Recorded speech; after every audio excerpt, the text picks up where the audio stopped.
Okay, give me just a minute, and we will get started.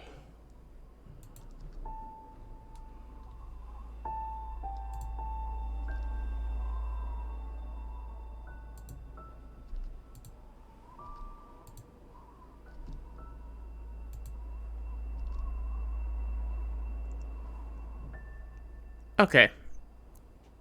Hi, and welcome to some more Celeste. Um, Fingers crossed that the game decides to, play nice tonight. Considering, the end of last stream happened.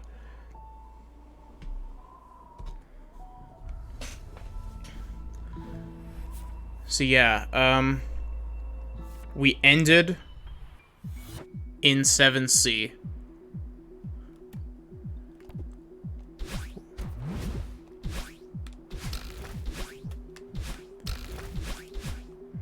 And I have done no warm-up or anything. We're just jumping straight in.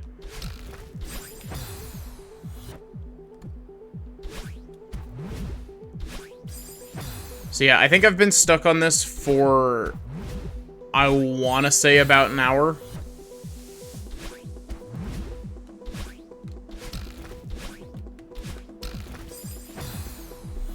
Ugh. I might need to...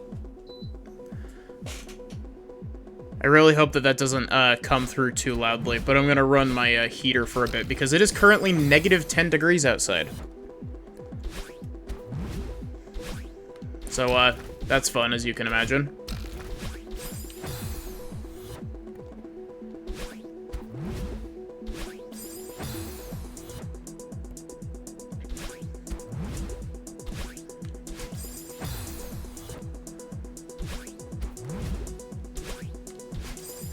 But yeah, this one room is single-handedly going to, like, multiply my death count here. And I'm going to, put this on a, soft timer. Because I don't want to, essentially, I want to,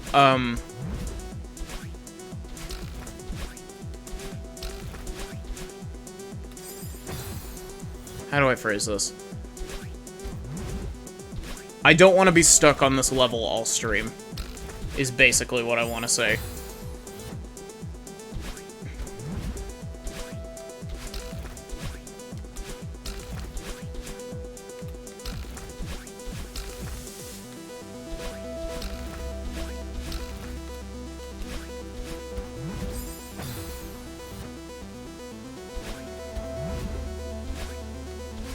So, if we get stuck on here for too long, we're gonna shift gears and go over to, 8C, or, Chapter 9.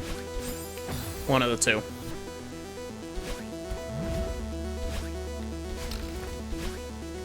But yeah, I needed a little bit of a break last night, because, in all honesty, trying to do this for an hour and a half really wore me out.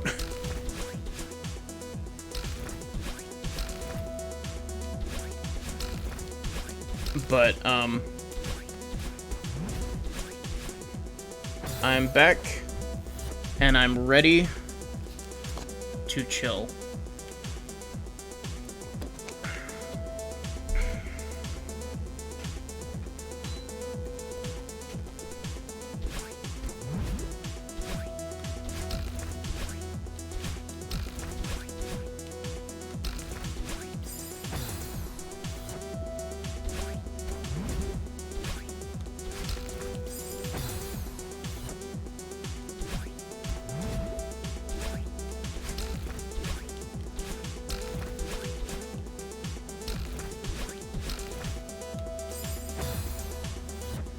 It is honestly crazy to me that this is part of the vanilla game. Just because this room specifically is really difficult.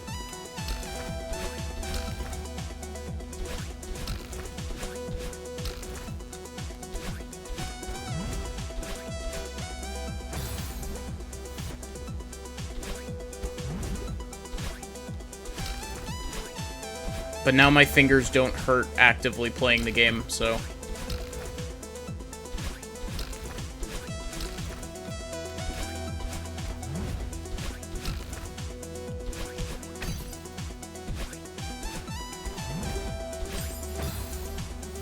I think that's the first time that I've died there. I will say, though, my hands are very cold. So if I, stop for a second, it might just be because I need to, warm my hands up a bit.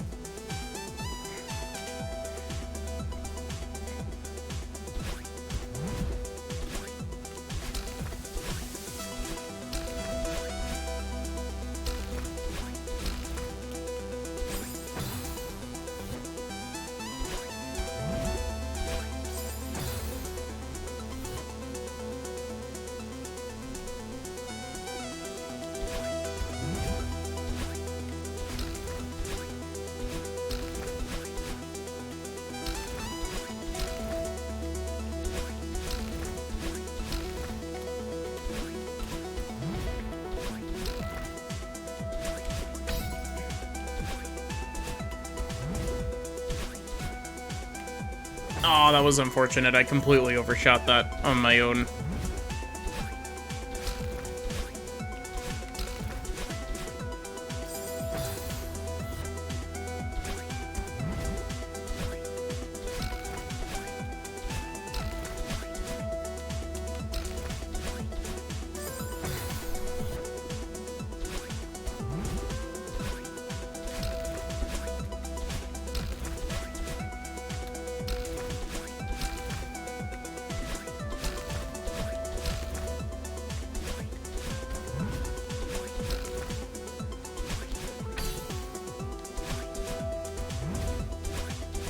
That was dumb.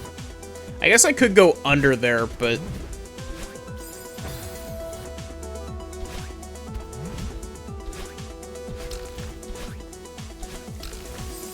I don't know if changing up my strategy for this after, you know, so many attempts of practice is a good idea.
But yeah, chances are I'm probably gonna be decently quiet during attempts of this. Just because it requires a lot of concentration to be able to do the inputs properly.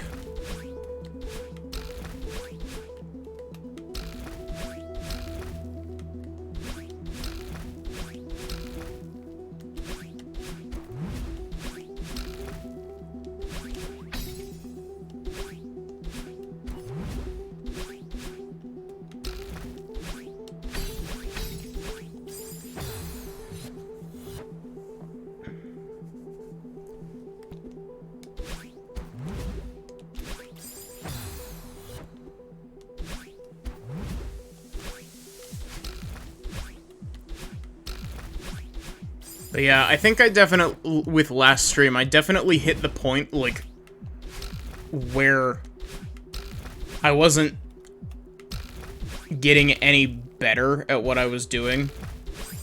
It just became brute force.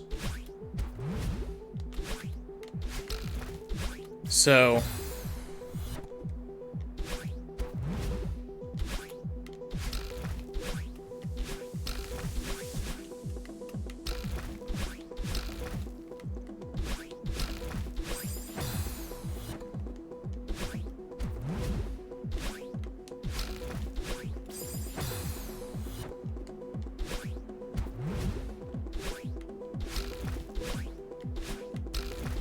And if the game gets too stressful for me, we'll switch over to playing some Stardew. Because I've been back on my bullshit with Stardew. Granted, I haven't put a ton of time into it recently, just because I've been working on coding stuff, but...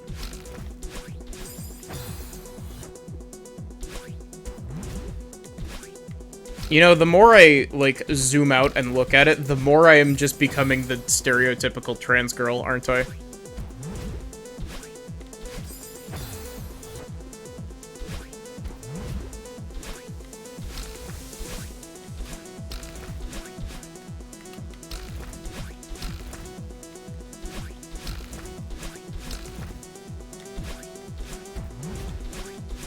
That was my fault.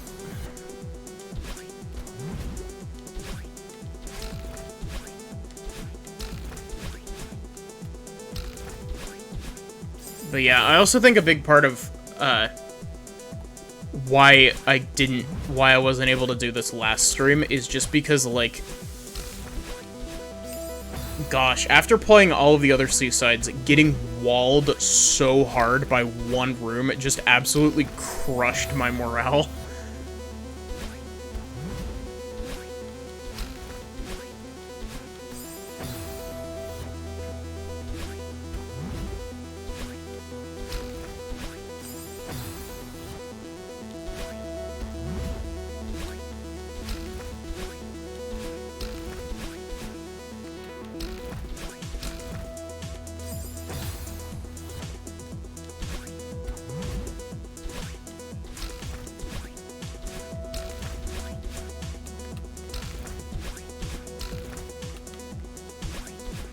Ah, that was unfortunate. I could have corrected that, but it probably would have messed with my muscle memory.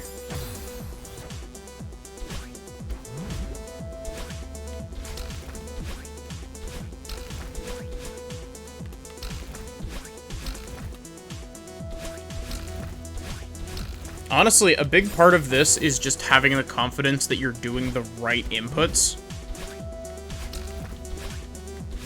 Because you have to have confidence in where you're going to end up with a lot of these. Otherwise, that happens.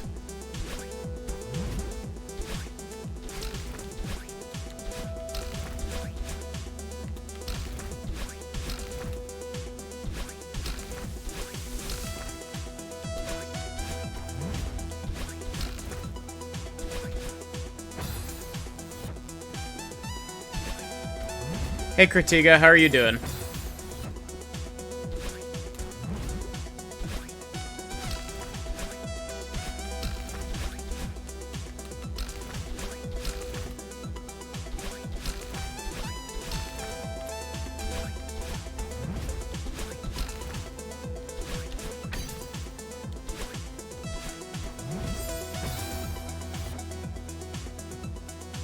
Not too bad, trying to kill time at work. Totally understand. I actually listen to VODs from some streamers that I really enjoy while I'm at work.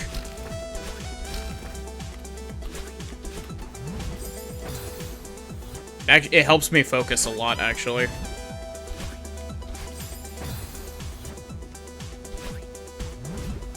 Especially, like, visual novels. Visual novels are really good background noise.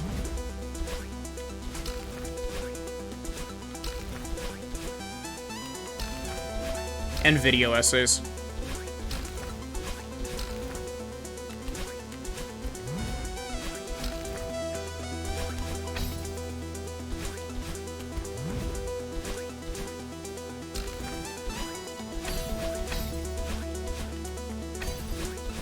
Oh, that was unfortunate. Furthest I've made it, though.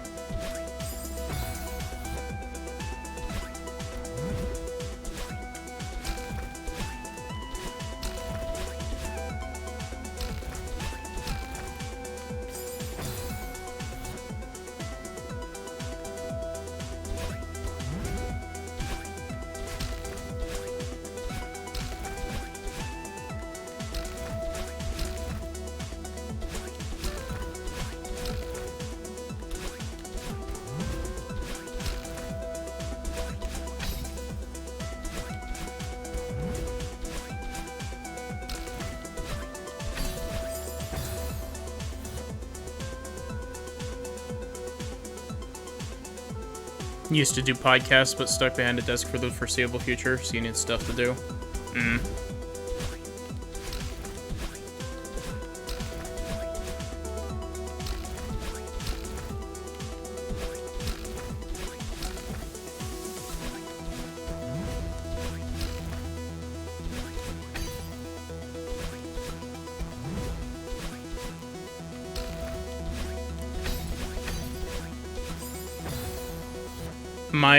My go-to background noise streamers are the Neon Cave on YouTube.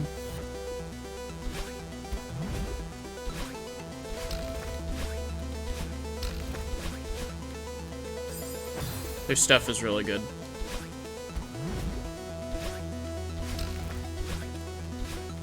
Them and Luca Jin as well.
I don't know. Like, it might not be very evident now because I'm just like being quiet and focusing on this, but I try to make my stuff good for just like listening to, so you don't have to actively be watching the stream.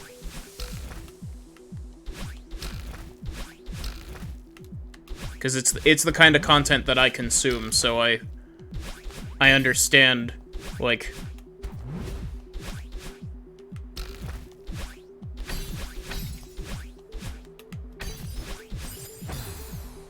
what's the way to put it? I understand, like, wanting to make something that you can just, like, kind of turn your brain off and listen to, or also, like, be able to focus on and still get a similar experience with no visuals.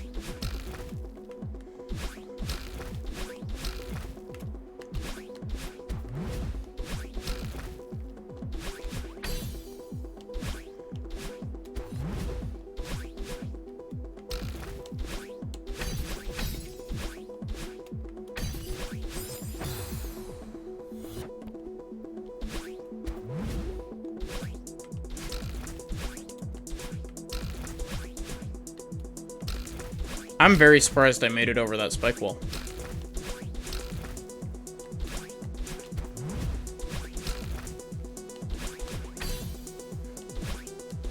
It's part of why I really enjoy doing RPGs. Also, I'll read your message in a minute.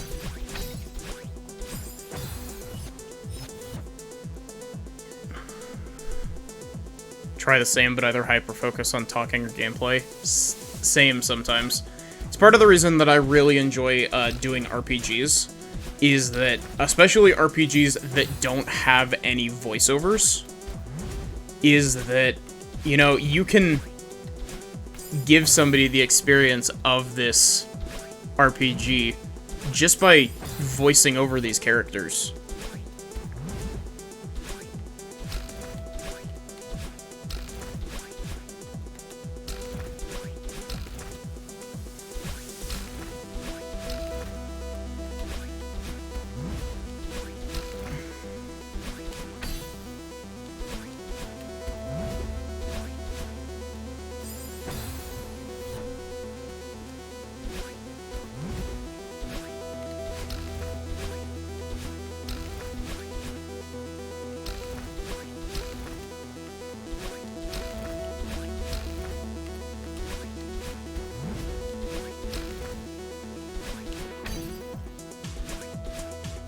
Hey, Nautilus.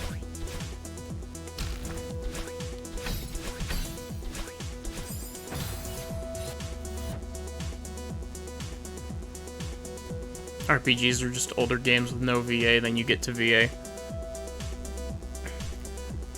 I've always been a huge nerd for turn-based RPGs. Even if I can get pretty burnt out on them from time to time.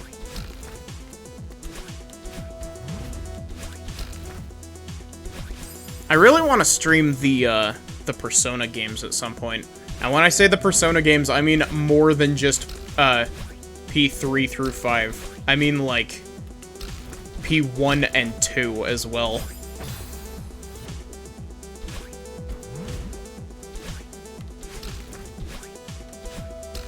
Or, well, both Persona 2s, actually.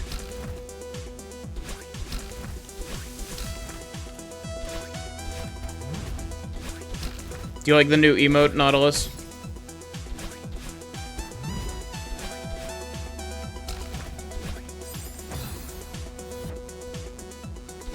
Yeah, apparently, like, I've played a little bit of Persona 1. And boy, is Persona 1 crusty as all hell. And the worst part is that it suffers from PlayStation 1, like... It suffers from PlayStation 1, RPG syndrome, where, like, all of the animations are unskippable, and more the setting was made to sell the game rather than the story. So it's Persona 1's story is very weak, despite the fact that it has a very solid foundation.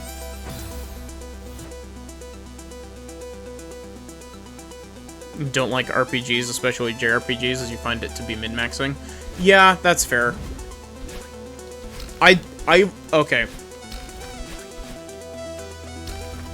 I tend to not like RPGs that are raw numbers contests. The absolute biggest offender that I've played recently is that, I really didn't like when I didn't stream it, but, when, Dragon Quest XI's came out on Switch. Like, it's too raw of just numbers.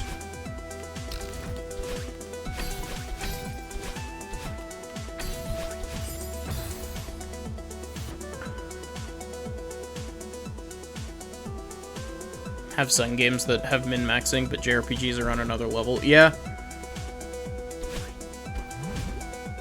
That's another reason that I really, enjoy streaming the JRPGs.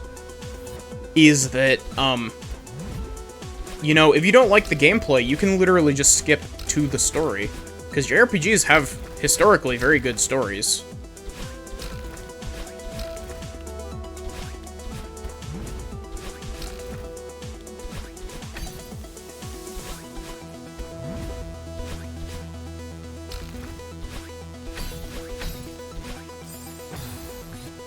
Darkest Dungeon is very min-maxing. Yeah.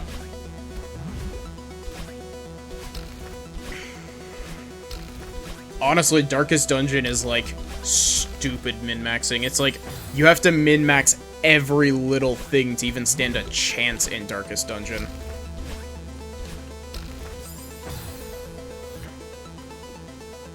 But it's also a game that's entirely built around min-maxing, so...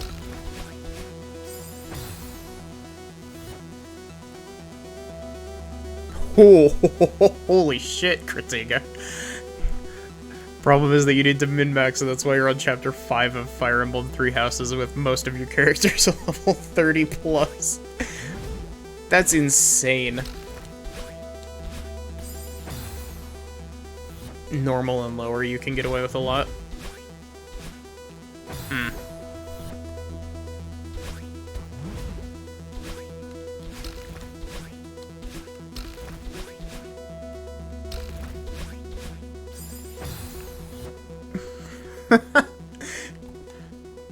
To be fair, like, your level 30 characters are gonna be set for most of the game at that point. Like, especially, because you'll have access to different, class change seals later. You'll definitely be, decked out for most of the late game, if not all of the late game.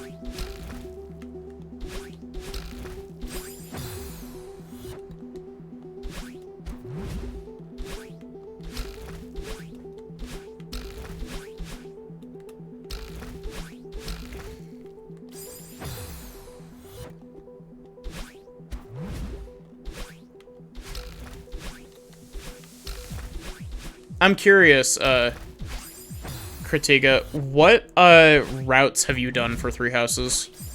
Or are doing in Three Houses?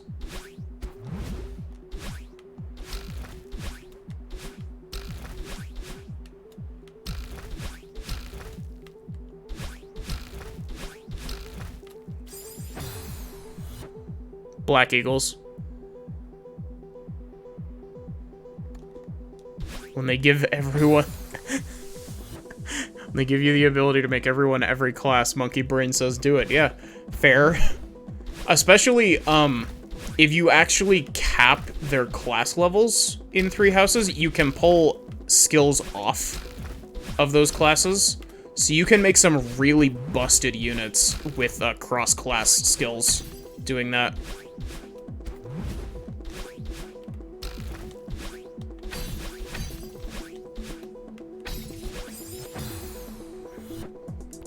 You did Black Eagles.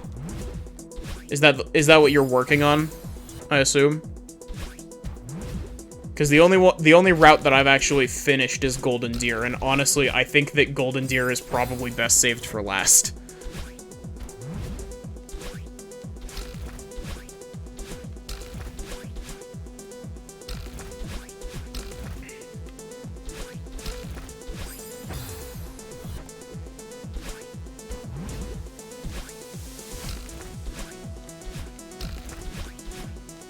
I like how, the conversations on the Celeste streams tend to just devolve back into Fire Emblem.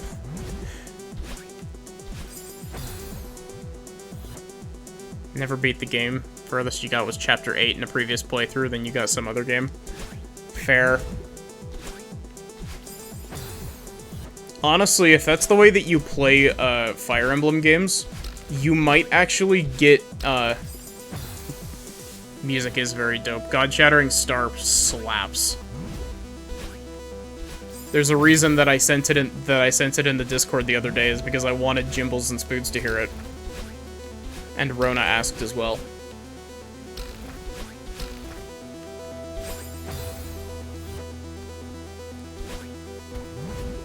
But the structure of the older Fire Emblem games might suit your playstyle better,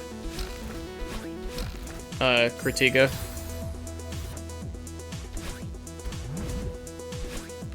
Just because you cap at level 20 at your base class, and from there you can promote once or twice if you're playing Echoes or Radiant Dawn, and you get 20 more levels. It makes it so that you can't just play the two on GBA and love them. What if I told you that there's a third GBA Fire Emblem game? Granted, you'll have to crack into fan translation territory for it, but...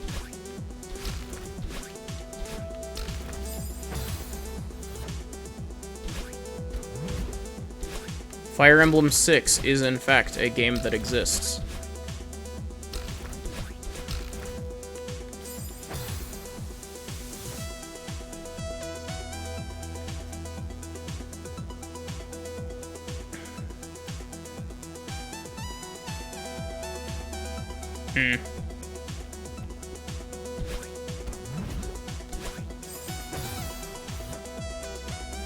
Yeah.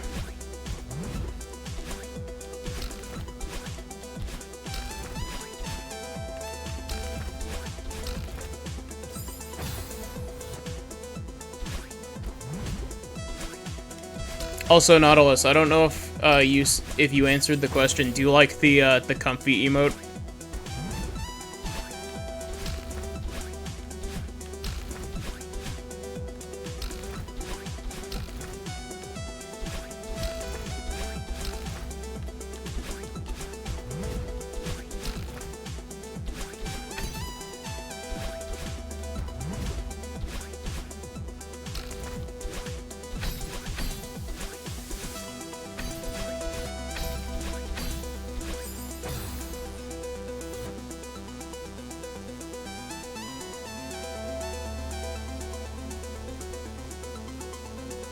Like a Matryoshka doll.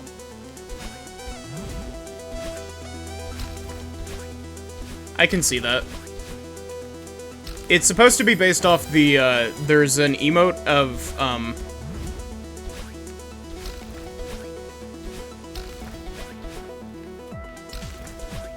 there's, like, a emote of a person, like, wrapped in a tiny blanket. It was heavily based off of that emote, but it kind of morphed into its own thing after a little bit.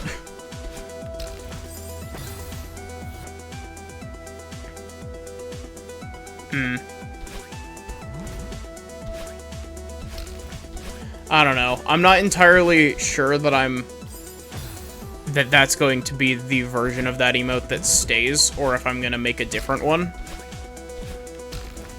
But it's there for now.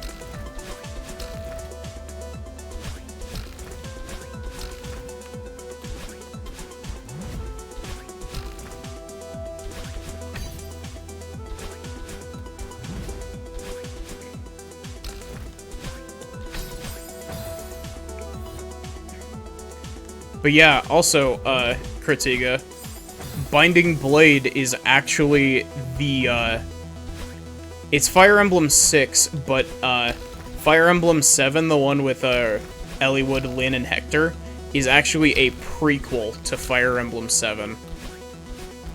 Or, 7 is a prequel to 6, actually. So, 6 actually follows Eliwood and Hector's kids.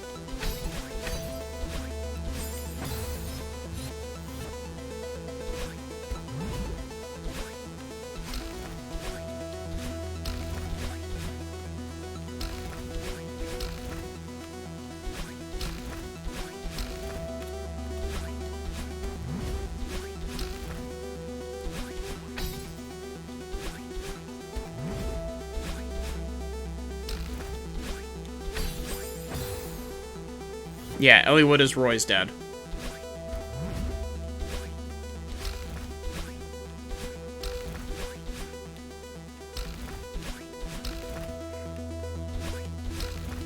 Basically, if you remember the post-credits scene from Fire Emblem 7, Fire Emblem 6 is actually the game that makes good on that post-credits scene.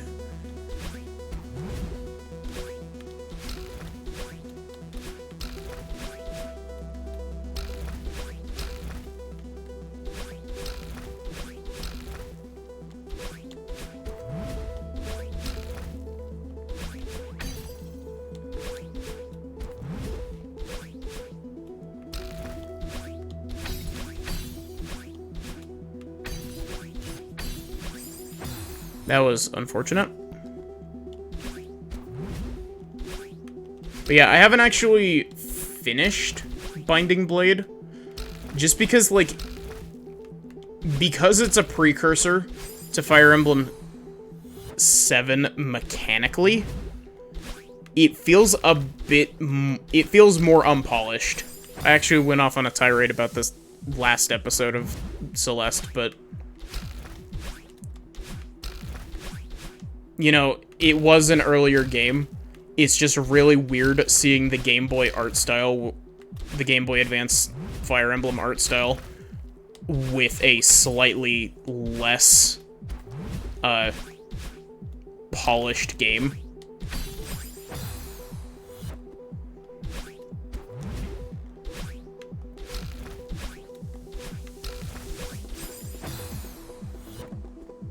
Because Roy's idol sprite in battle almost looks like he's T-posing.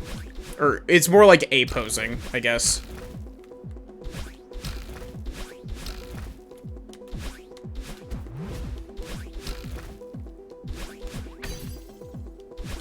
It looks really goofy, but I also love it and hate it.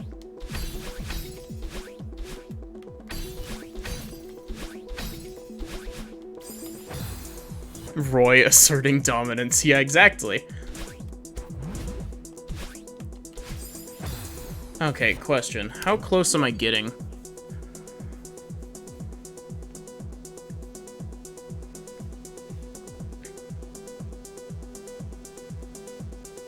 Okay, so that's basically the last jump.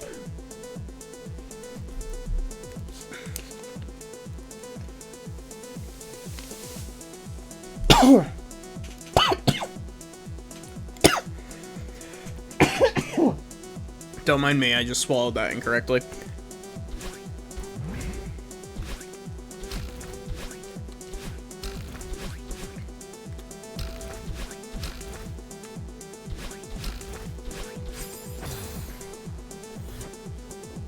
I don't know, maybe I'll stream Binding Blade at some point.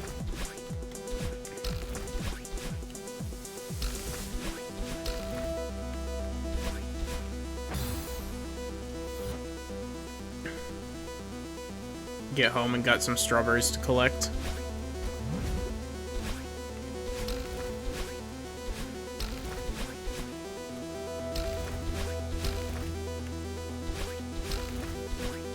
I wish you luck.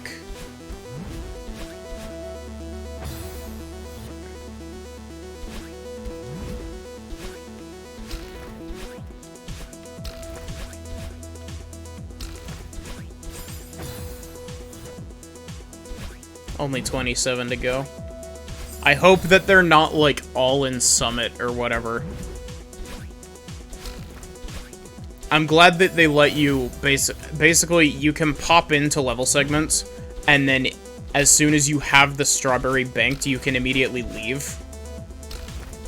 Which is super helpful. 20 in Summit. Wow.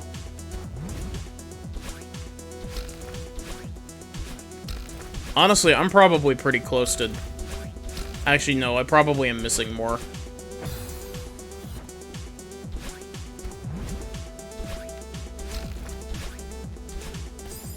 I don't actually know how many strawberries I've got on the save file.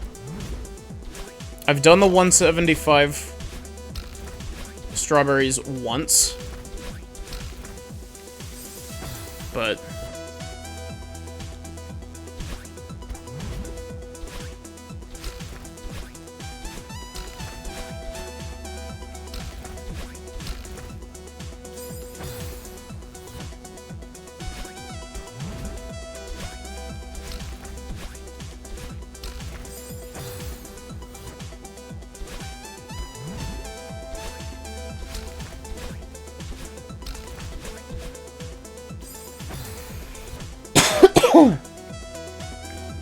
Sorry, that was probably super duper loud, but...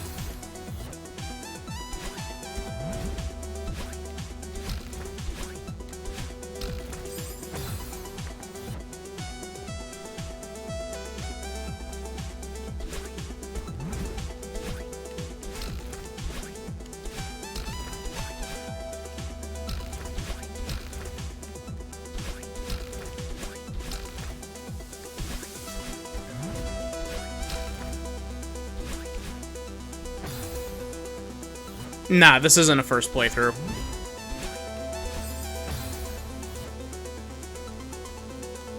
The only part of this playthrough that will be a first time playthrough is Chapter 9, when I eventually get to it.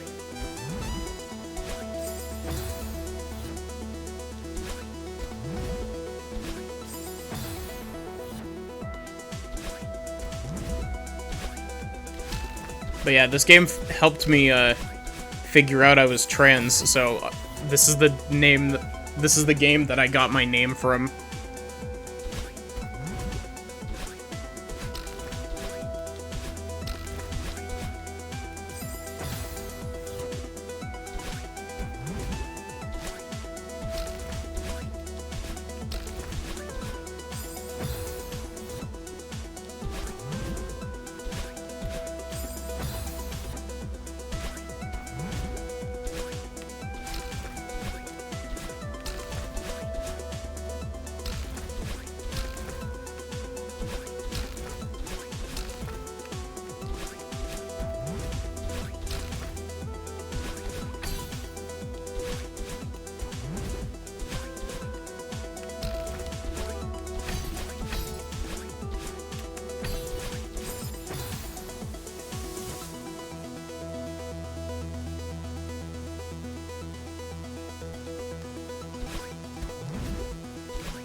Yeah.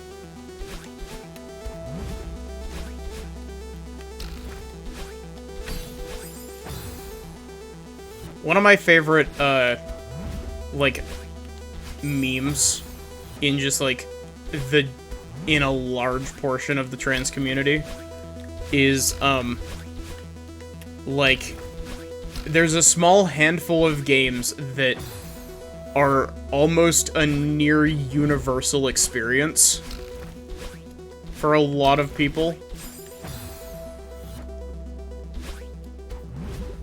And, from what I can remember off the top of my head, it's Celeste, Celeste, Sims 4, and, Fallout New Vegas.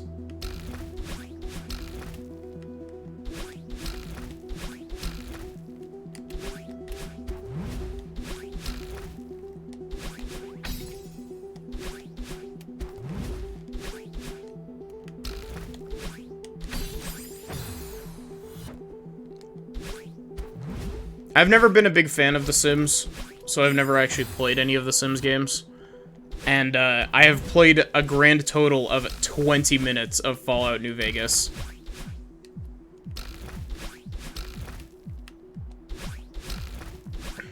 Maybe I should stream that as, like, when I eventually retool my schedule and have, like, one day a week where I just stream open world games. Maybe I should stream Fallout New Vegas in that slot.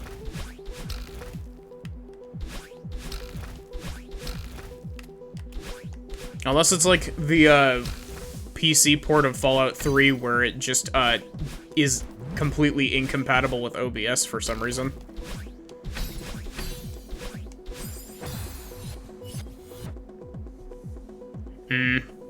Yeah. Instead of The Sims, I play Stardew Valley a lot.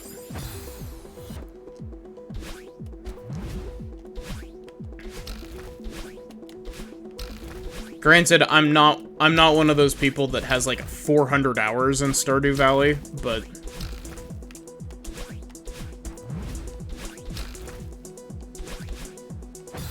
Stardew is awesome.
People who have 200 plus hours in a game genuinely scare you because your most played game on Steam only has like 130-ish hours.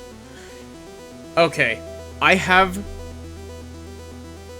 2 games that actually have an hour counter on them that is above 130 hours, and it is Terraria, because Jimbles, Spoods, and I have played a ton of Terraria. I think with this playthrough that we just finished last week, I think that puts us at, or it puts me at about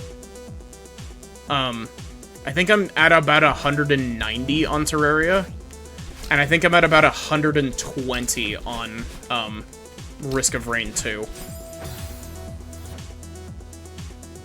Granted, I probably have much more in games like Super Smash Bros. Ultimate, and, I 100% have multiple hundreds of hours in, Mario Kart 8, if you count both 8 and 8 Deluxe together.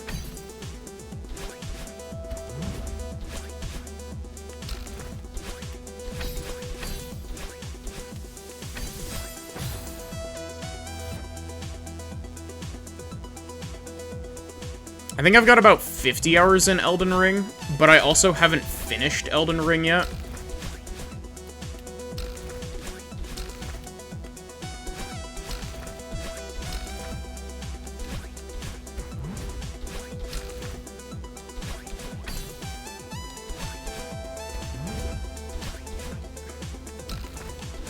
I have far more than 100 hours into, Persona 5.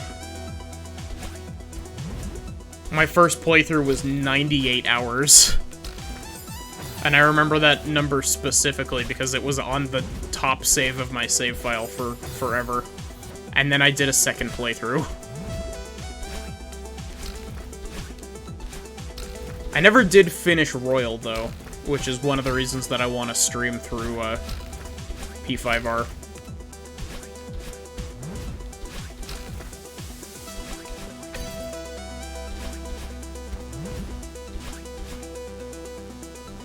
Really? That was dumb.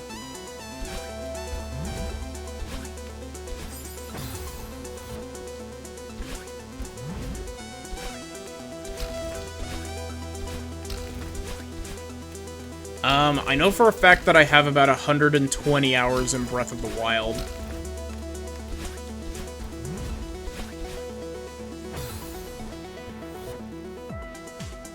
FF10 file had 150 because you kept playing Blitzball.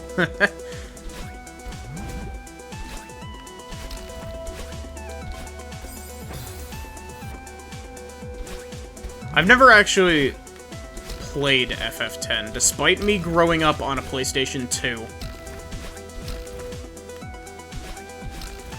My first exposure to playing Final Fantasy was, a very not well-received Final Fantasy game, believe it or not. My first exposure to playing any sort of Final Fantasy was playing Final Fantasy Mystic Quest on the, Super Nintendo.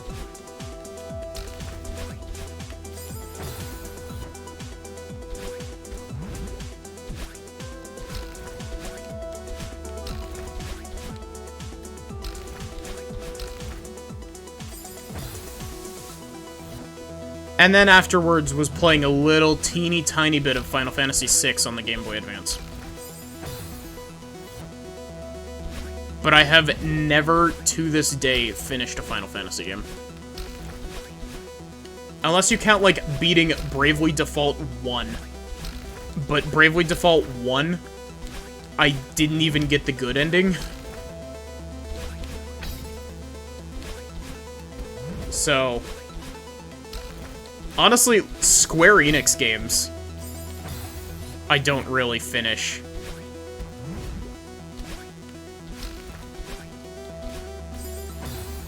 I think they're bringing 1 through 6 Pixel Remaster to console. Isn't it already out on console? Isn't it also outrageously expensive for remasters of games that are 25 years old? It's like $70.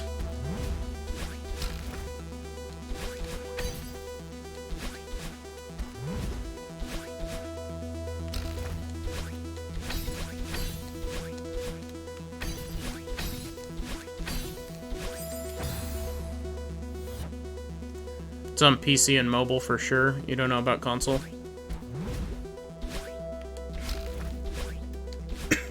I seem to remember something about it, its store page on the eShop, but I'm not entirely sure about that.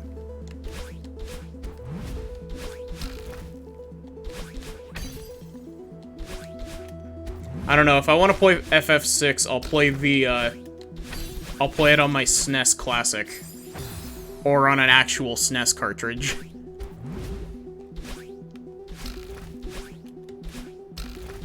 I don't actually have an actual SNES cartridge of FF6. I do have a Game Boy Advance cartridge of it, though.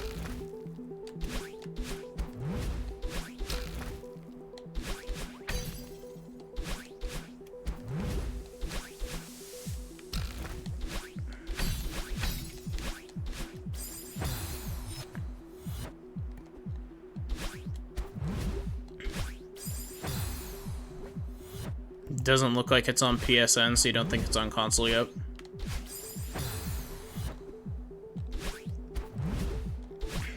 It's really funny. I legitimately think... Does Kingdom Hearts count as a Final Fantasy game? You just want the trophies. Fair.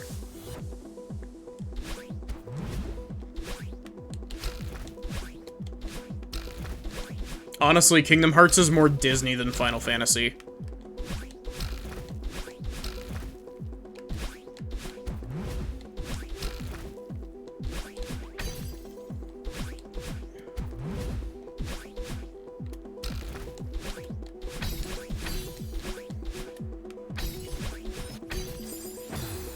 Technically, yes. So, I guess I've finished 3 Kingdom Hearts games.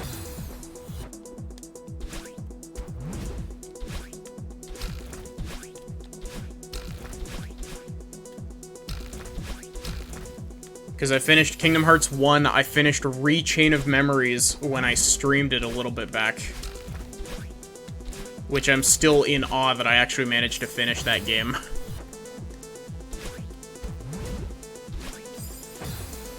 And,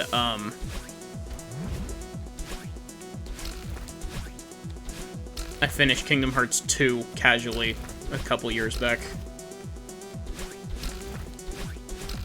Man, I'm excited to stream Kingdom Hearts 2 and get my ass handed to me by the crazy secret bosses.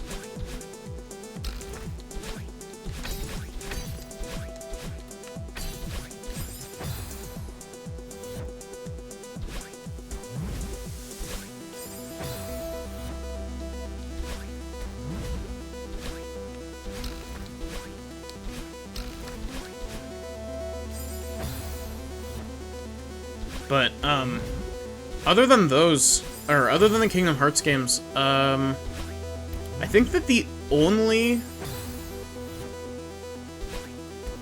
Square Enix RPGs that I've, or I guess the only other Square Enix games that I've finished, I know the exact track you're talking about, Nautilus, and yeah, it is. The only other Square Enix games that I have finished is I have finished ending A of Nier Replicant, which will be rectified soon enough, as soon as I'm done with Celeste. And, I have 100% completed Nier Automata.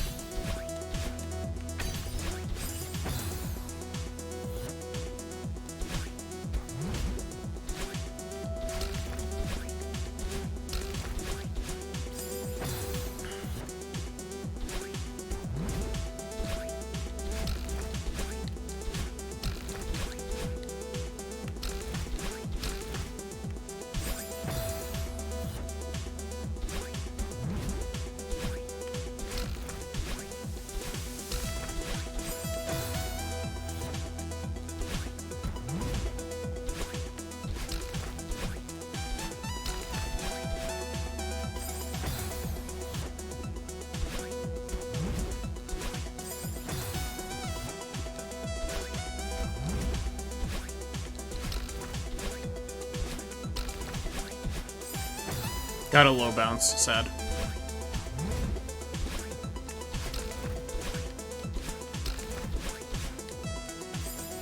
We've been at this for almost another hour, by the way.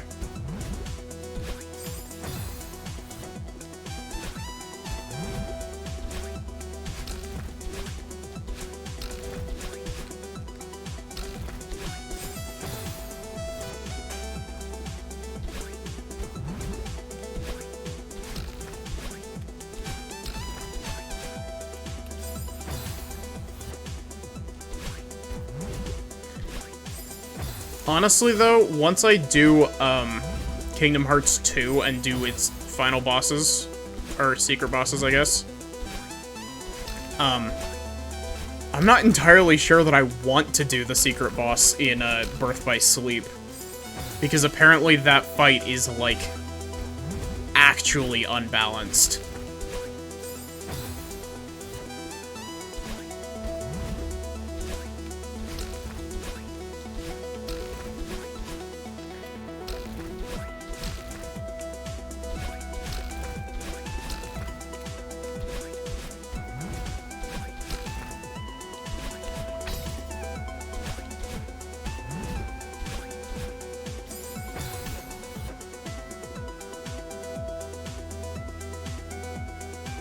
Single room in Chapter 9 took you over 2 hours, no spikes inside room. Yeah, because instead of spikes, Chapter 9 likes to use the stupid electricity.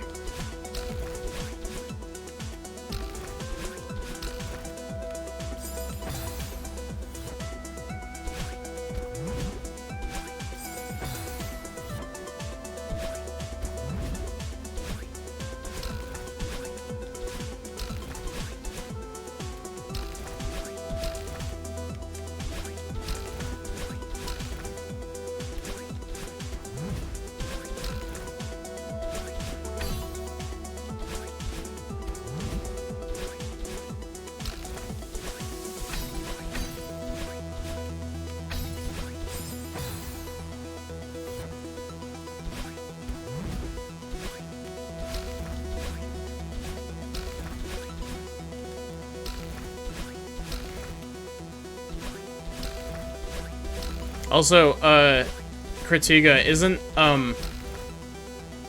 one of the achievements that you're missing for Celeste to, do all seasides as well?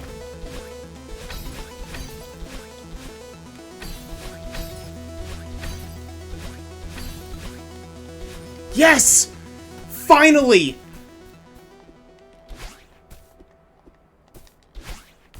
Hey, Granny.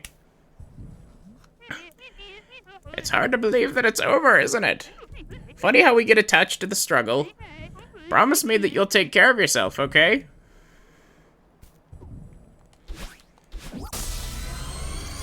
That's what you're gonna be streaming this weekend. I wish you luck.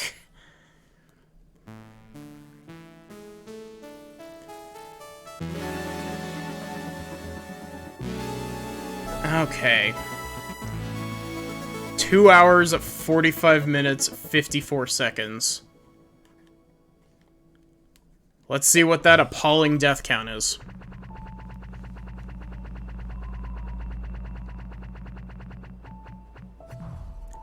We didn't break 1,000.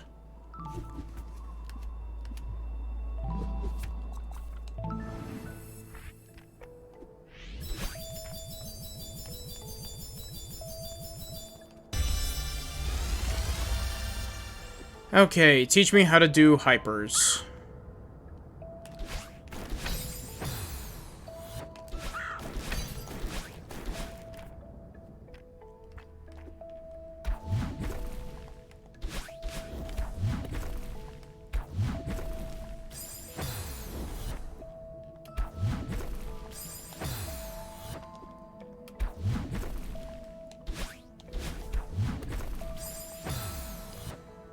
Five times less than what you had in Chapter 9. Yeah, Chapter 9 is one of those things where you are bound to get a death count that's in the high, or I guess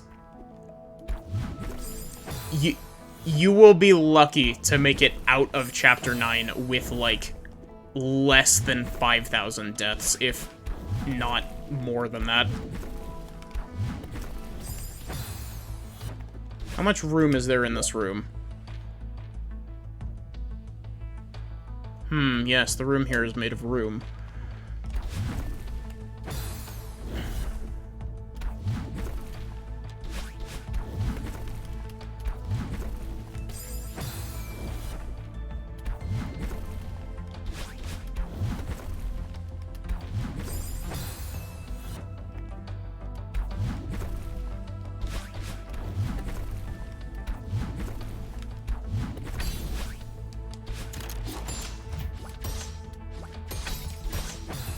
That was dumb.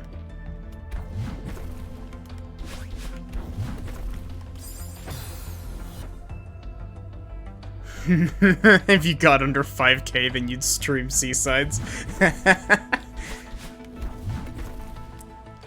Hey, at the very least, there are no B or C sides for Chapter 9. There's your silver lining.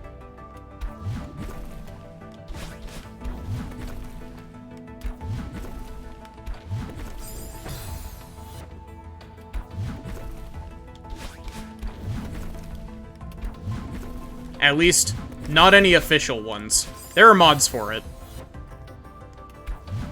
Because, some people, crave pain.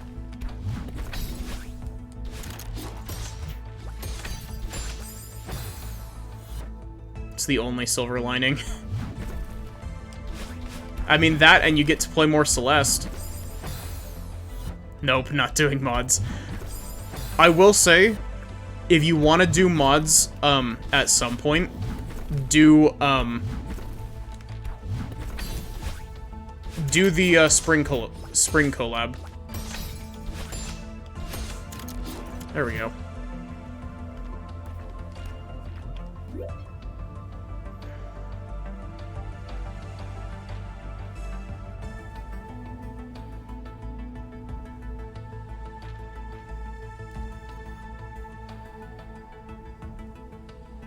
It just keeps on going. Oh, and they've got to throw in one last "can you do hypers?" right at the end.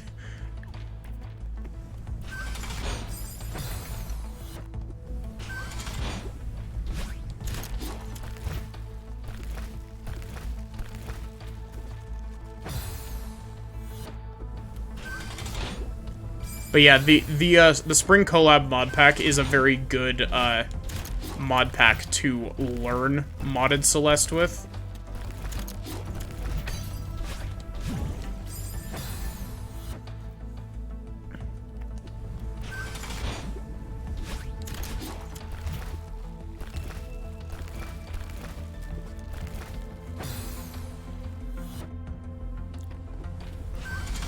You can do hypers, just not retain jumps.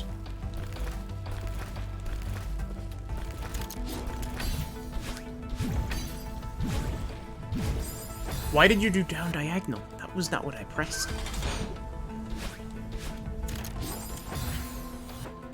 Yeah, jump retention for core levels is really mean.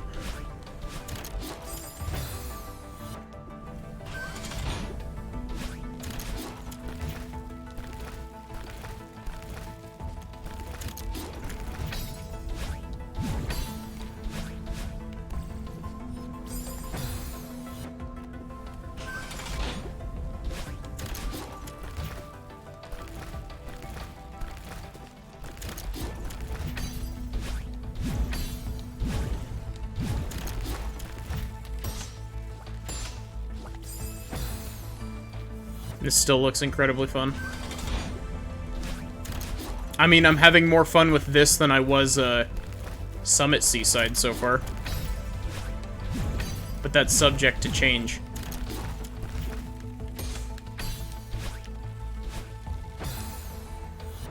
Oh, I need to keep a dash there.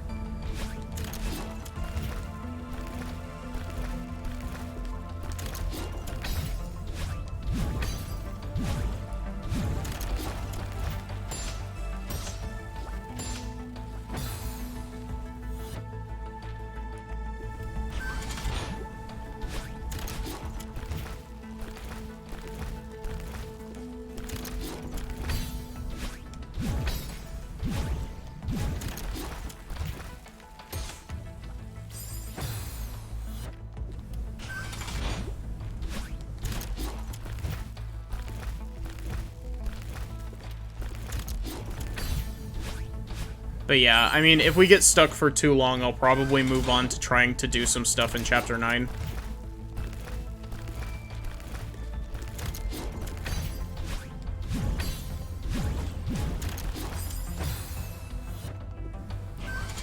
But... because, I mean, you saw how long this room is.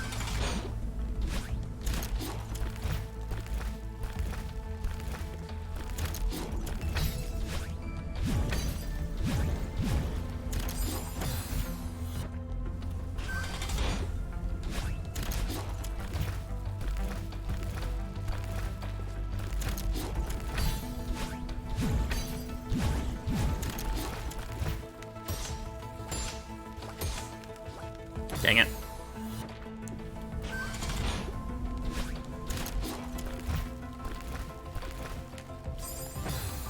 Where did all of my jump height go?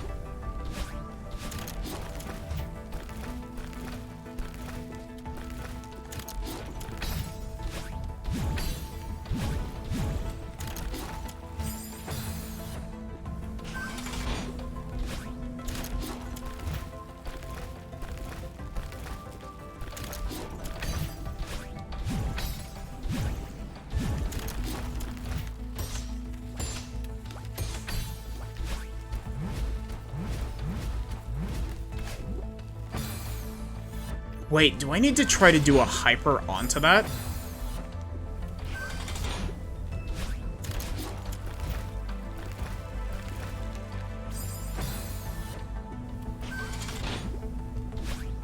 I'm not gonna lie, the reason that I died that attempt is because I thought that I had a dash because I'm so used to playing by non-core rules.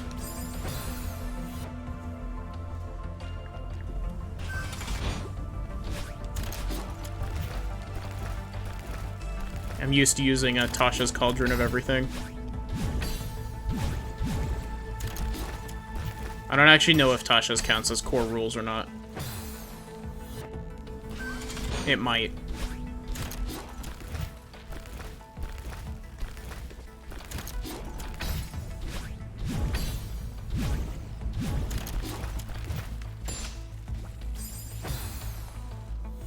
Core rules throw you off.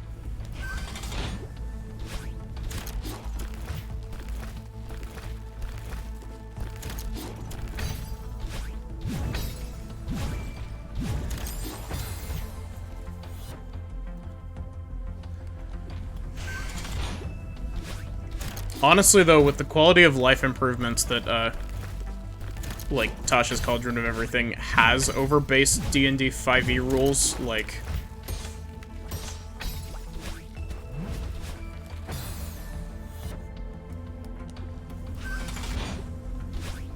It gives Ranger a subclass that it, basically should have had since base rules.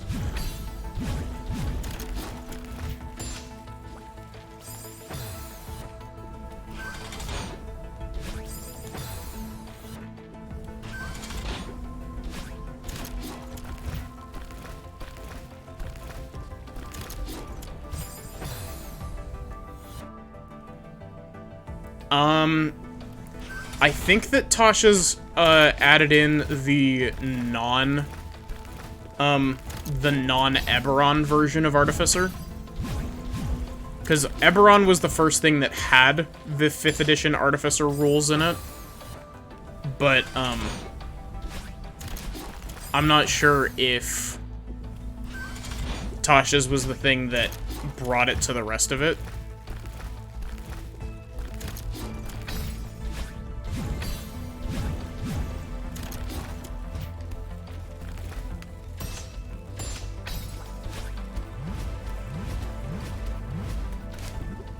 Oh, if I had held slightly.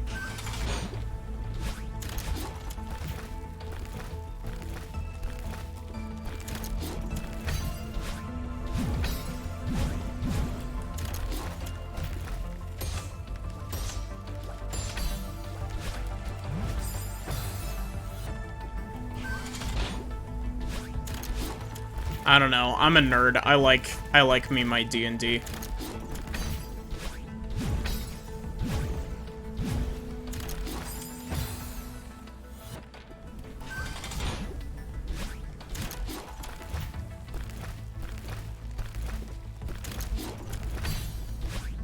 I want to try playing, like, 3.5 D&D at some point. Just because I've heard that it's much more of, like, a granular game, so you can... There's, like, rules for a lot more than there is in 5th edition.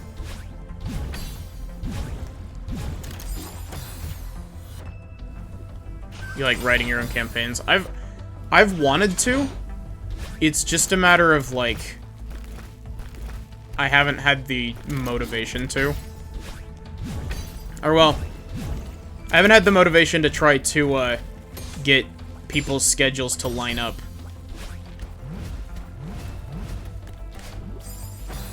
To actually, like, try to play D&D. I'm part of a D&D group with, my dad and some of his friends, but...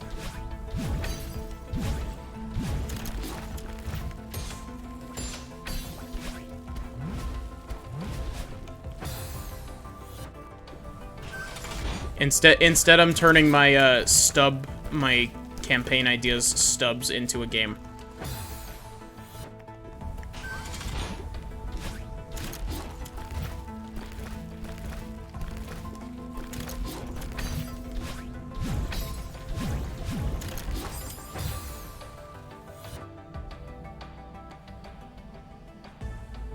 Mostly using D&D to help you write.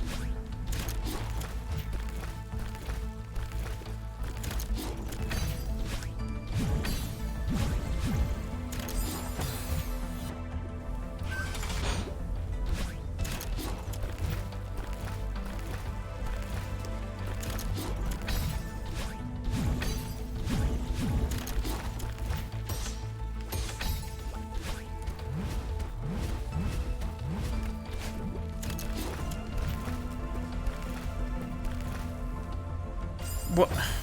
Rude. Write campaign first, ask questions later.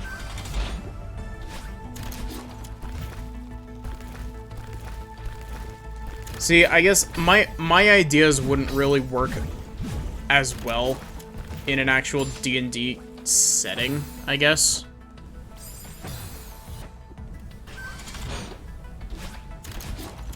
Without a whole ton of tweaking stuff, but...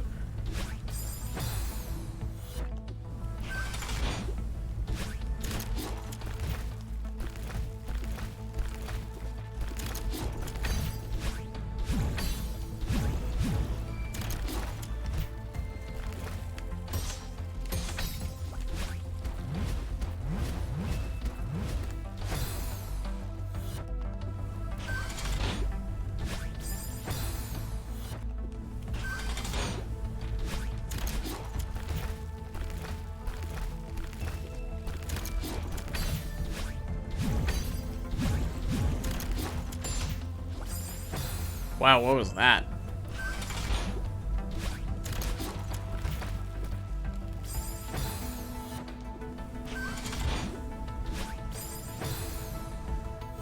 I just have to explain what rules are being bent. Yeah, fair.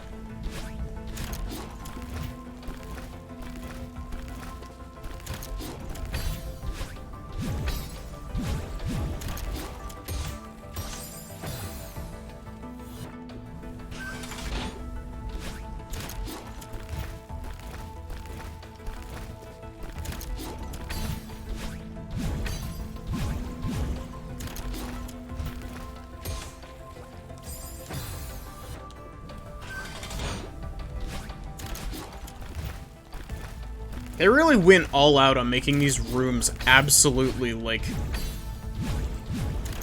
stupidly long, didn't they?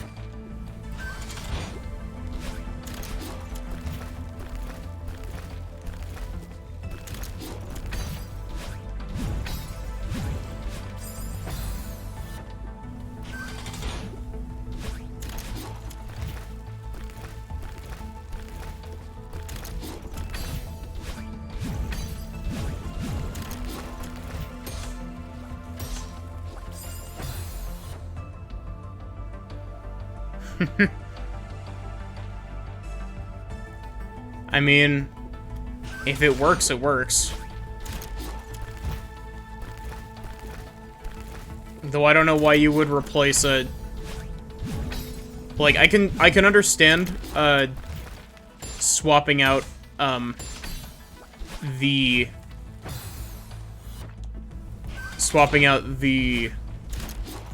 Dragonborn for Lizard Girls, but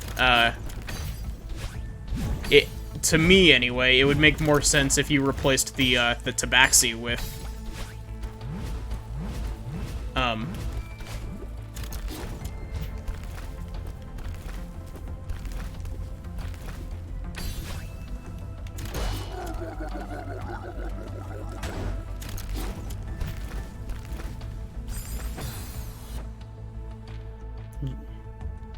just the aesthetic for a weeb trying his first time at D&D.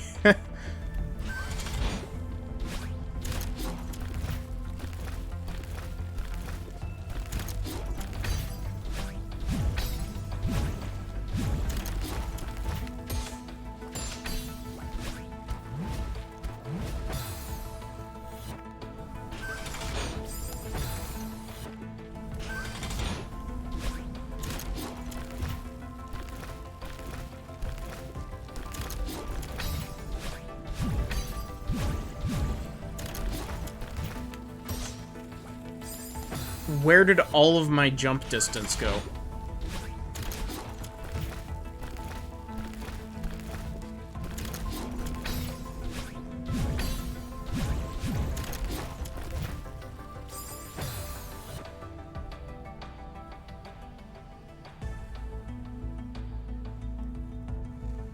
Interesting.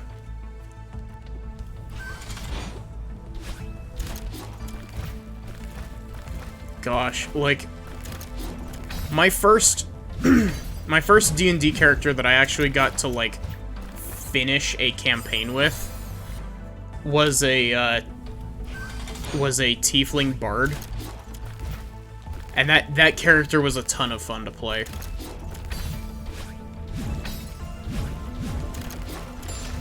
There was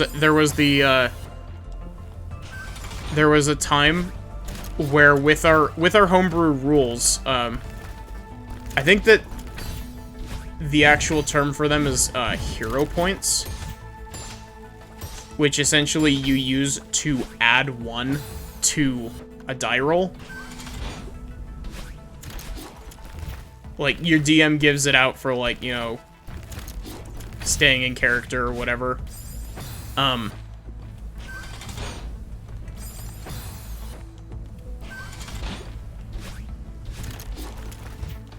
And, essentially we had, like, a community pool of them that, like, they were given out for, like, team efforts or whatever. And, not only that, you could also add to the community pool, just if you decided that you didn't want to keep yours to yourself. And, we were like persuading a noble or something to like give us a reward or something. And me being, you know, the bard, having +5 in charisma, was over here like, okay, let me roll for persuasion. And so my dad let me roll for persuasion, and we dumped all of the hero points that we had into that roll, and I rolled a 19. So we ended up with a total roll of 39.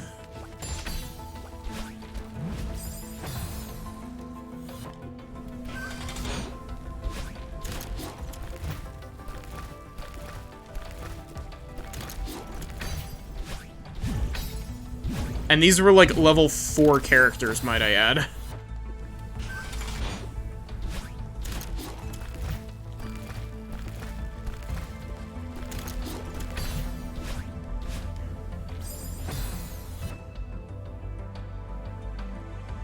I rolled a 19.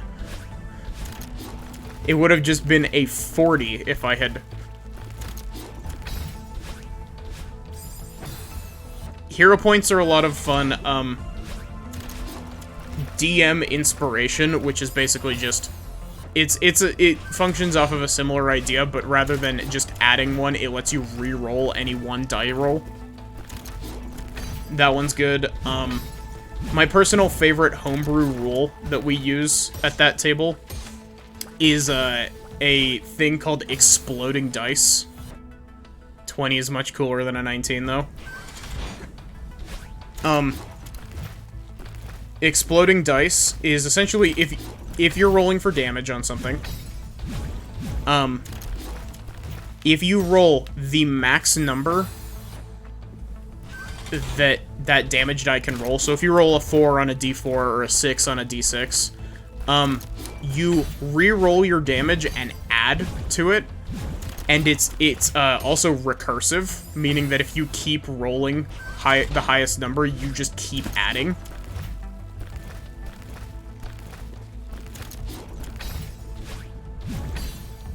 Believe me when I say, yes, it is horribly unbalanced at times, but it is also really fun.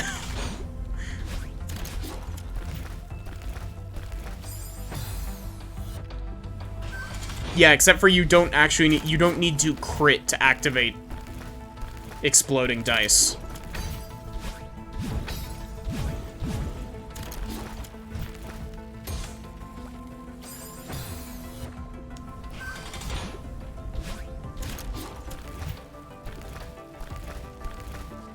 And so, we had a situation where, like, our level 5 characters, I think, our monk dealt over 150 damage in a single turn. And most recently, I accidentally completely obliterated a mini-boss in a single turn with my, current character that's a, tiefling hexblade warlock. Like, this mummy appeared right next to me in a tomb, and I was like, I do not want to be next to this thing. And so I rolled to hit it. I crit and threw a branding smite in on top of it and exploded on like 90% of the dice.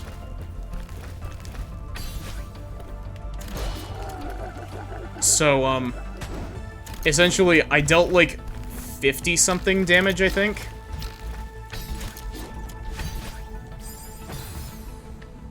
But, it was like 50-something, but a decent chunk of it was radiant damage, and the mummy was weak to radiant damage, so the actual damage total was, like, over 100.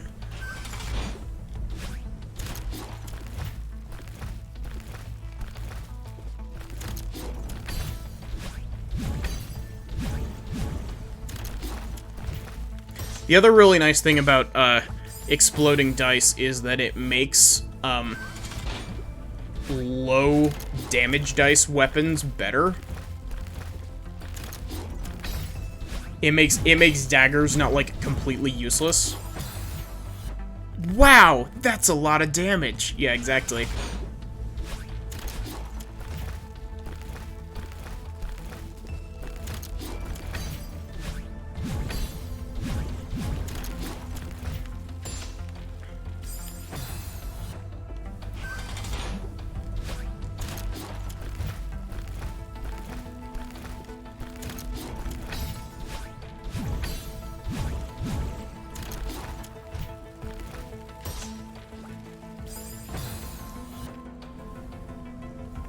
Okay, see ya, Kritika.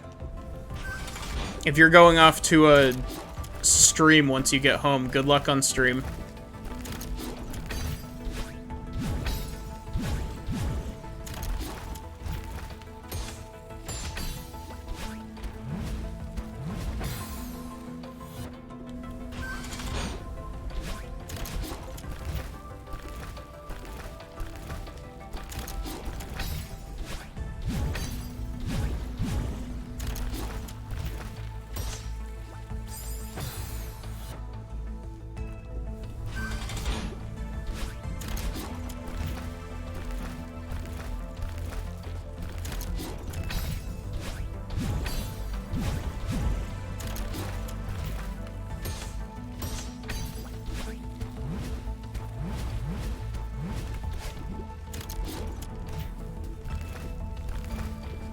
It is a small miracle that I'm alive currently.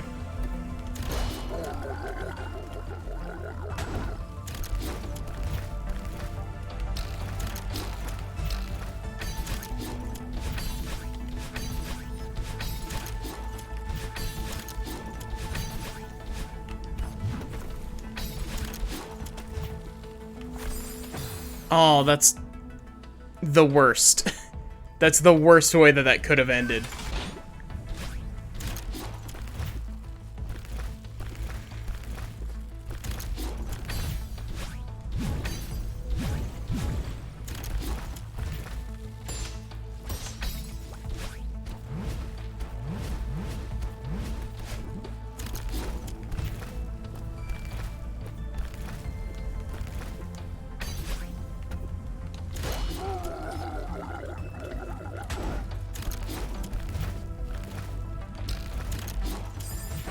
That was also very dumb. I keep thinking that I recover my dash. I do not recover my dash. Core, why do you have to be different than everything?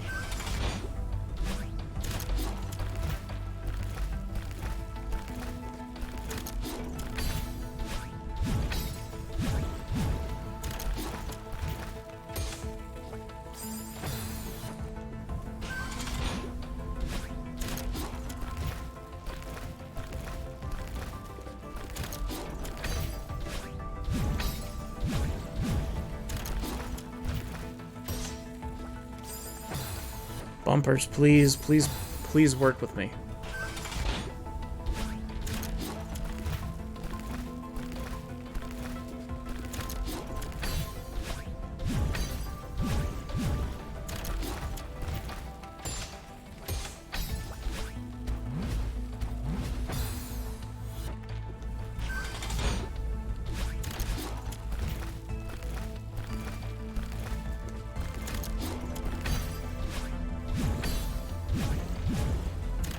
I'm glad to see different scenery, though.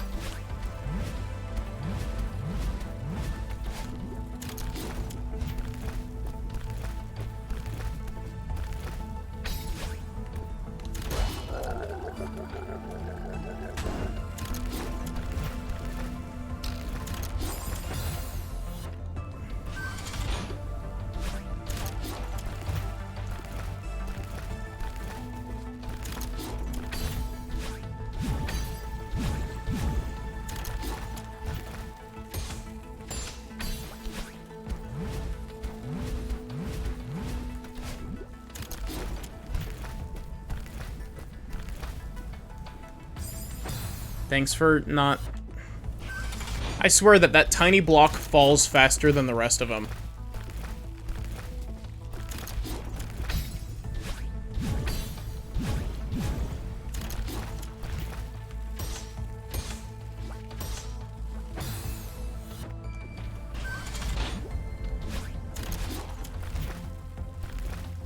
Hey Rona, how are you doing?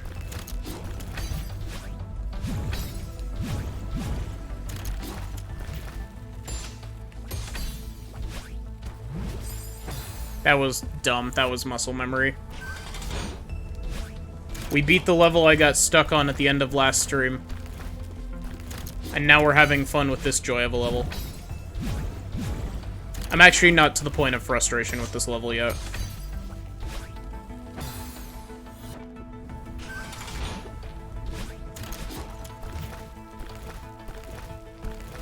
Doing pretty good.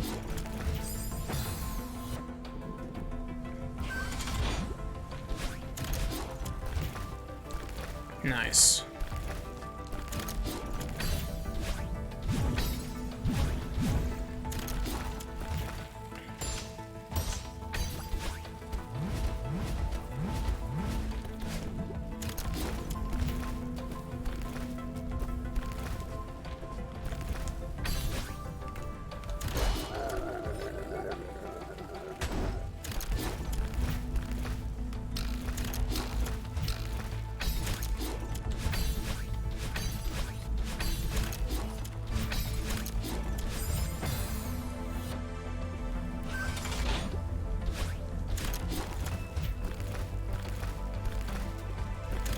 But yeah, I haven't hit the point of frustration with this yet because I don't feel like I'm making stupid mistakes like I was with the last level.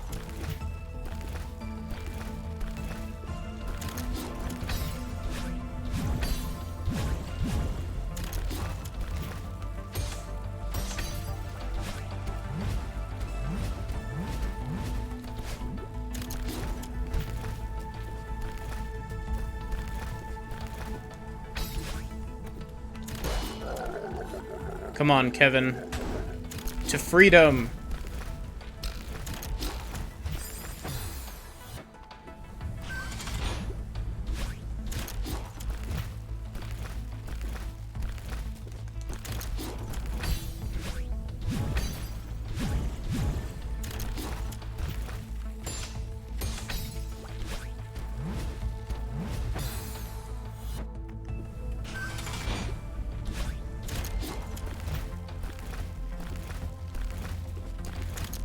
Oh yeah, Rona.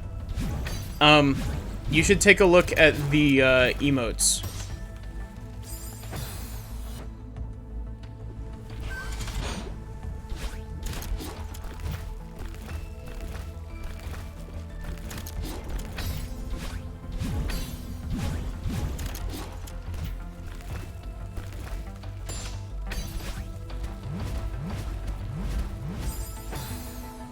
I have a little comfy emote. I don't know if that's gonna stay like that or if I'm gonna redo that emote, but it's there for now. If I decide to do another comfy emote, it will probably be replaced.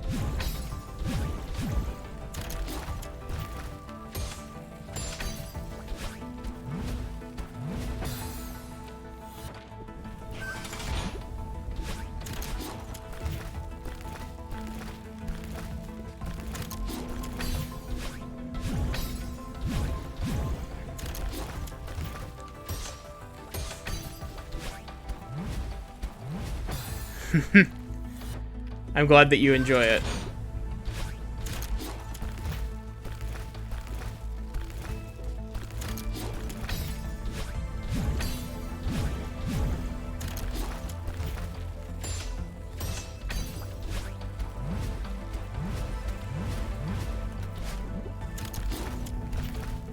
I do want to do that emote idea that Nautilus suggested the other night. I'm not sure who I want to do it, because I definitely can't. Also, I didn't realize that Twitch had an easy animate option for their emotes. I might use one of the animated emote slots to make the Wheeze emote better.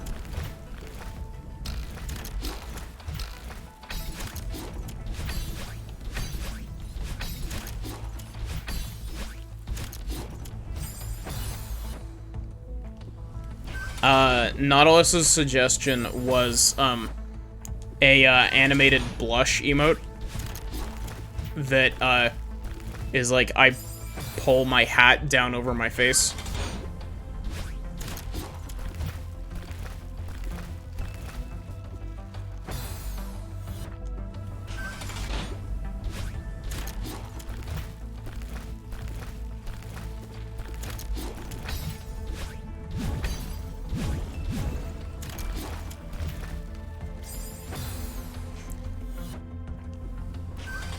Hey, Nautilus.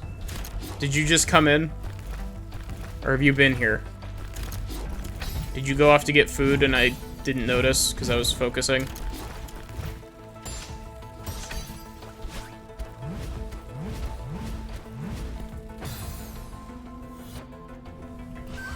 Or are you just responding to me talking about your emote idea? Just doing stuff?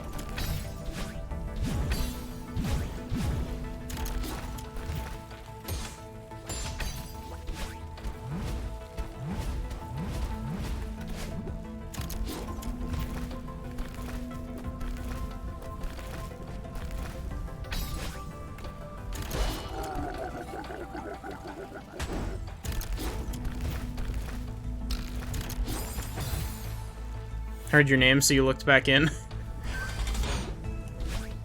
I was talking about your emote idea.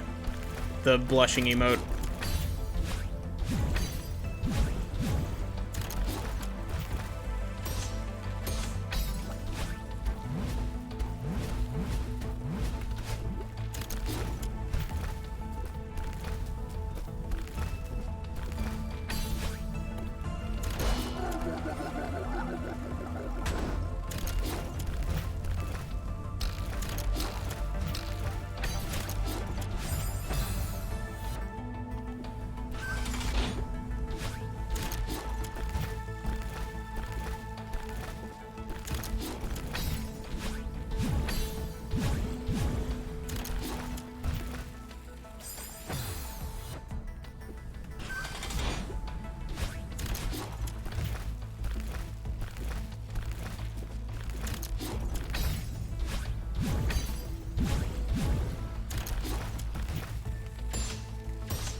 Thanks for eating my jump game.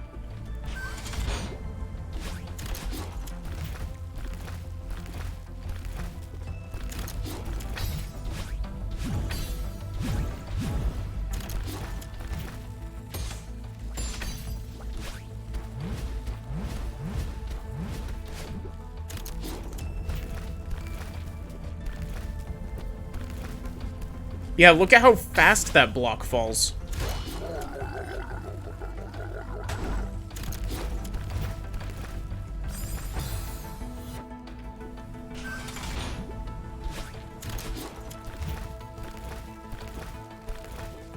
Also, Rona, with what you said way earlier, the big thing that you have to remember is that this is not a first-time playthrough.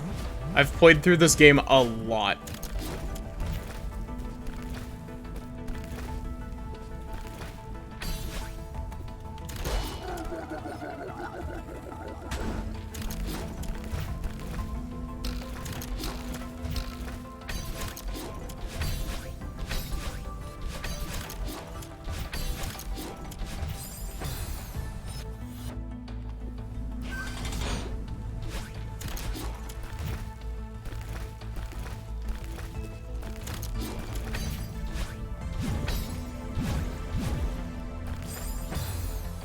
Well, that was dumb.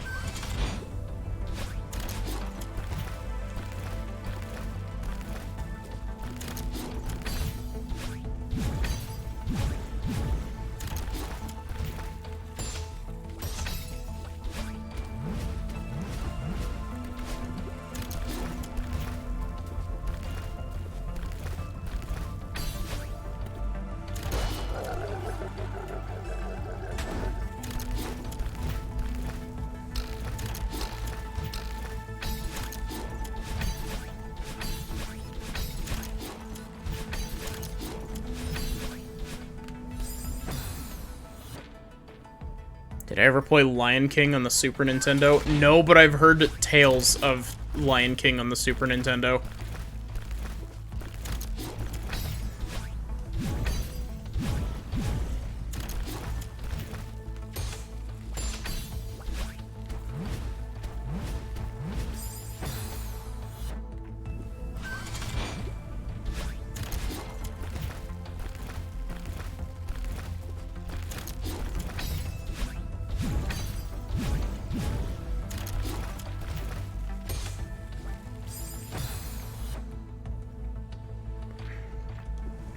Honestly, my Super Nintendo game, like, I haven't played a whole lot of Super Nintendo games.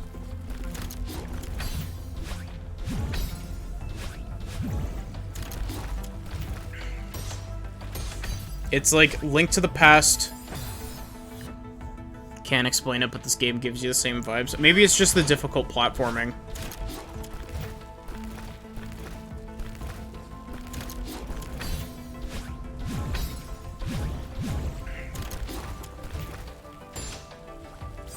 But, I've mainly only ever played, Super Metroid and Link to the Past on Super Nintendo. Basically nothing else comes to mind. Oh, Super Mario World as well. Super Mario World is my favorite classic Mario game.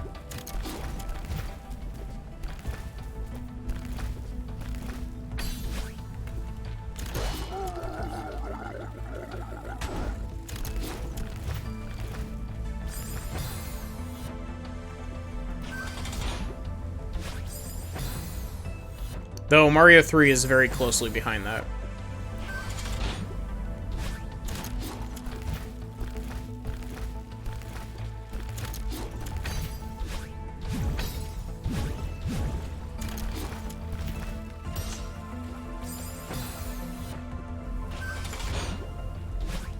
Okay, question for the game.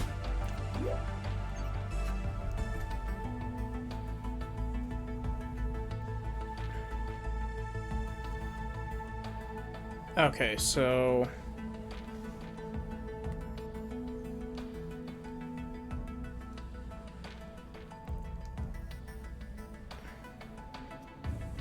Okay, so we keep dying here. How much more? Not a whole lot, actually.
Wow. Top tier gameplay right here on the Maddie the Magical Girl channel.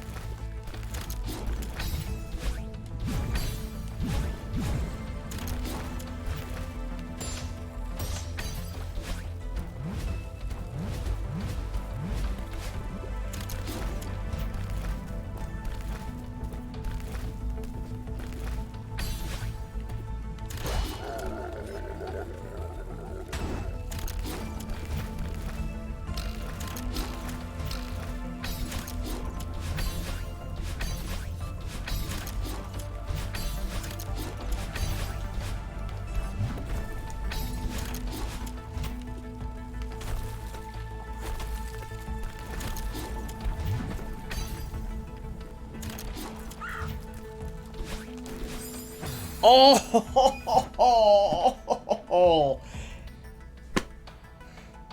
Damn. That was unfortunate.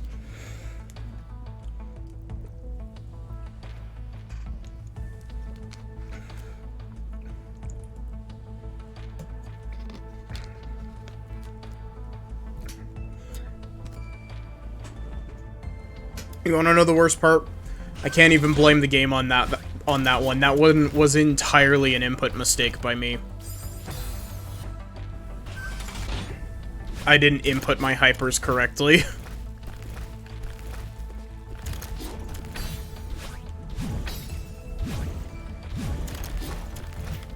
I have to do the retry of shame.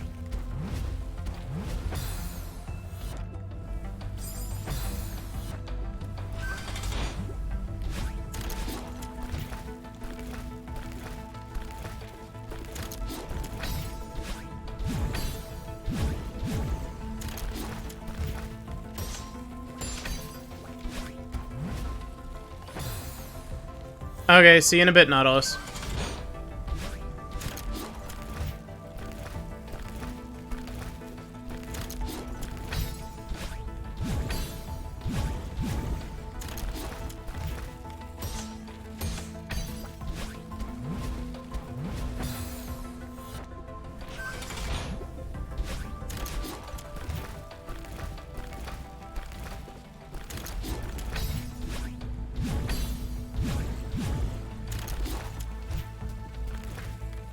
At the very least, as soon as we make it to Chapter 9, you'll get more of my glorious voice acting. Because Chapter 9 has story.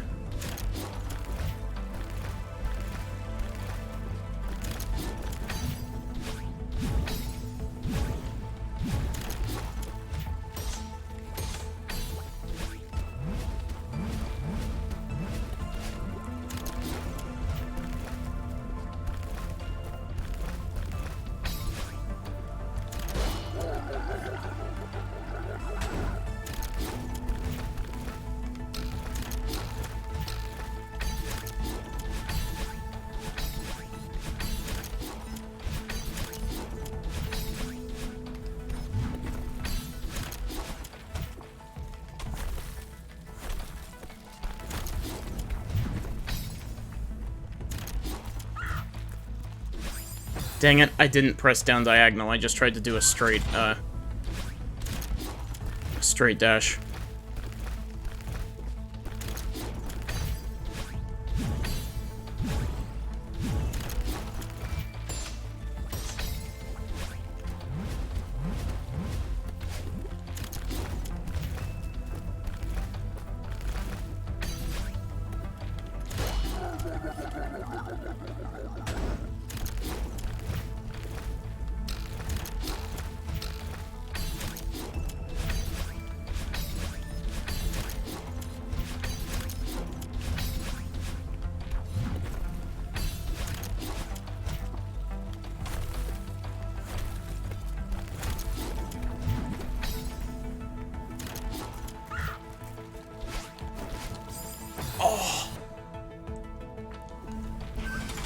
I felt that in my bones.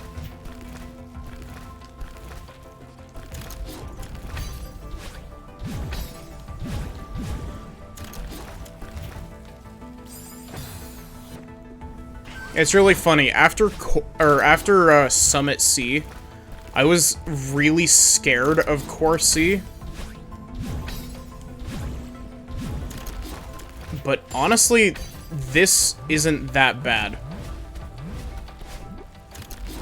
I legitimately think that that last room in 7C is, like, multiple times worse.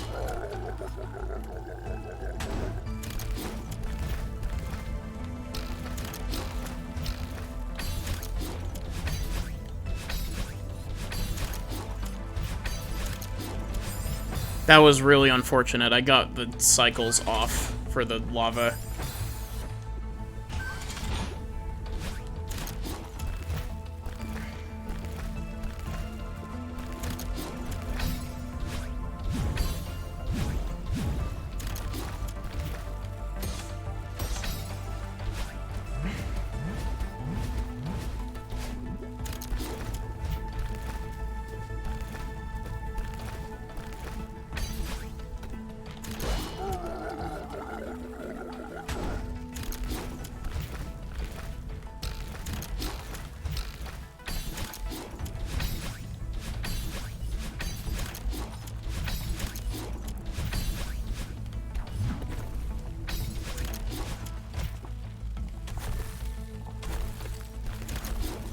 Oh, that was also entirely my fault.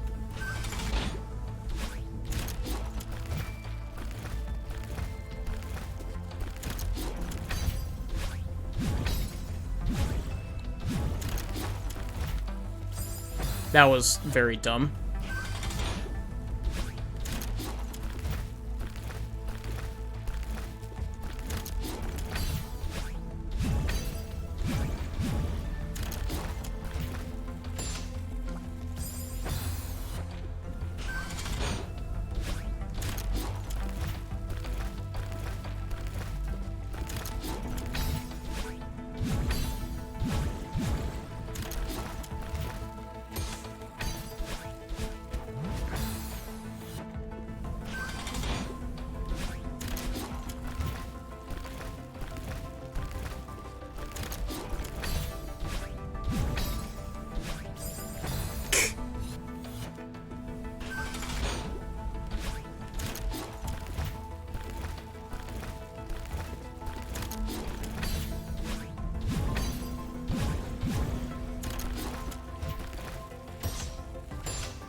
do I keep doing that?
Why? Why do I keep doing that? Also, how do I keep getting there that early?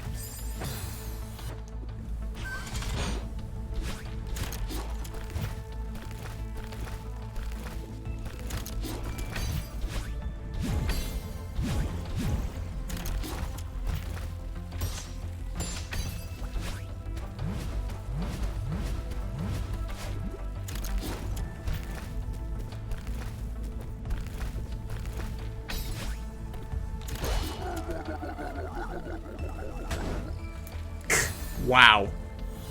Thanks, game.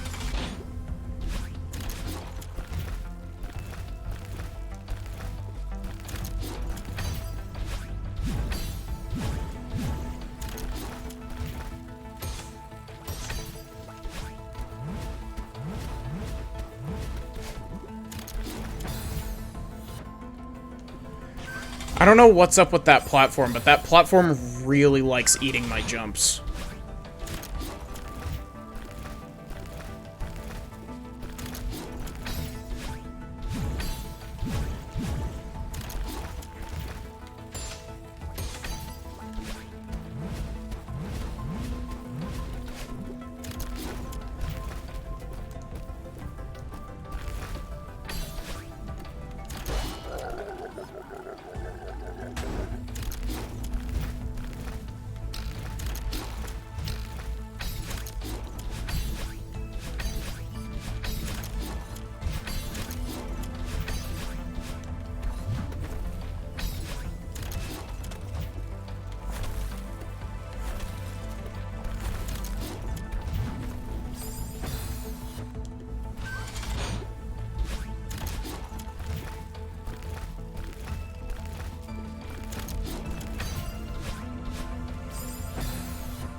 Oh, come on.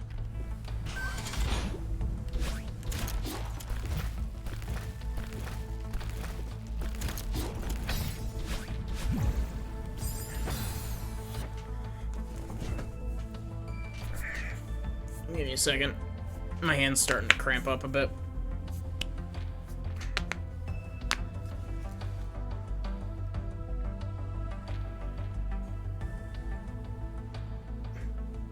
Clear bubbly things that I zoom through look like potato chips.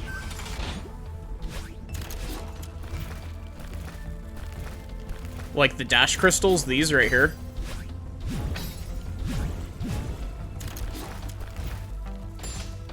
Or the dream blocks that you dash into the side of and they take you places.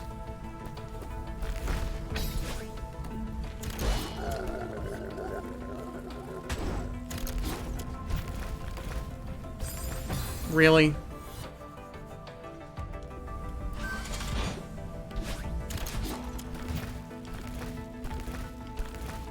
Will I beat this level in under an hour?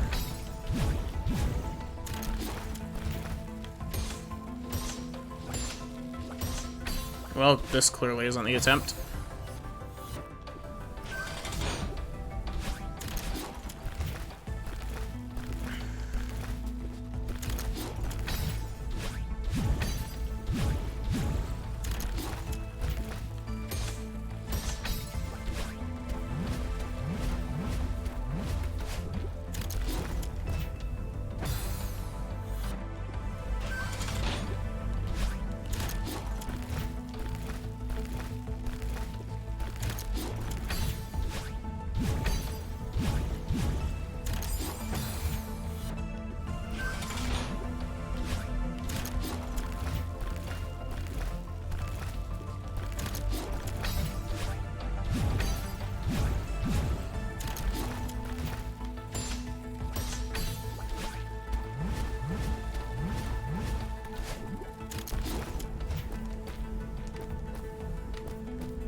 Keep getting caught by that stupid spike.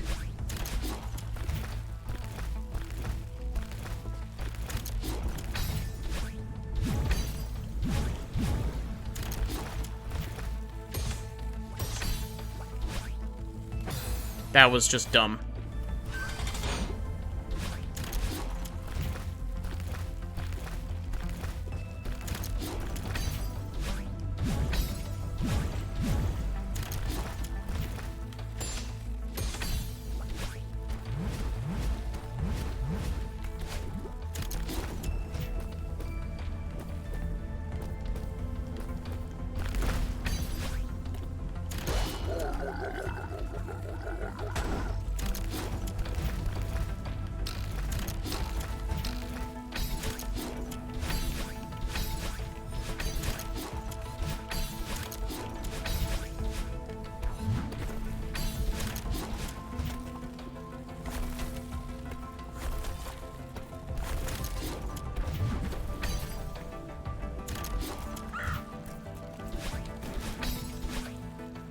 There we go. Just barely under an hour. Literal seconds away from an hour.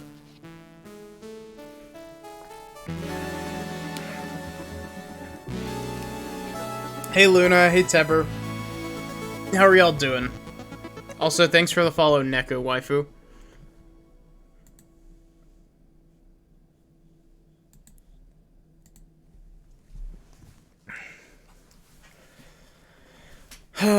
And with that...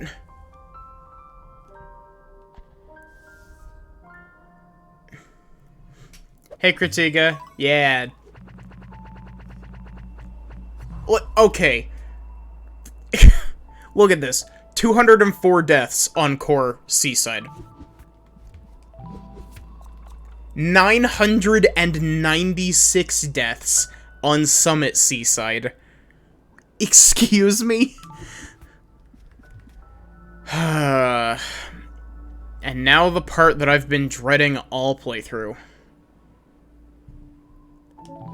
Everything else is done.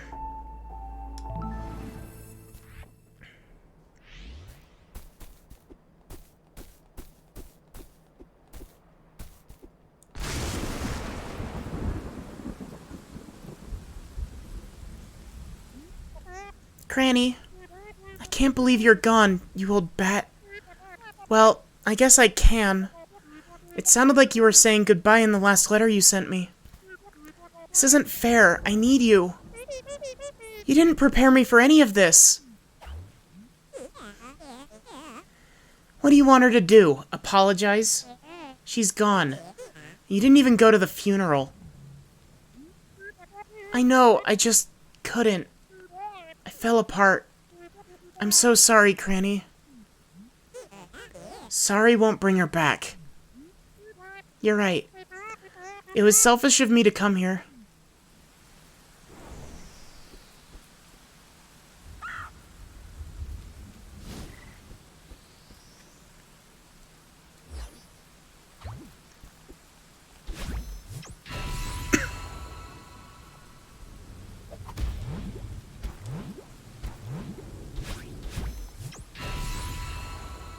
burb.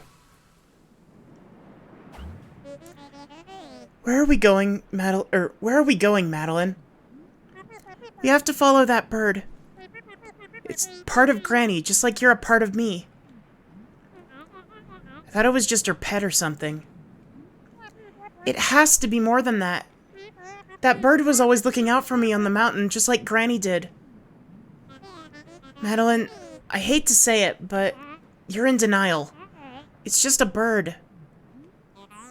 Just shut up and help me for once, okay?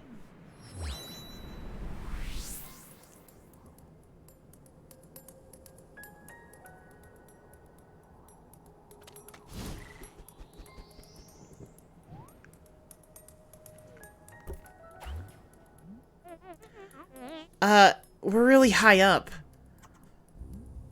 The mountain looks like a molehill from here. You should really turn back. You don't have time to argue about this. How are you even breathing up here? Granny wants us to follow her. We can't let her down again. It's a bird, Madeline. So, random thing. I've been learning how to do this sort of, like, the wavy text in a Game Maker. Holy crap, there's so much shit that has to go into making text do that. Granny's gone. You really think that's just a regular bird? It's part of her, and it's still here somehow. Maybe there's a way to bring her back. I have to do something. I can't help you with this. Then leave. Don't worry, Granny. I won't lose you. That was dumb.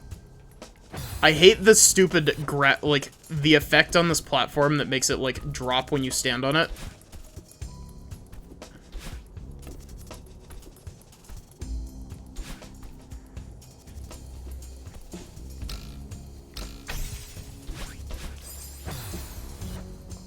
And here's one of the Chapter 9 gimmicks, Double Dash Crystals.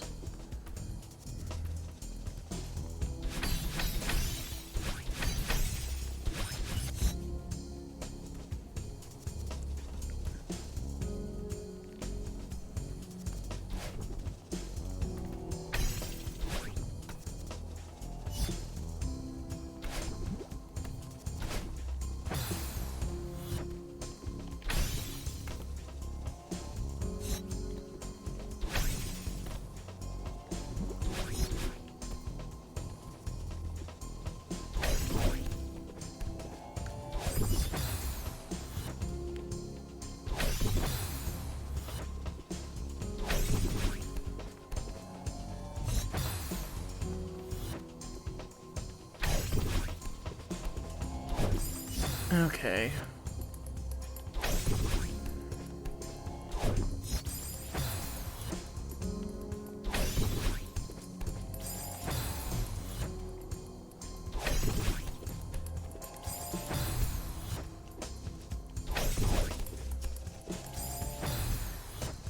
So, yes, welcome to Chapter 9.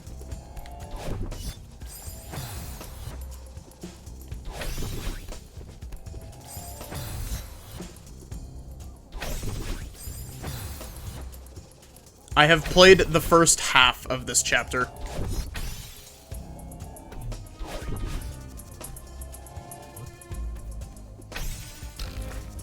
And let's just say that there is a very definitive halfway point for this level.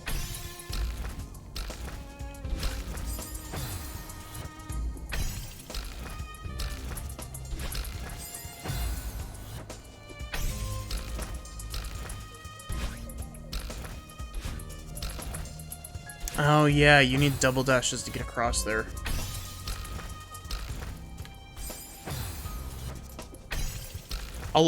There's some crazy platforming in this level. Like, some of the platforming in this level is so obtuse. It's kind of absurd.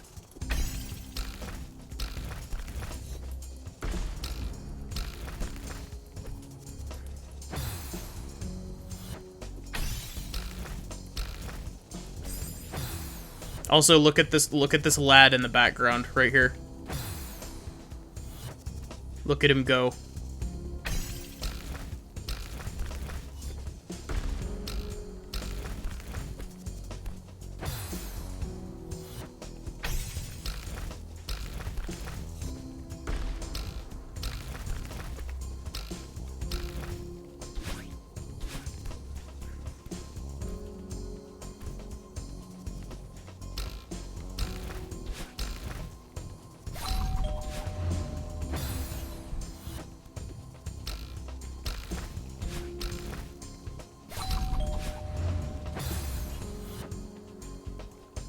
Looks like a tardigrade. I think it's intended to be a tardigrade.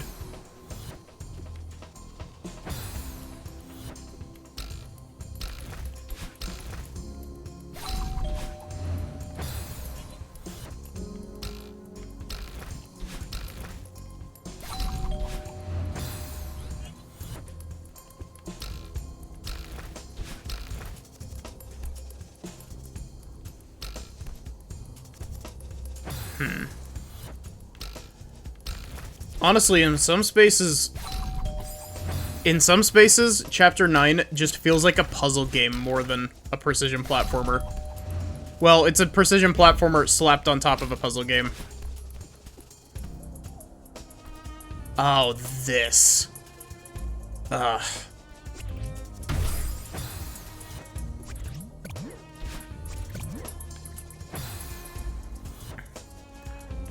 You can tell that I've got fond memories of these things.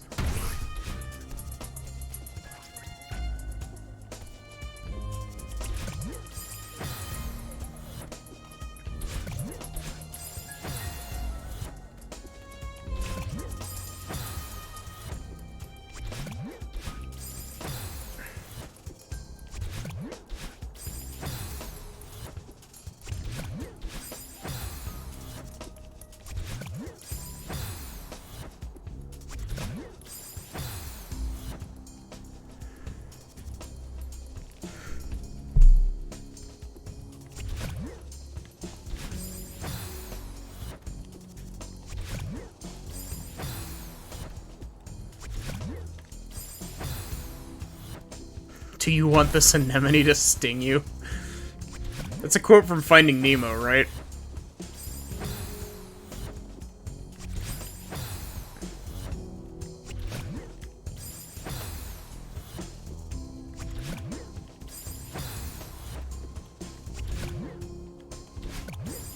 Wow.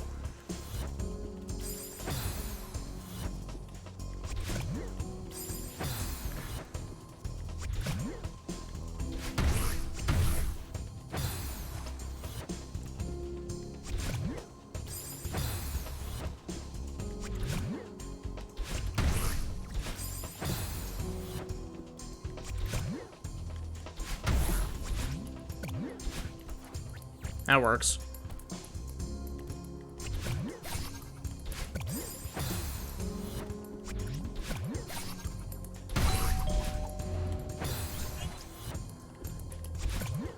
See, like, this right here seems relatively tame, but, like, this level is, like, the length of, like, 4. And so, it really cranks up the difficulty as you go on.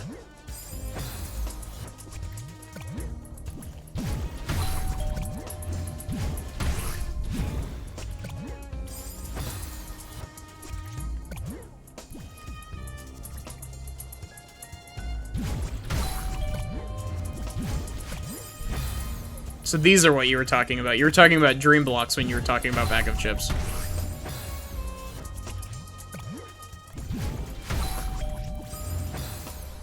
Wow. That was interesting.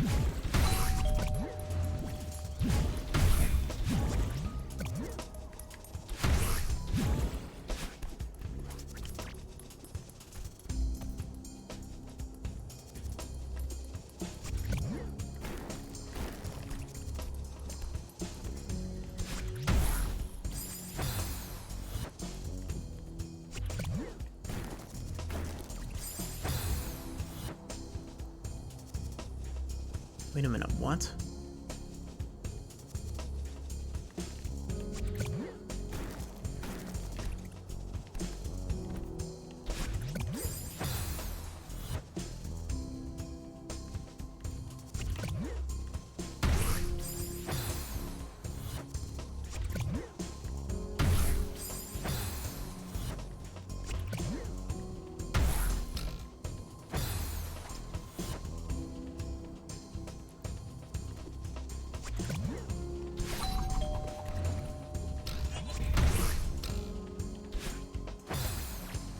Okay, so I was going the wrong direction.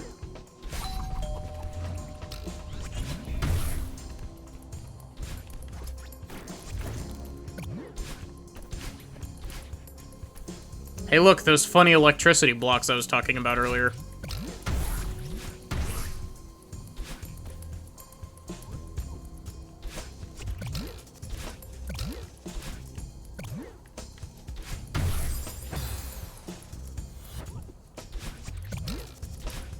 See, I do like this I like this mechanic, but it can be very finicky at times.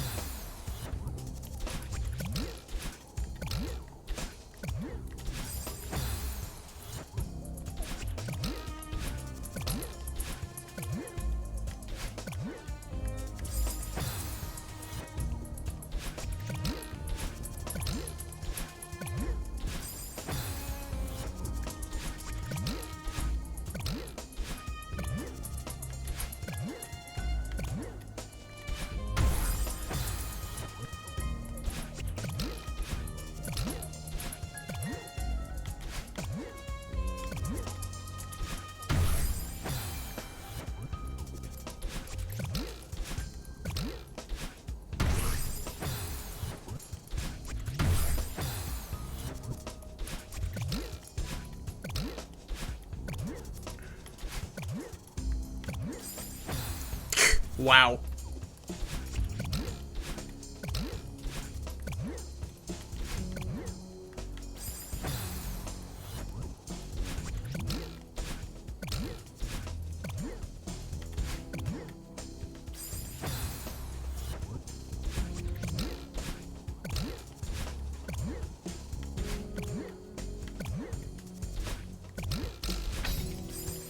Oh, that was unfortunate.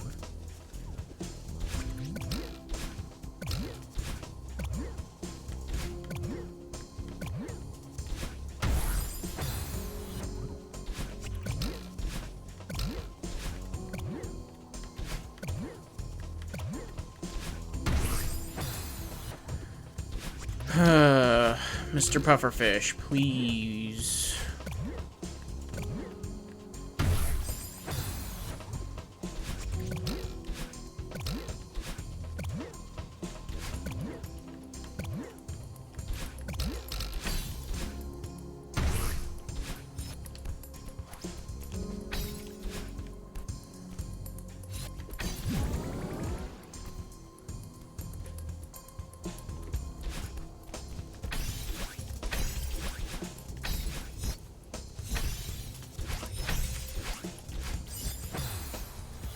I like, I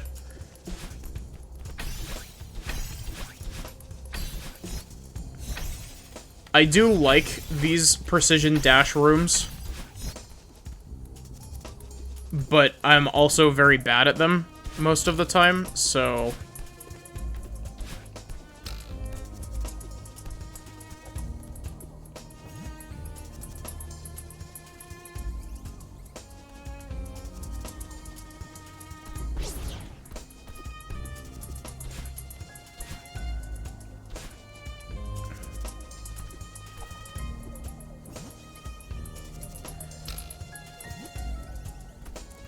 Also, the jellyfish are cool as hell.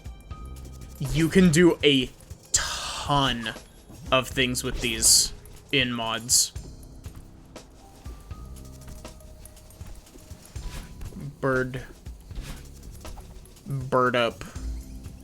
I don't actually know what the original audio for Bird Up is from. All I know is that, every time I think of Bird Up, I think of Terminal Montage.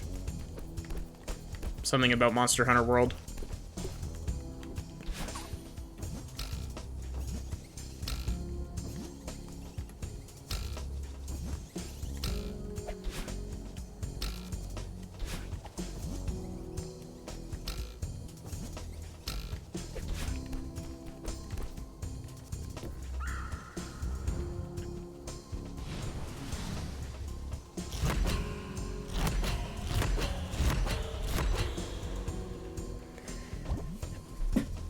Well,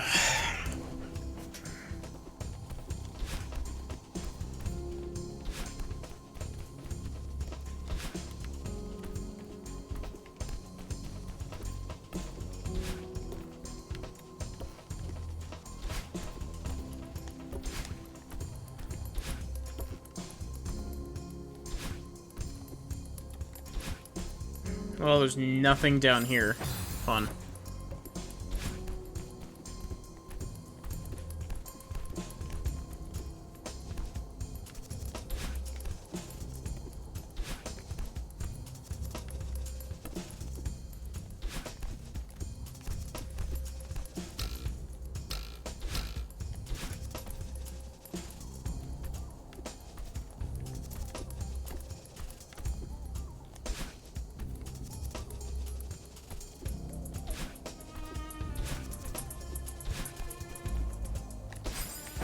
Yeah, there's not enough space for a hyper there.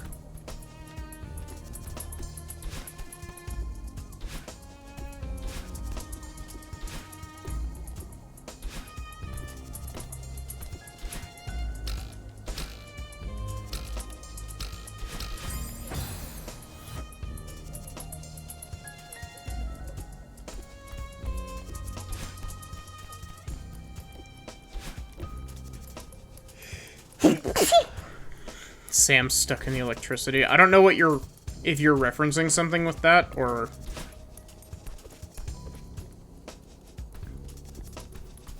Oh, wait.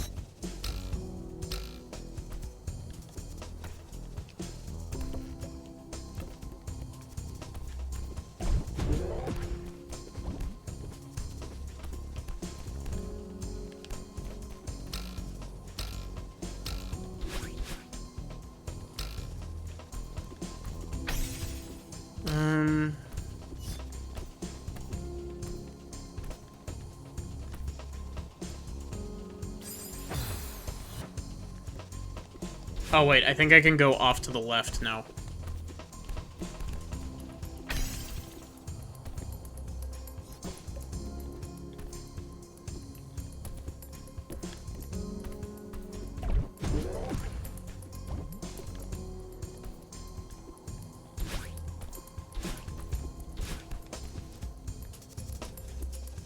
I think if I can get there with a double dash, I can get through that electricity.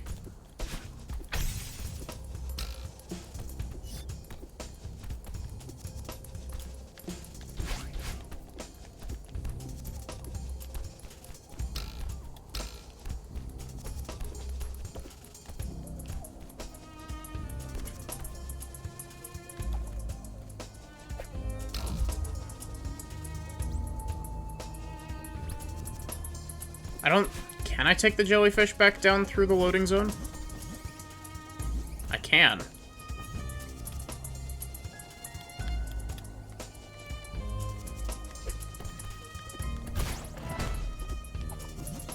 I have saved this jellyfish.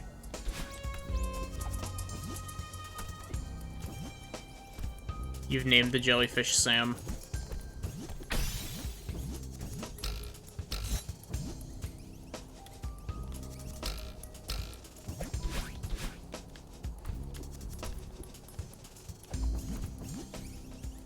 Freedom for Sam.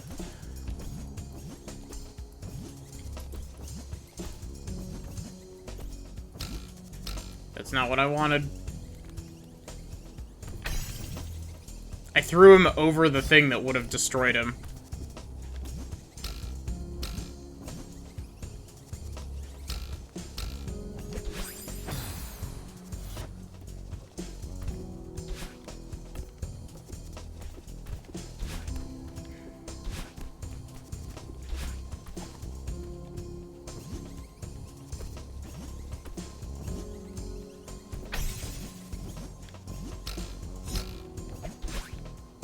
Do I need to do what I think I need to do here? Because if I do, that's kind of dumb.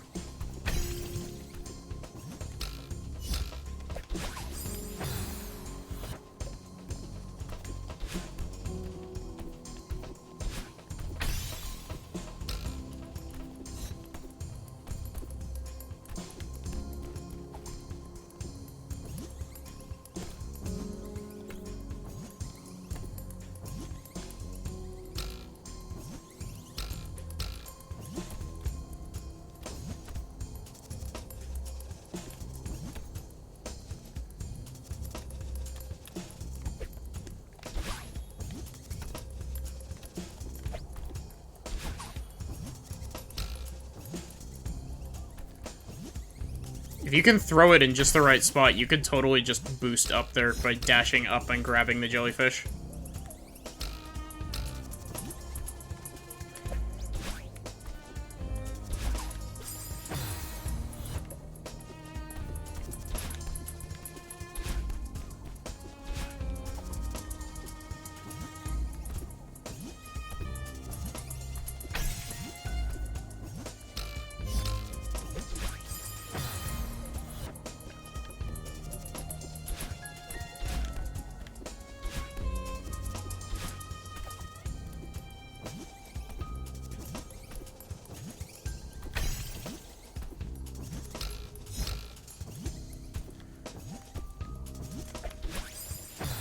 Really?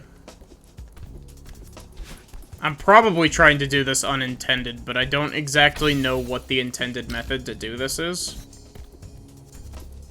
Because I'm using a technique that mods taught me, but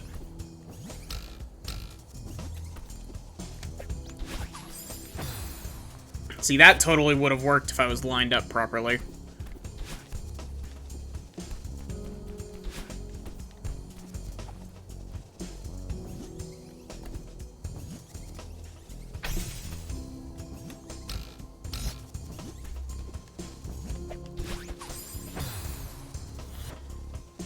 Hey, Liam the Great, how are you doing? Welcome in. I'm Maddie. I hope that your day is going well.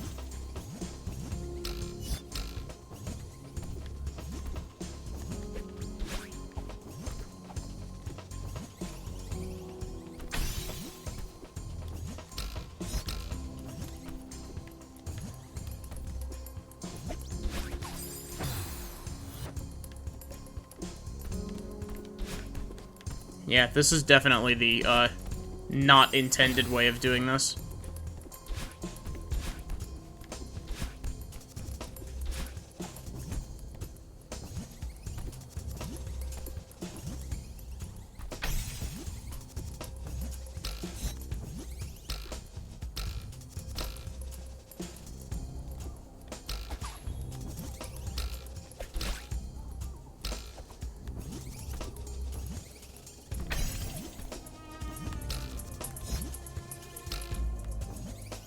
Haven't played Celeste since it first came out. No, this is not my first playthrough.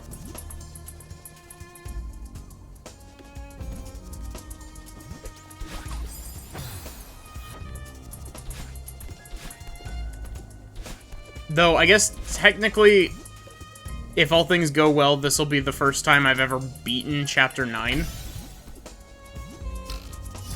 Just because I never had the patience for it before.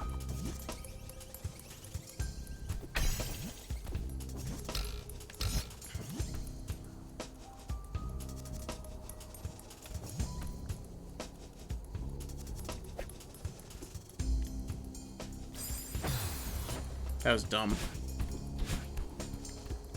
I just want to break the box, please.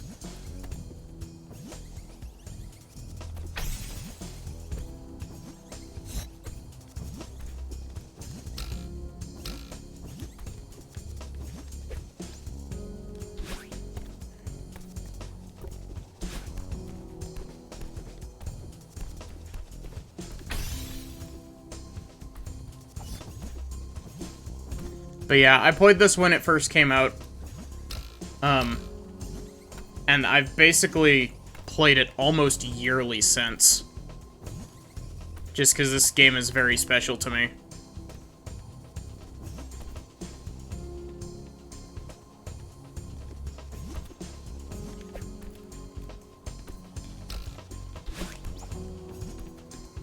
Is that how I'm supposed to do that?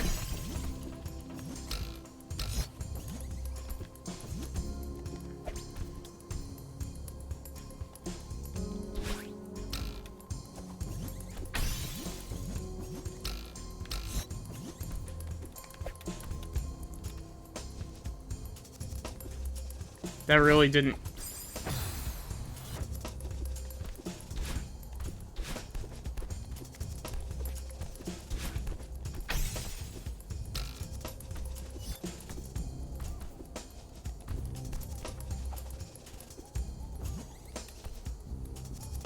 That's how you feel about Dark Souls, really special to you, and you've played nonstop. I'm also kind of in the same boat with Dark Souls as well. Granted, I've only just recently gotten into Dark Souls, but Dark Souls 1 is such a good game.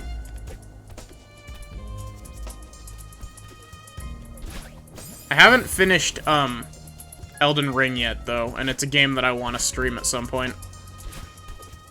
Same with, Sekiro. I haven't finished Sekiro. I haven't actually played a majority of Sekiro.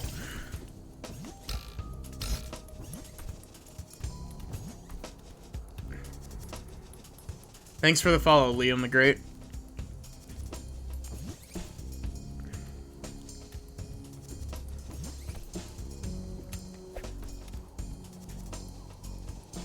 Come on.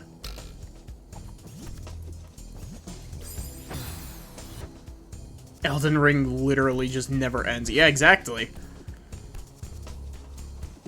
I have finished every other Souls game other than Elden Ring and Sekiro.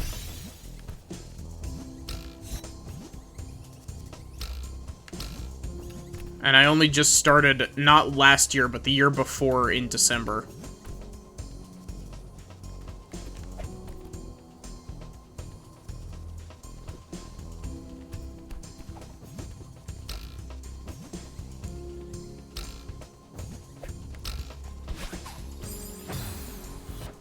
Thank you for the hydrate, Rana, and the stretch.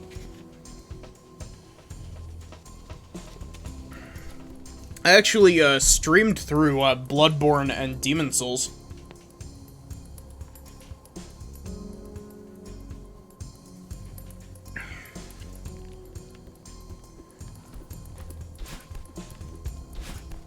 Those were fun. Those were really fun.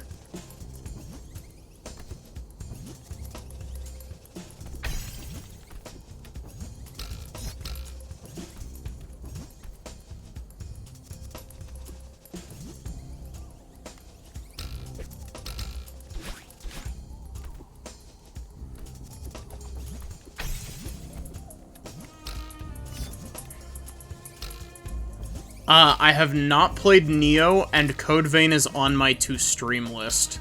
I've played a little bit of Code Vein. Or, well, I say a little bit. I've played a couple hours of Code Vein. But Code Vein is on the to-stream list. I've heard mixed things about how Code Vein does its Souls stuff, but...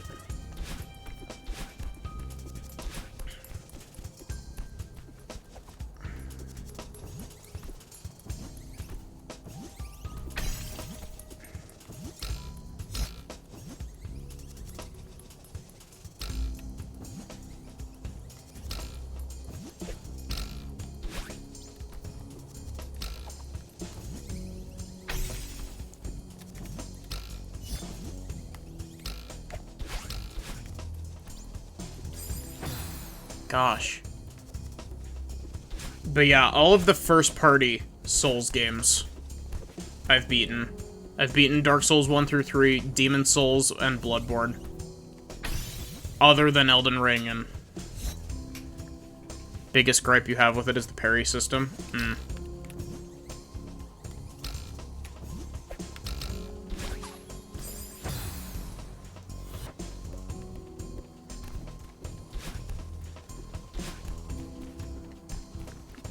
I want to warn everyone who's here in chat.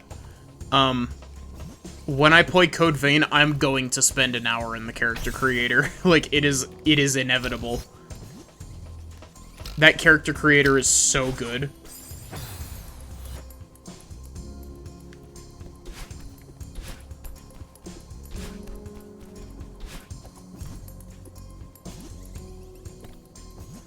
It's really funny. The character creator in Code Vein is detailed enough that,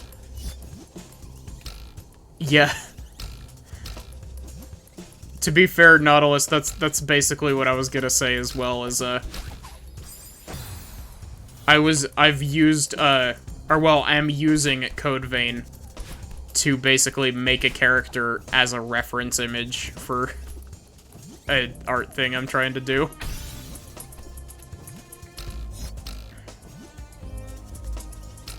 The unfortunate thing is that apparently ripping models from Code Vein is, like, stupid difficult.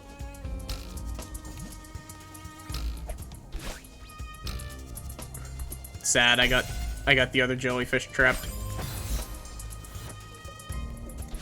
But yeah, like, its character customizer is so in-depth, and you can, like, rotate the accessories as well, and change the scale of it all. It's crazy how in-depth Code Vein's character customizer is.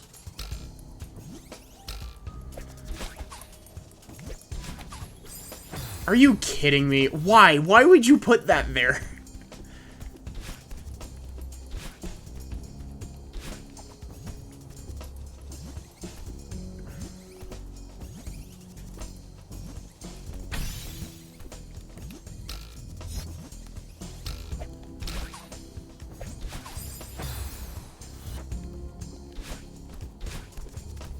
I'm probably doing this wrong, but, you know, I don't really care at this point. I've been stuck on this for too long.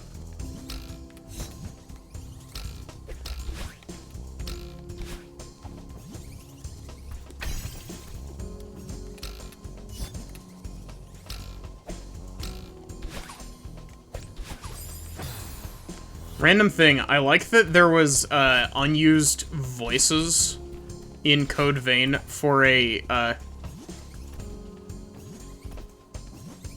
like a Domino's cross promotion.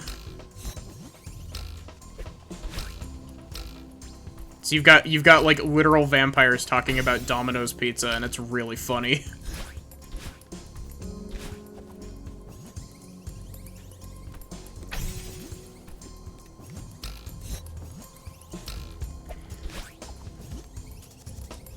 Also, I want to try the, I'm curious, have any of you in chat tried the, God Eater games?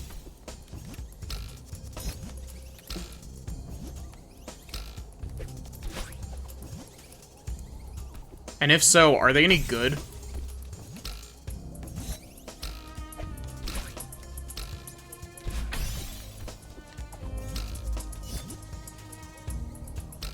Code Geass crossover episode, or Code Geass episode all over again.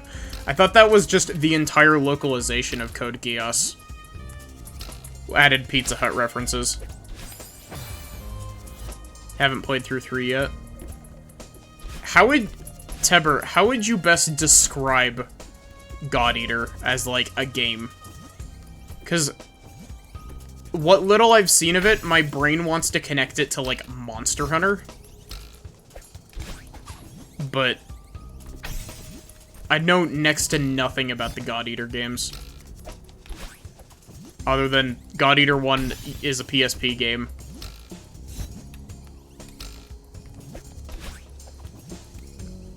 It's pretty much Monster Hunter, but more anime. Okay, have a good night, Rona.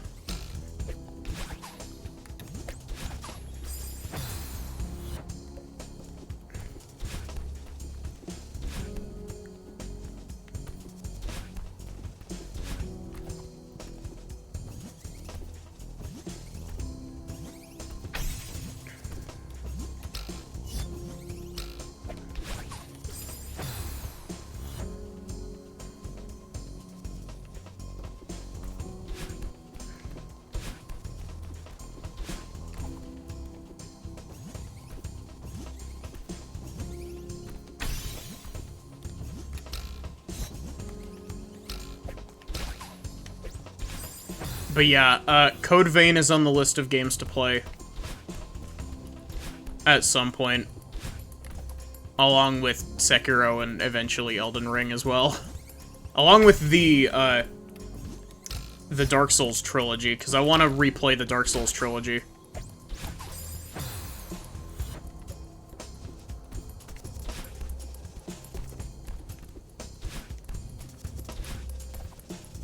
I want to go back to that crusty Dark Souls 1 combat.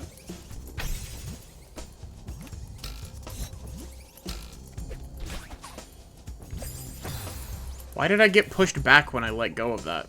That was weird.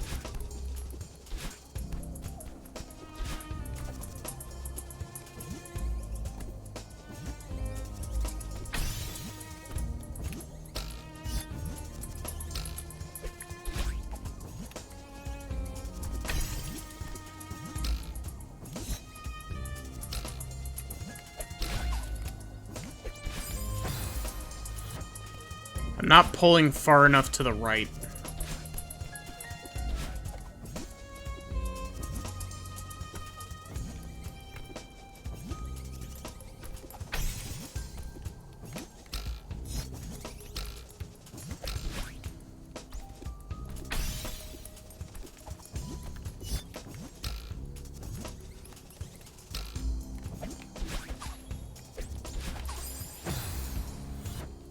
Come on, that shouldn't be pushing me back. What is the intended way to do this? Am I supposed to be trying to do this with the other side, like I was earlier? Just kind of like... Wow.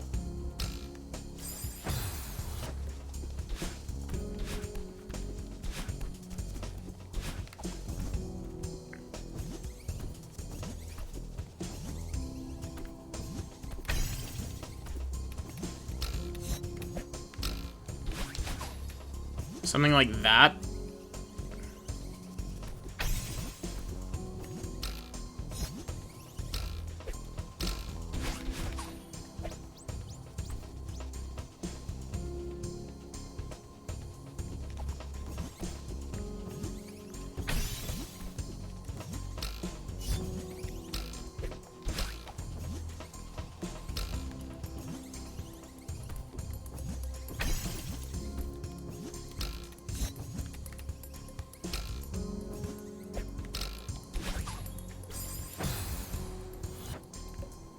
I mean, that could have been close if I had managed to get a regrab on it again, but...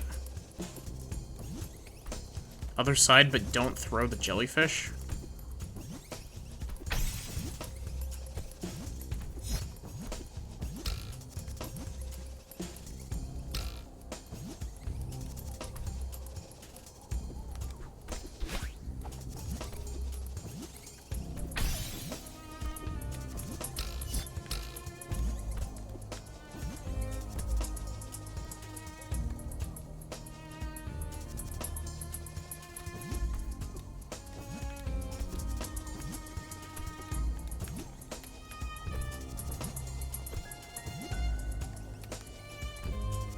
I don't know that I understand what you mean by other side, but don't throw the jellyfish.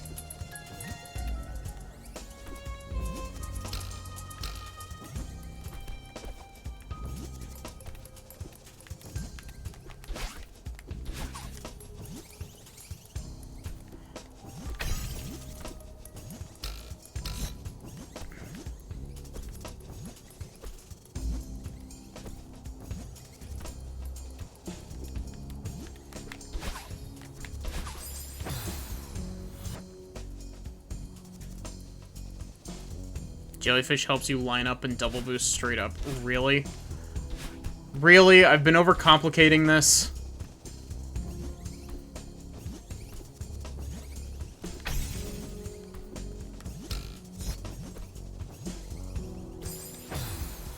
I'm so used to modded levels that use the jellyfish in crazy ways.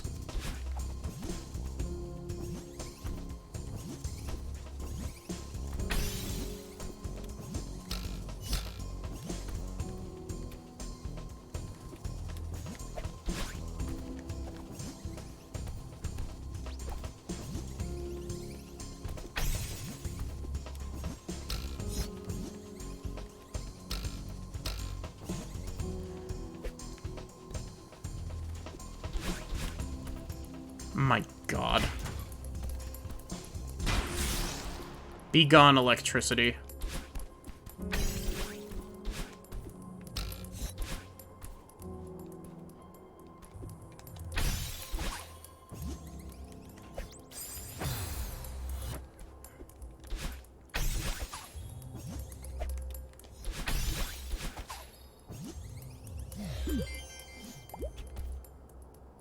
Also, thank you, Kritiga. You saved me another half hour of being dumb. Okay, I assume that I'm supposed to, hyper into this. Or not.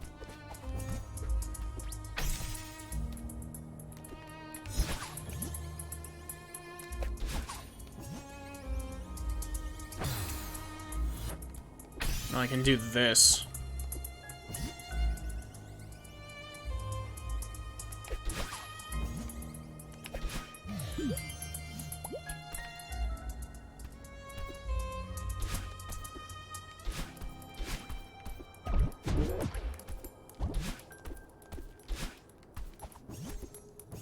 Here you go, Kritiga. Sam has been freed.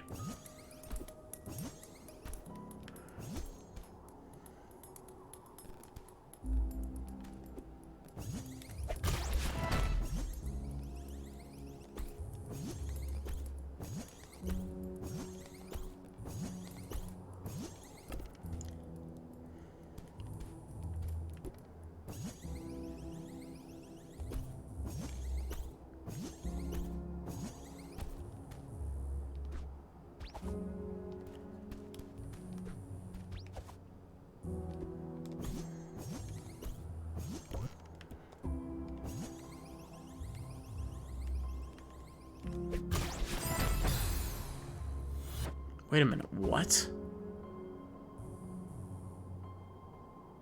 How am I supposed to do this?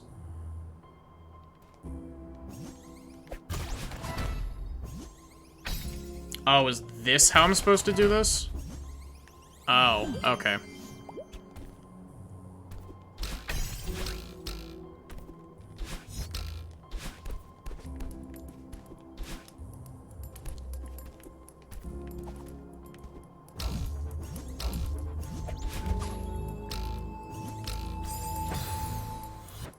Wait a minute, what?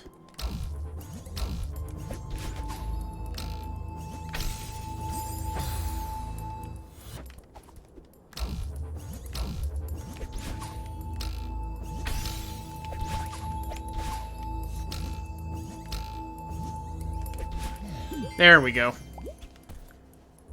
Easy.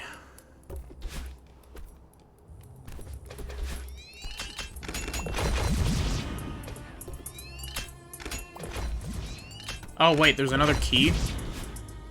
Where?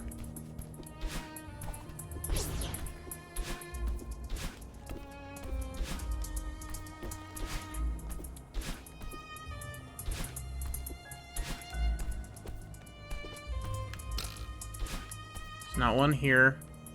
There's not one here.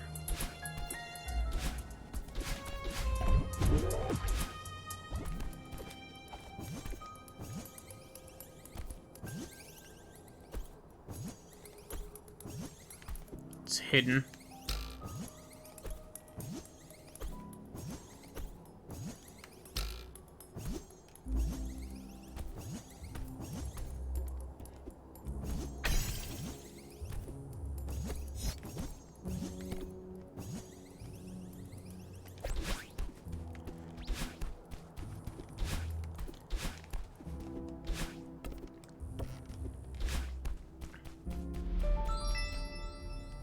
Rude.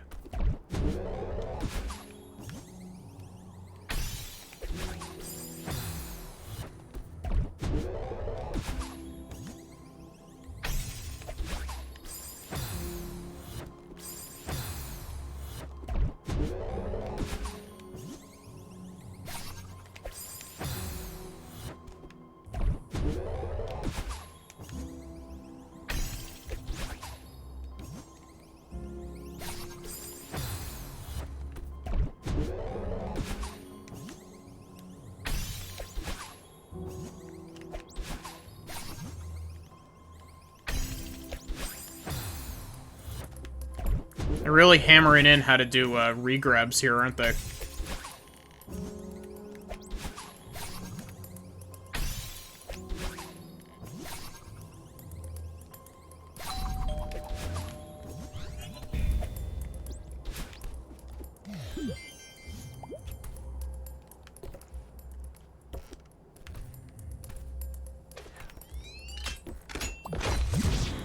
And up we go.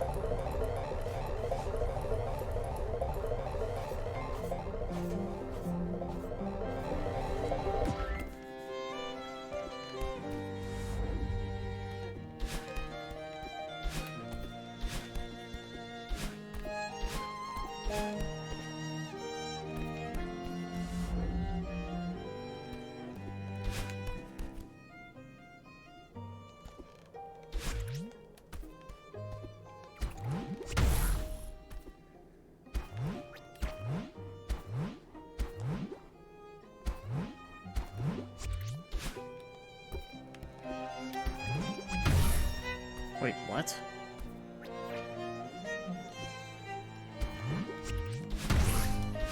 Oh, okay.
With my very limited knowledge of this level, I remember getting stuck on this part for a while.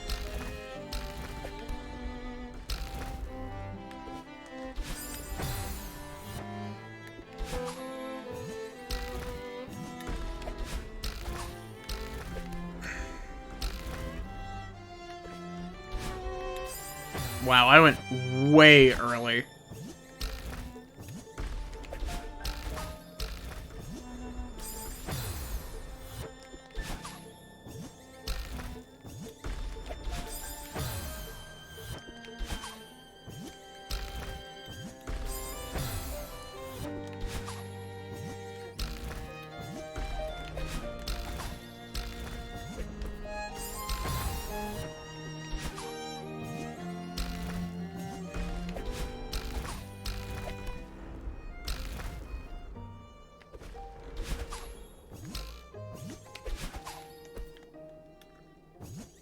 Hey, look, I've kept the jellyfish.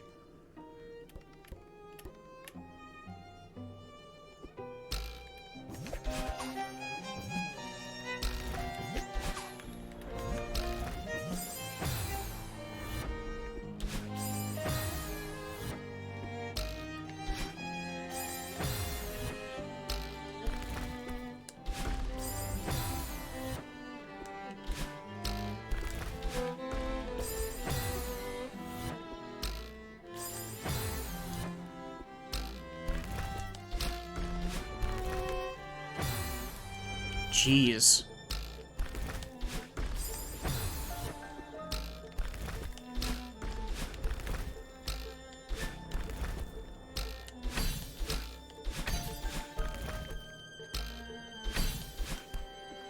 That's some tight platforming.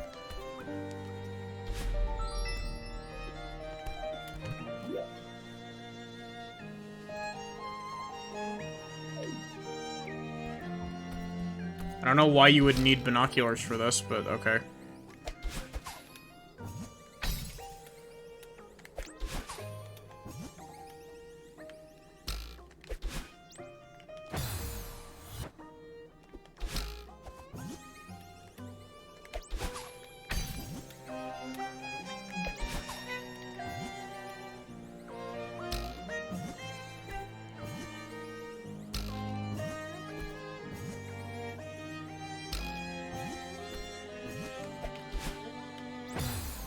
So, I don't know if I think I've said this on stream before, because I think Jimbles and I have talked about it, but, I used to play the violin way back when.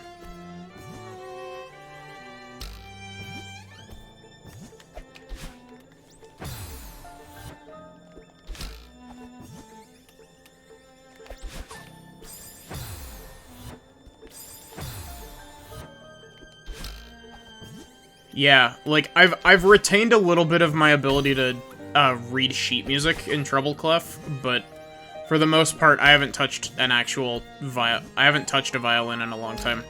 Played in an orchestra.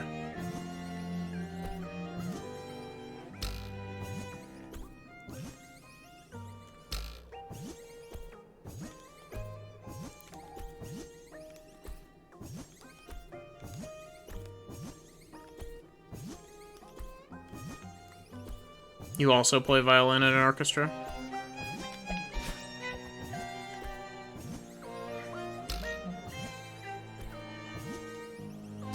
Am I supposed to be, like, trying to throw this sooner to activate the button with the jellyfish?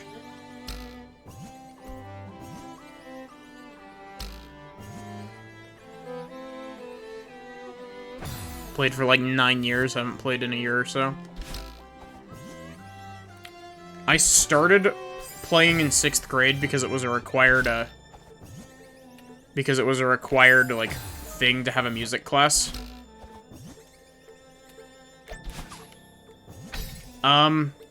It depended because, in that, orchestra, it was for a class, so it shuffled around.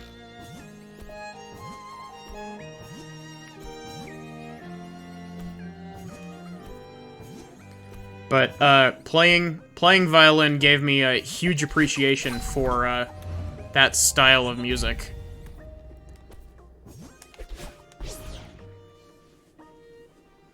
Well, I enjoyed playing it.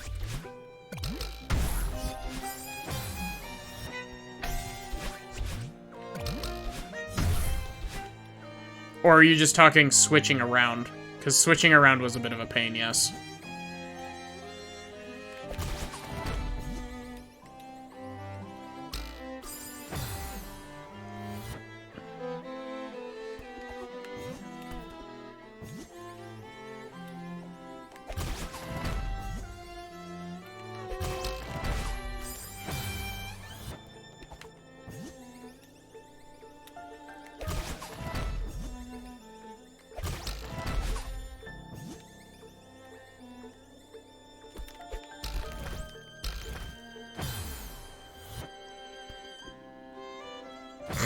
That was dumb.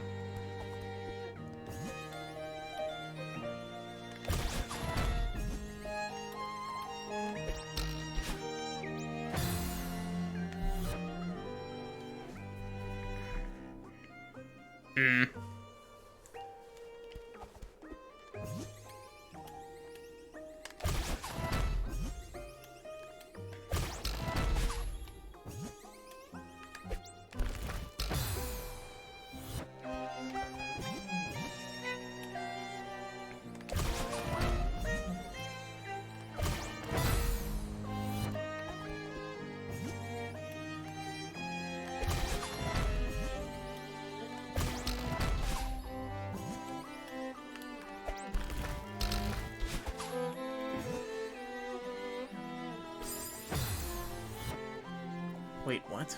How am I supposed to do that?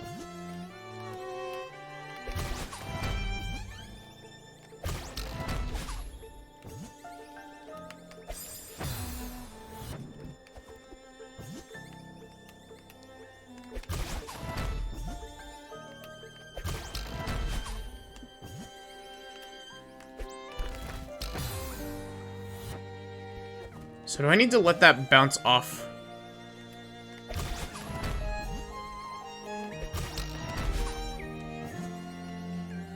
Couldn't afford rentals, so you inquire.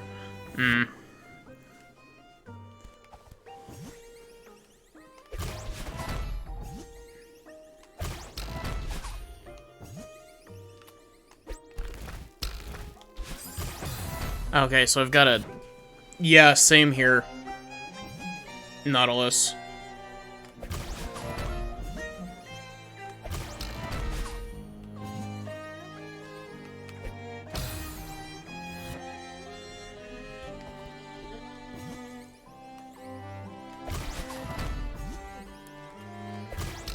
I don't know if Jimbles mentioned this, when we were having our conversation about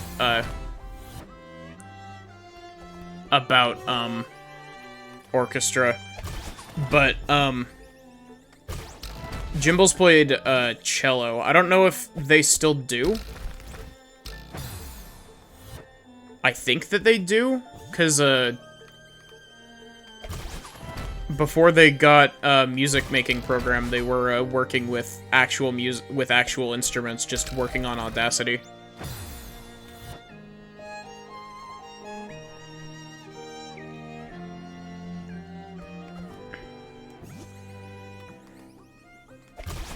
Gosh. My friend group and I in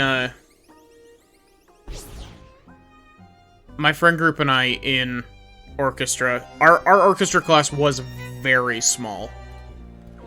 Like, our, what's the way to phrase this? Our classroom was literally a gym closet.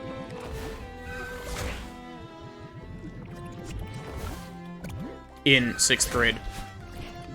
We had, like, 6 people.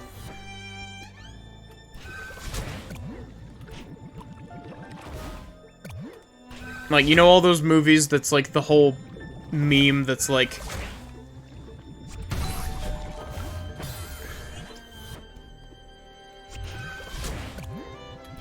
That's like, you know, you got the music class in the closet. We literally had that.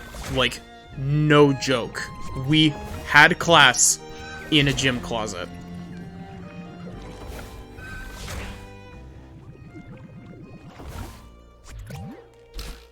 Well, that was dumb.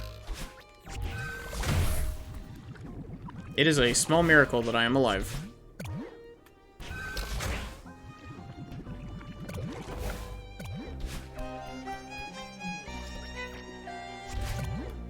I don't want you there, please. Around 20 to 30 people. Ours got to that point eventually, but, my first orchestra class was in 6th grade. And it was, that orchestra teacher's first year of teaching. I think Jimbles and I told the Jolly Rancher story. We are, like, 90% sure that class is the reason that teacher stopped letting people do parties. Because there was a point where we had, like, a party and she had to leave the room. And we just started, like, Jimbles had brought this bag. Like, one of, like, the big family-sized bags of Jolly Ranchers. Like, the hard candy. And,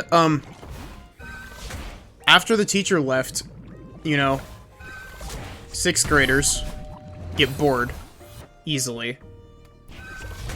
And, I forget who actually suggested it, but chances are it was Jimbles, because it's very in character for Jimbles to suggest it. Essentially,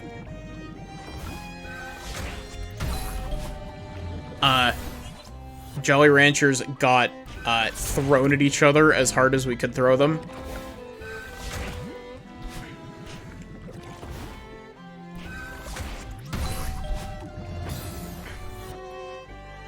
Honestly, we were awful children.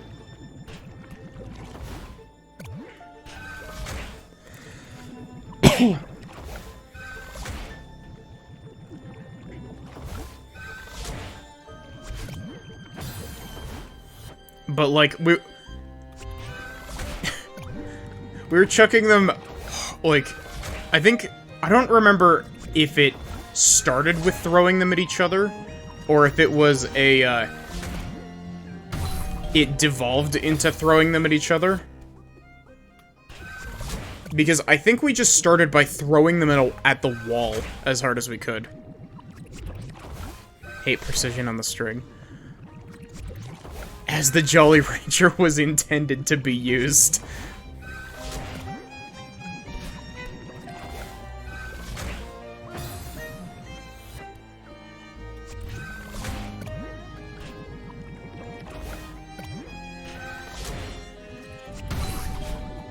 Oh, that was so close.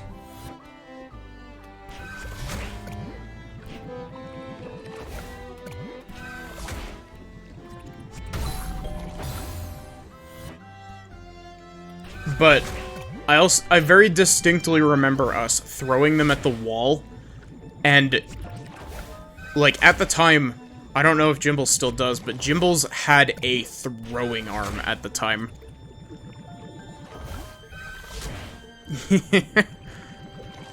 Yeah.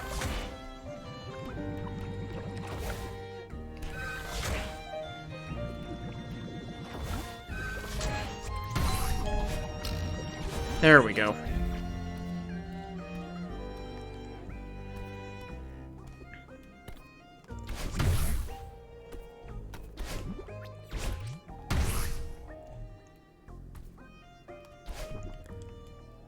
But essentially, Jimbles had like one hell of a throwing arm. And so, I distinctly remember Jimbles throwing one at the wall, and it just vaporizing on contact with the wall. Like, the thing was just dust.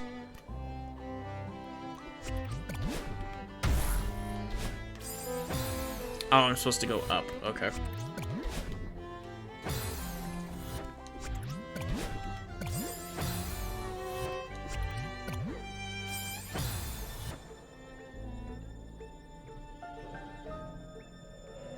Ah.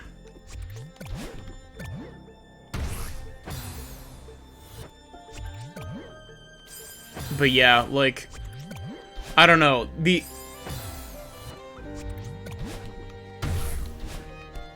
that class, for every year that we had it, was crazy.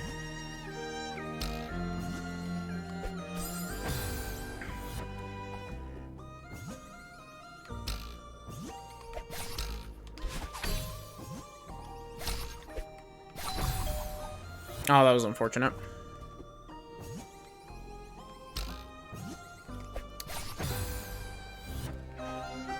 There was a time where, Jimbles and a couple of other friends, decided to pull a Metal Gear and started climbing through ventilation shafts, because we were in an annex building. I think Jimbles told that story when we were doing Terraria a little while back. It's basically all of the benefit that you get from having, like, a really small class. Colonel. I'm trying to sneak around, but I'm dummy thick, and the clap of my ass cheeks keeps alerting the guards. I'm sorry, I can't do a good Solid Snake.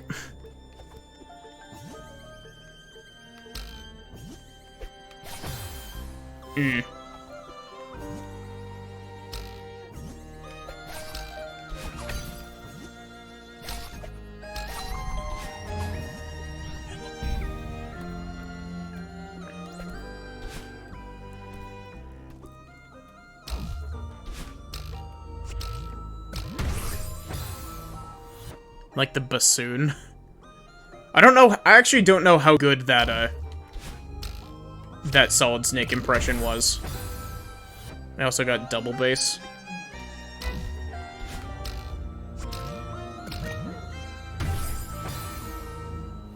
I can't do the correct amount of, like, gravel for a Solid Snake voice.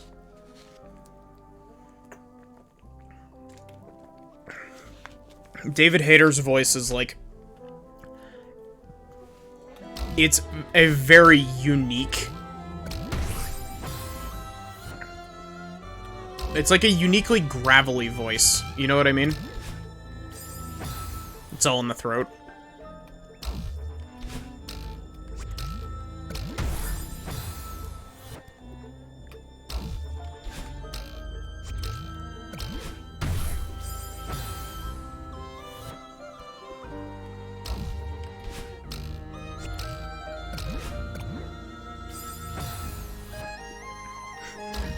Where does the Otacon voice sit?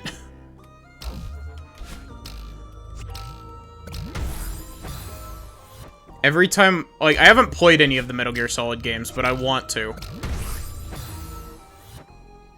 David Hayter's the true throat coat. That's not a sentence I was expecting to read today.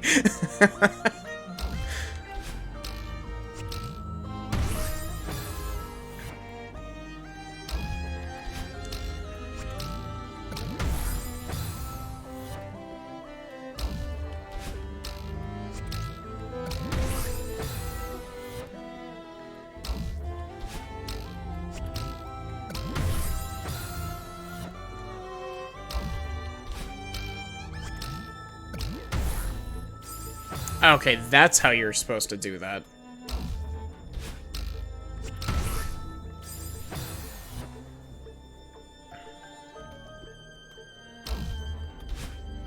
But yeah, it's... I get the feeling that it's, like, much deeper, like, down. Like, in your throat. Take that out of context as you will. But I get the feeling that the snake voice is a lot further down, throat-wise.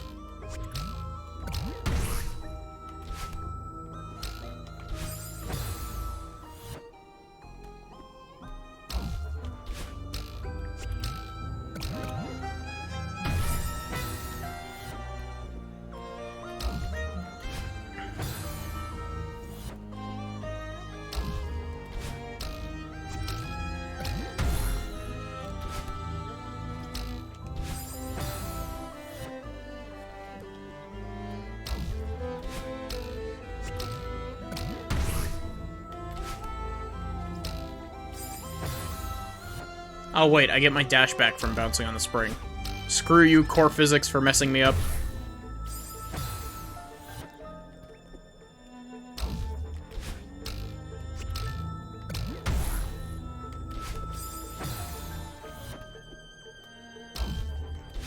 But yeah, I might need to stream through the Metal Gear games, though I will warn you, my, it's gonna be nothing but you saying, Colonel.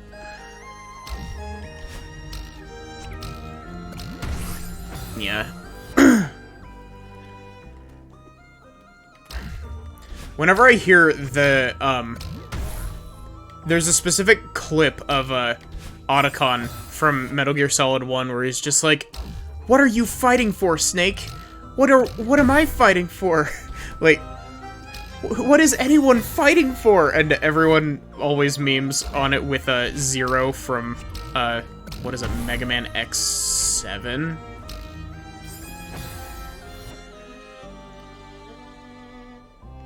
When you're in the orchestra, there's this old man who's insane on the flute.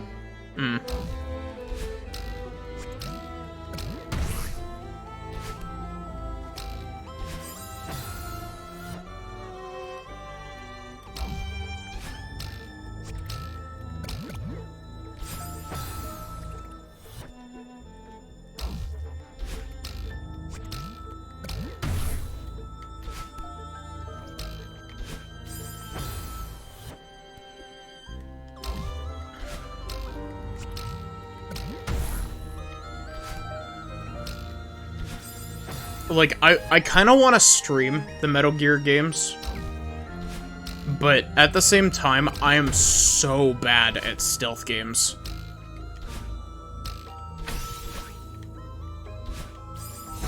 Oh, wow.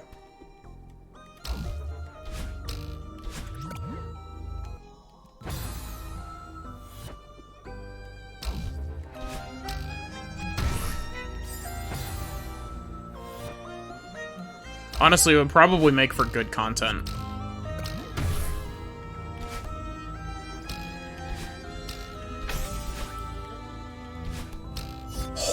Holy shit!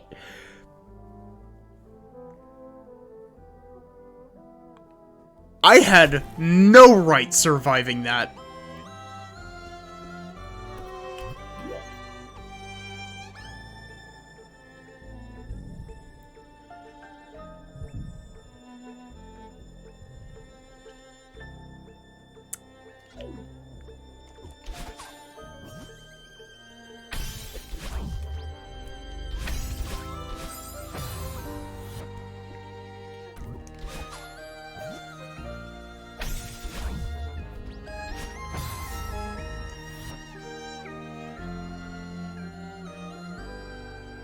Just watched a streamer who can't stealth beat MGS and MGS2.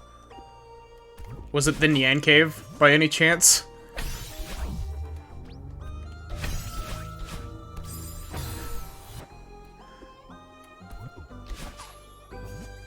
Okay, no, it wasn't.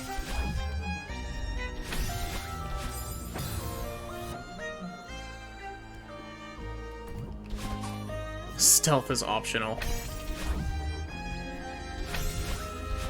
I can't stealth even in non-stealth games. Like, take a look at... There's literally a stealth mission in Fire Emblem Path of Radiance that I just ignored.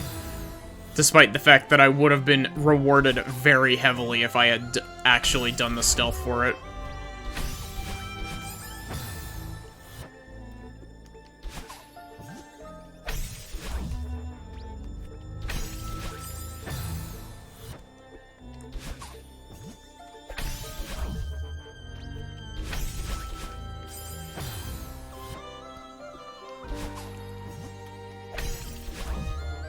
There's something really funny to me about the fact that Twin Snakes is...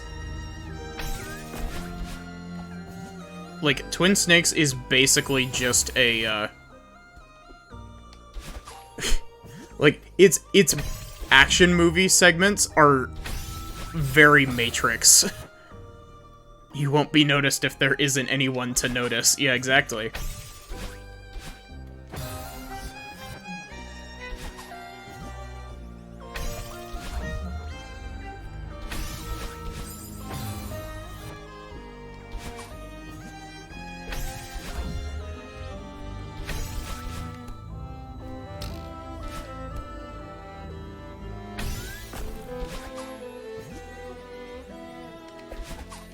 There we go.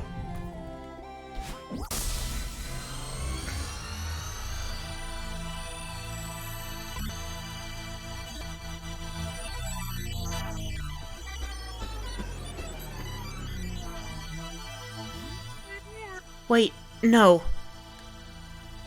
This can't be the end. Granny's still out there somewhere. Which means I still need to keep going.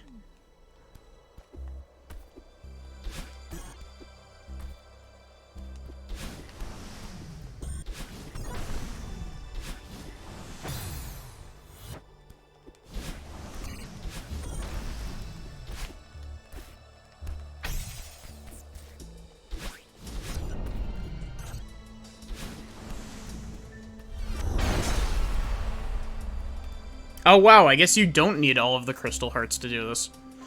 So, I want to show something off real quick. See, you saw how this fell down, right?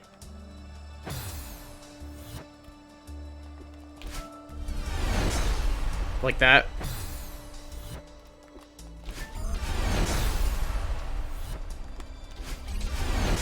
I always forget how to do this. It's like...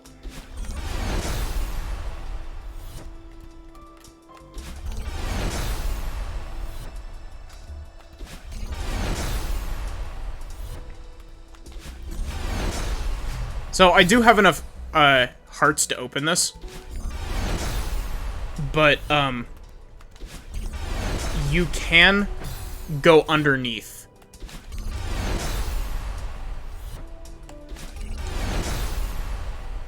Yes, if you are good enough, you don't need the hearts. See?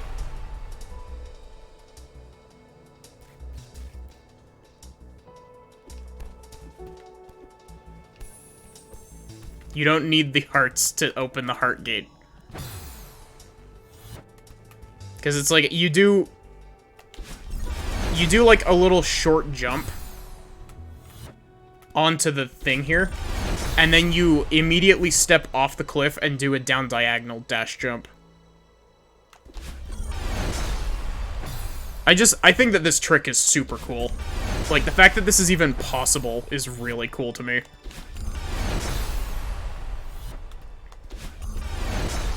Like, you'd think that it would just be a giant wall. But, nope. Welcome to the Internet Cafe.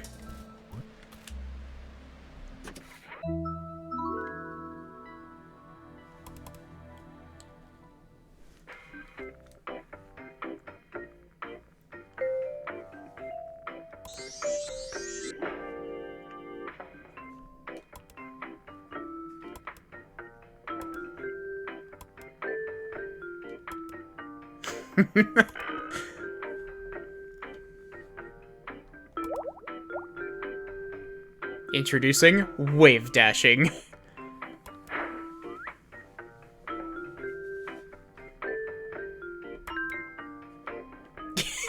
I love that they put easy in quotation marks because it's true. Yep, I do know how wave dashing works, but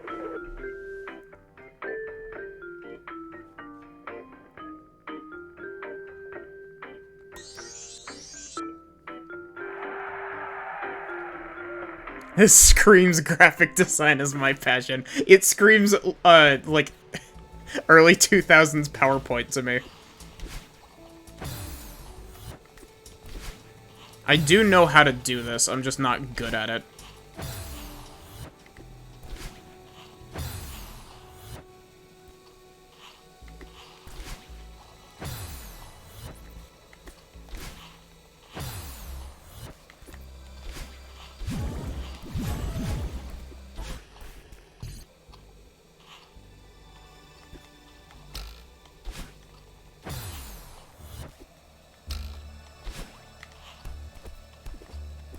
I did do it to ignore the heart gate, despite the fact that I really didn't need to. So yes, Chapter 9 also decides to, have you chain wave dashes together.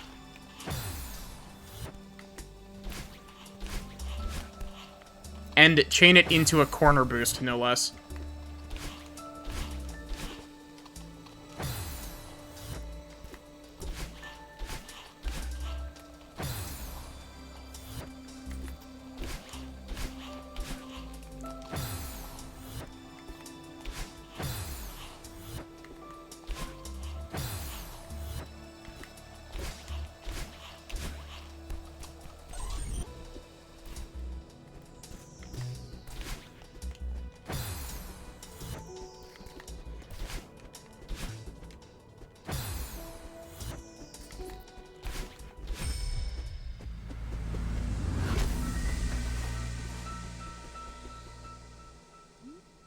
Hey, don't you want me to help you?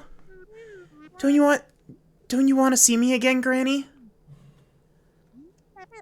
I don't understand. Are you testing me? Are you just afraid to ask for help? Maybe part of me was right. Maybe it is just a bird.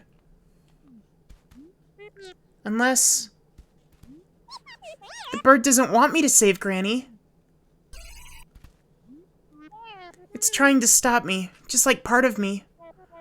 I'm alone up here. Well, we don't need their help, right, Granny? Don't worry, I won't give up on you. I'll catch that stupid bird and set you free. So, welcome to half 2 of Chapter 9. Goddamn, this level ramps up in difficulty immensely from here on out.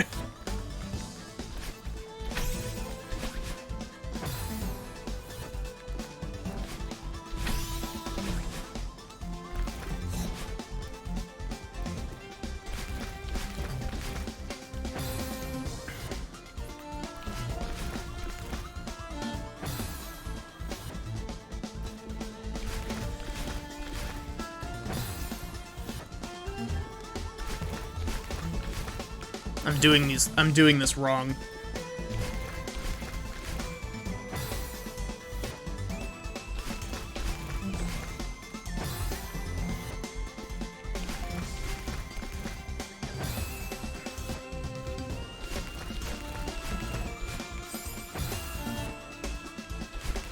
I think that this room is the last room that I made it to on my initial playthrough.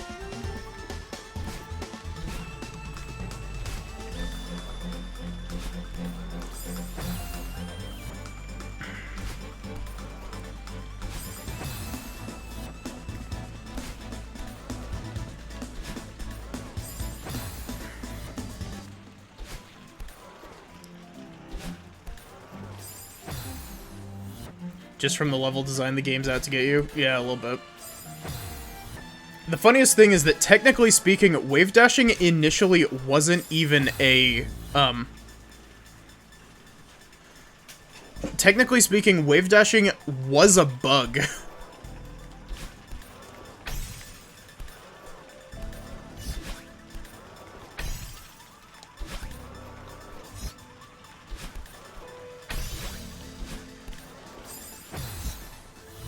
A long, grueling, fun 10 hours of your life.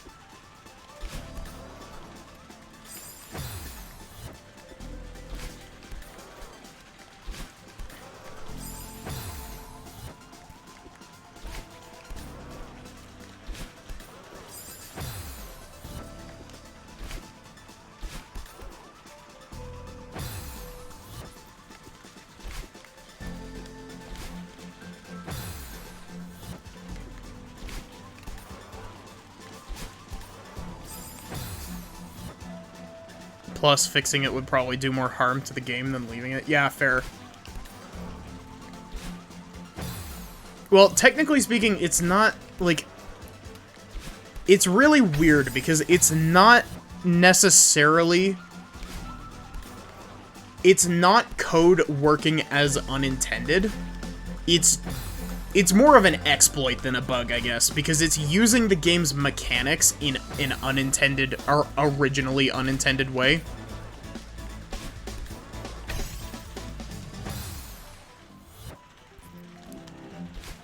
Because, technically speaking, the reason that wave dashing works is that you regain your dash if you touch the ground for, I think it's either 2 or 3 frames. Like, it takes a couple frames, so you can't just do that.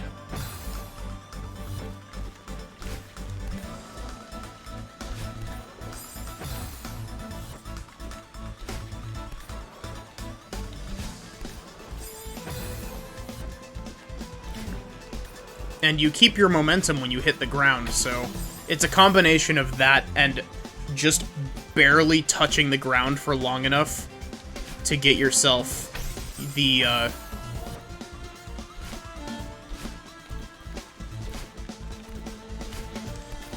to get yourself your dash refill.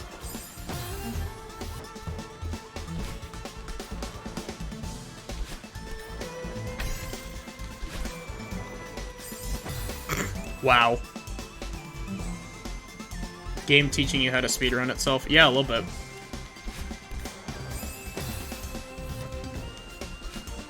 Except, speedrunners use even more crazy tech than just wave dashing.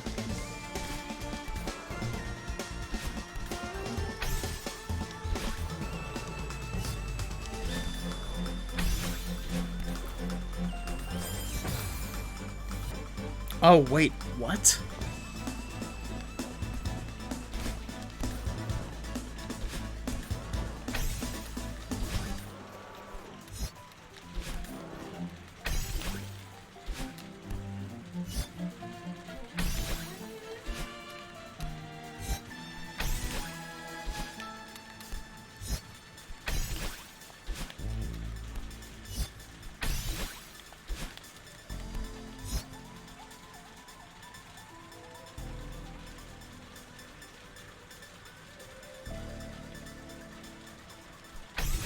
Oh, hoiking?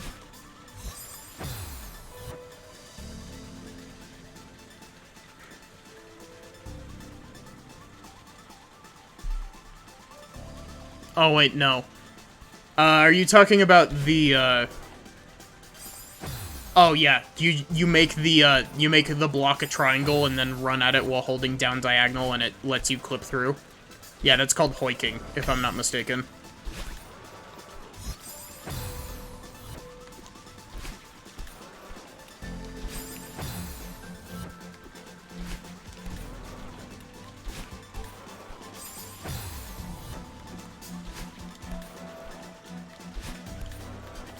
Its main use is to clip into the lizard temple early. Which is really odd to me, because the lizard temple doesn't really have anything in it that you can actually use. But You know, it's cool, so why not?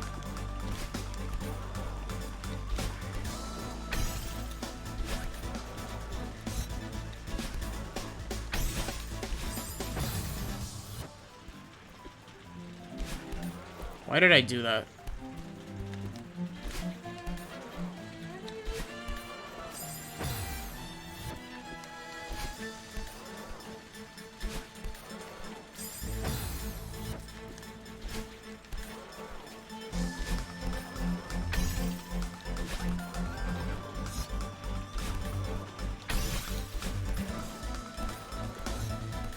There we go.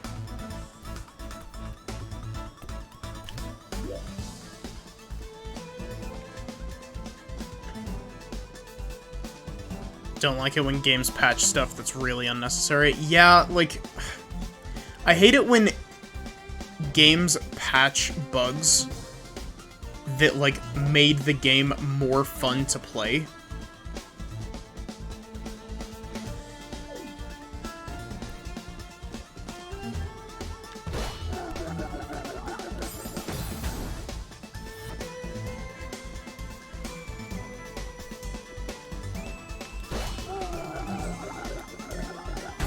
Like when Nintendo patched, Brilliant Diamond and Shining Pearl, like, at all.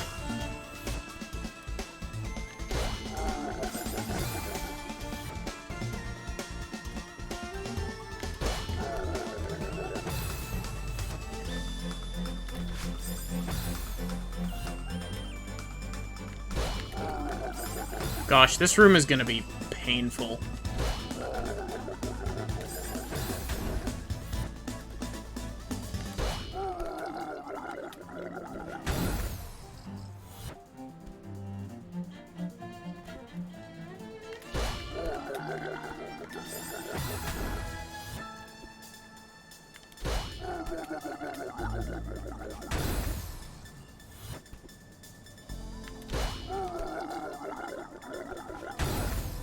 Thanks for not letting me...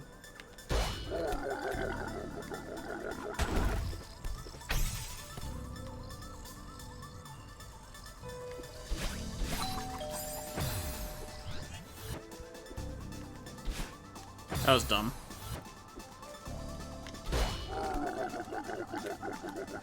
But yeah, I'm really, like... It's really sad to me that they, patched Brilliant Diamond and Shining Pearl. Because those glitches were so fun to mess around with.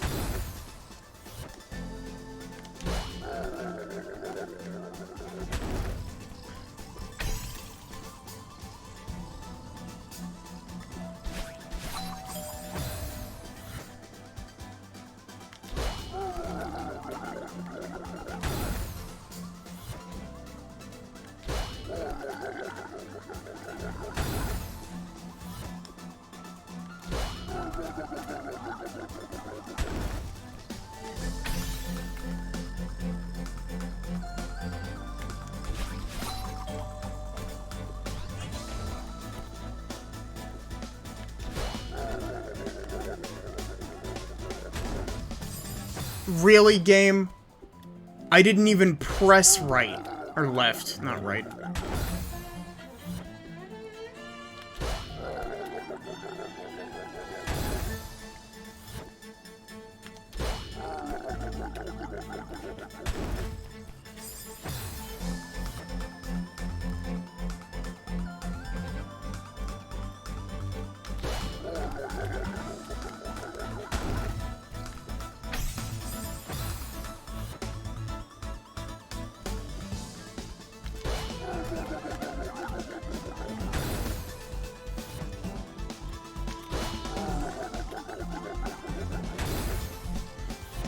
See, I very much enjoy the game design philosophy that's like,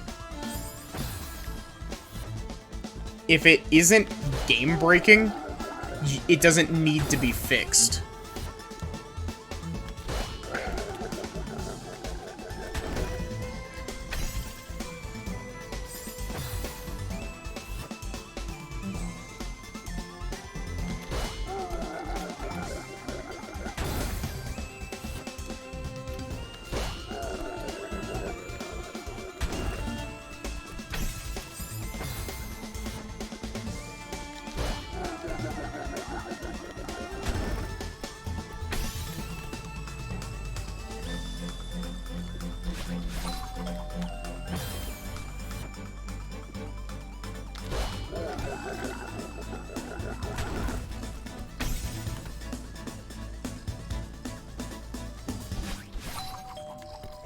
Oh, that was really bad.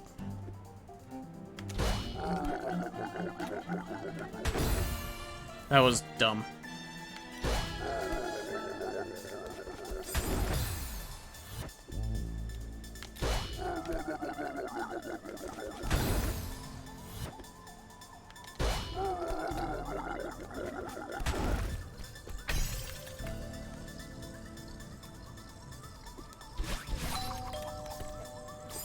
Why? Why did I do that?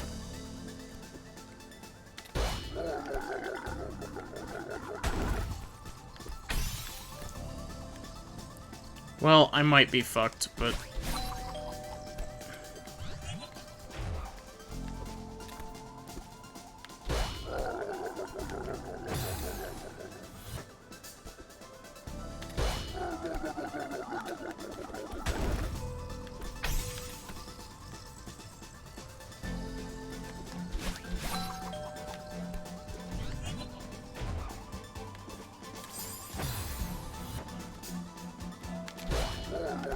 I've never played Warframe.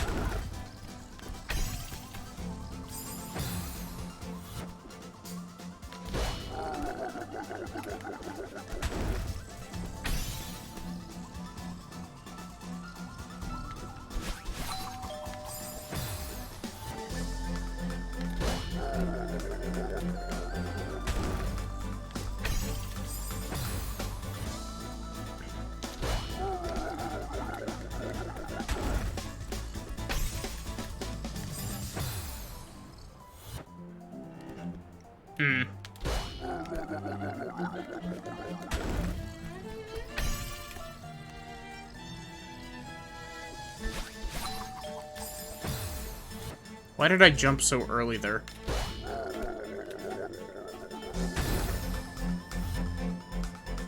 Basically the main way you move around in Warframe now is bullet jump.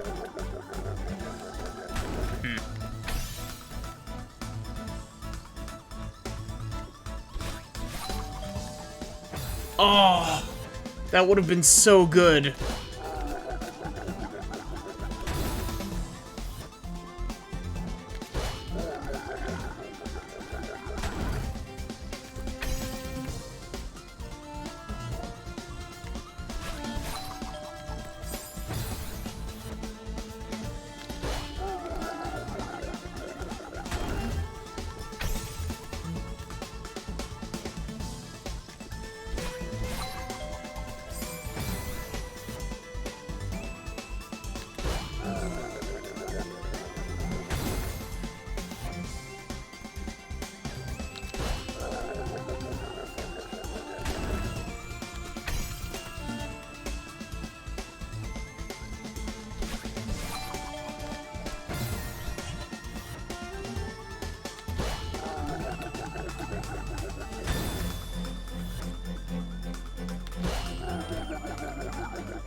Come on.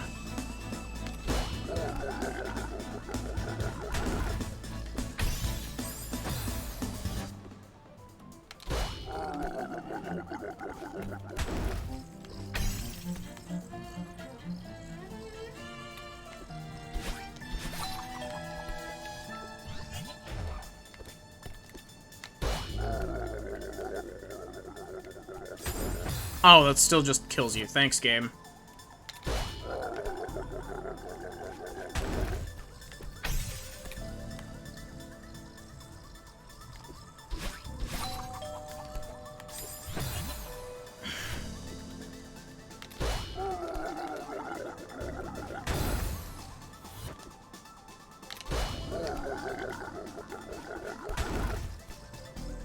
Wow. Excuse me? Game's trying to play me for a fool, thinking that that's okay.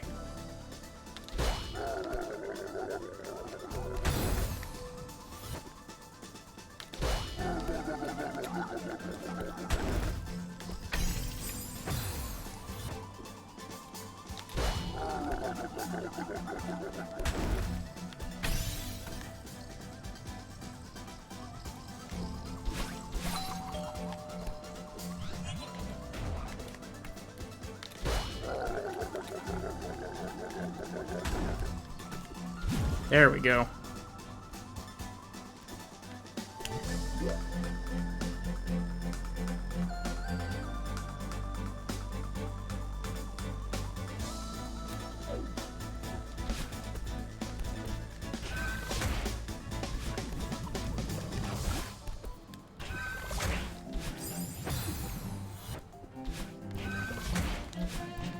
Oh, wait, am I supposed to wave dash off of that? Wow.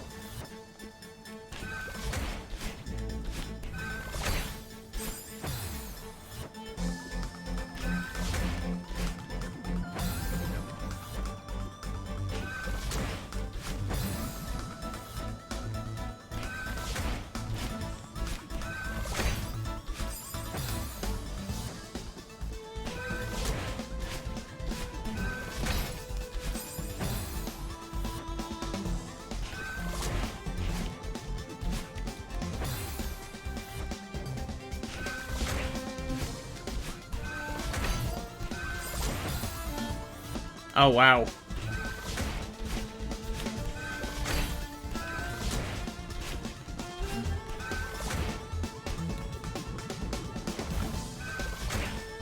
Glad that works.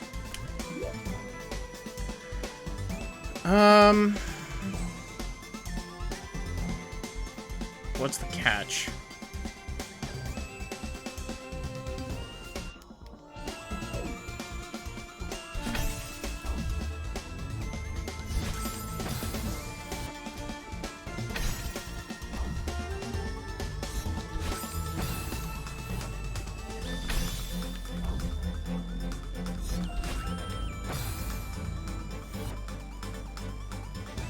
Yeah.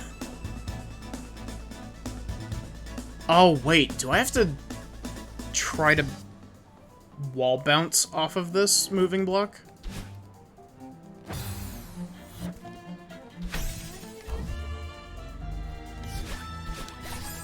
I do. Wow. That is some really cool tech combination and also absolutely terrifying.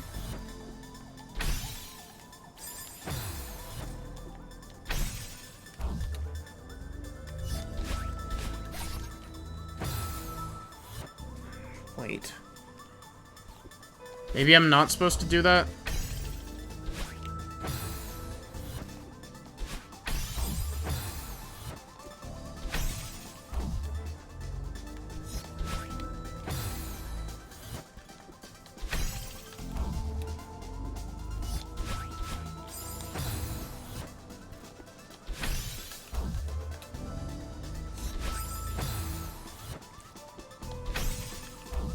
Yeah, it's like, oh, hey, you beat all of our seasides. Here, try this.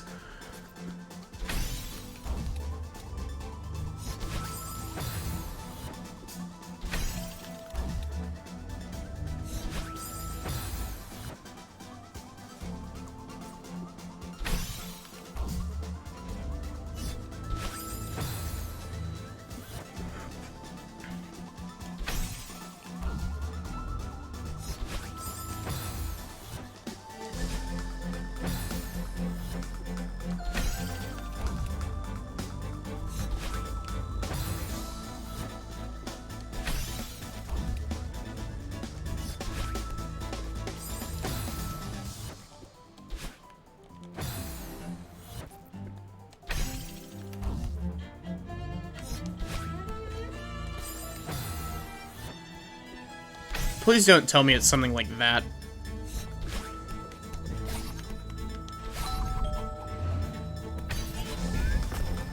It is something like that.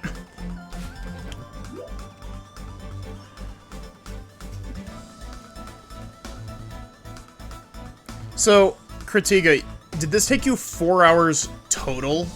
Or how many hours did this take you? You said it was a high number, actually. I might be crossing wires. It wasn't 4 hours.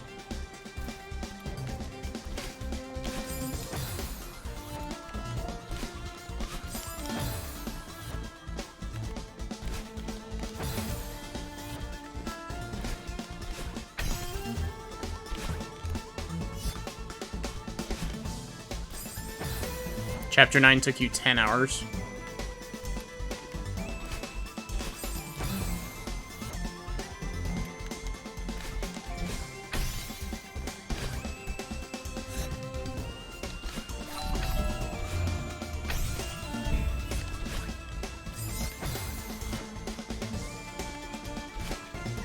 How often did you get, like, super stuck on these?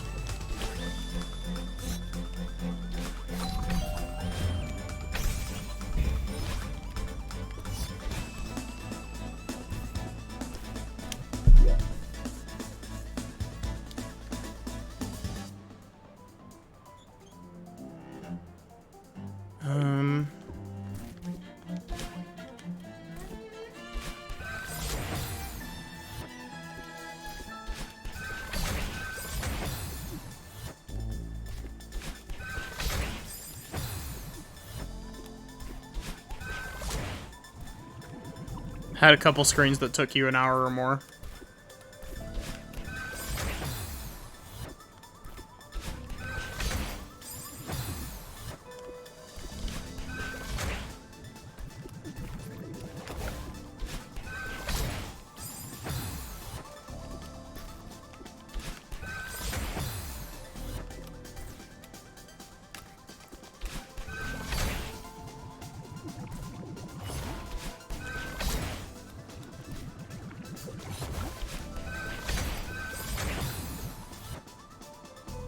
I actually got through a couple of those screens already.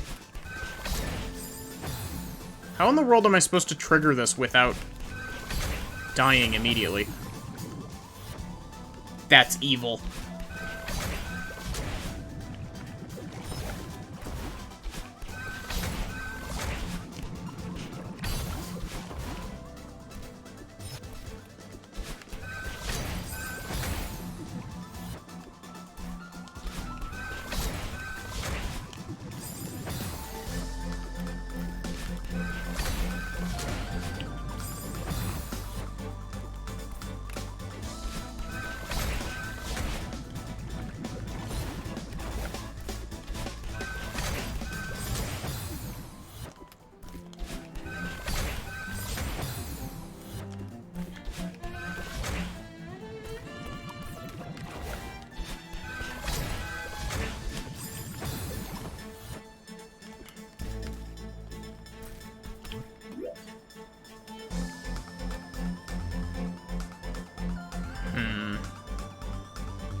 Because I want to say that...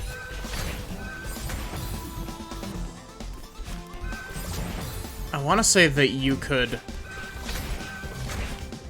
do that and corner jump off of this, like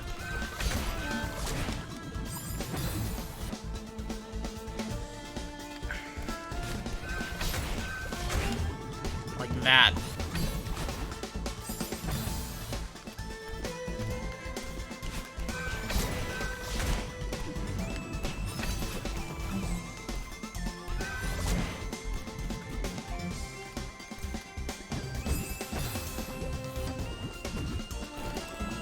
Oh, okay. I see what I'm supposed to do.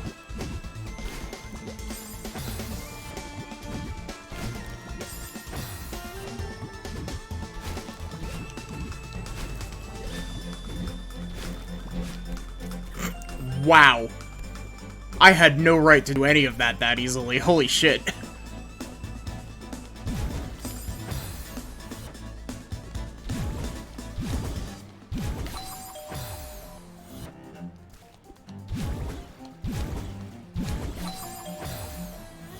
Wait, what? How am I supposed to do this?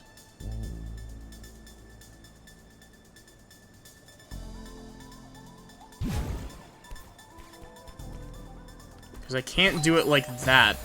That doesn't work.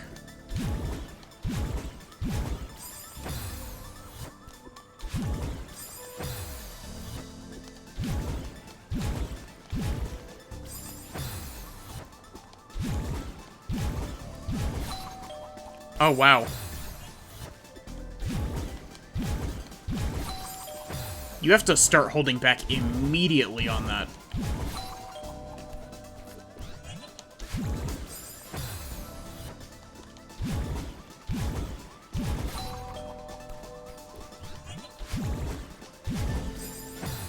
Oh, that is a tight jump to get back.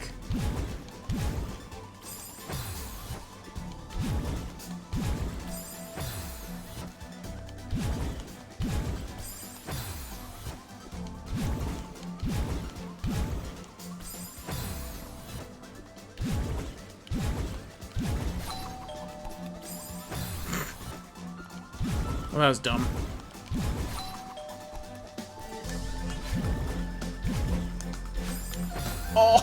Oh!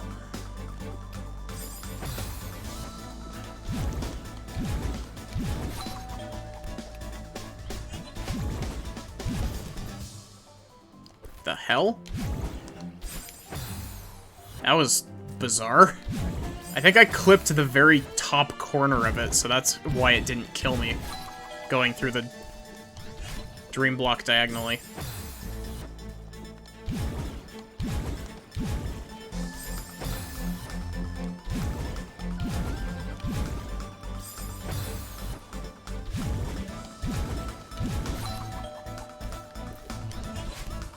What?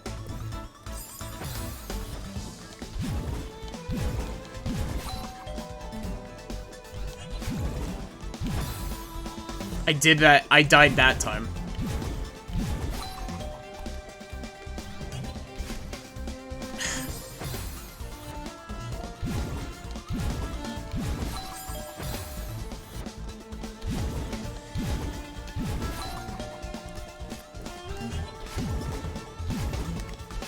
There we go.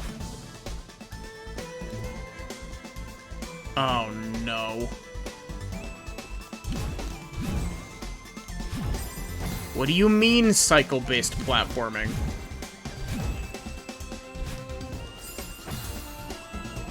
And there's no binoculars to look at what's further than this.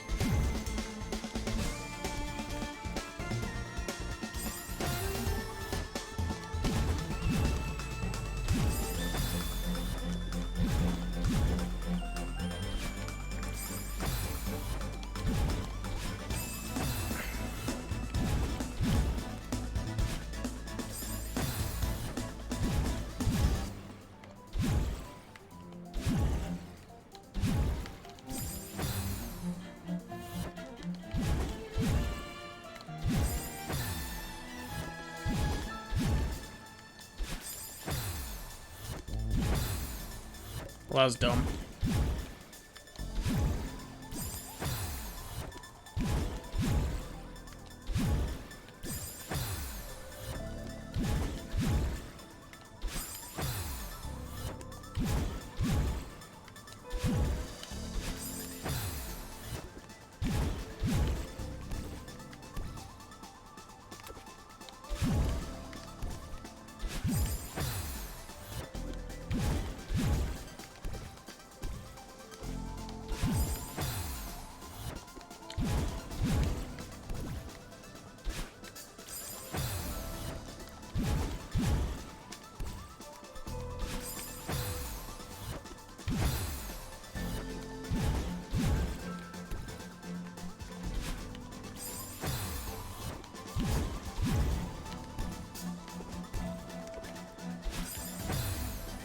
Okay, I think I see what I want to do here.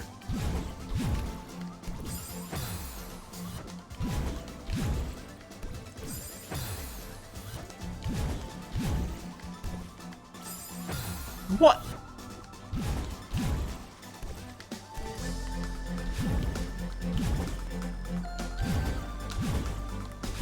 There we go.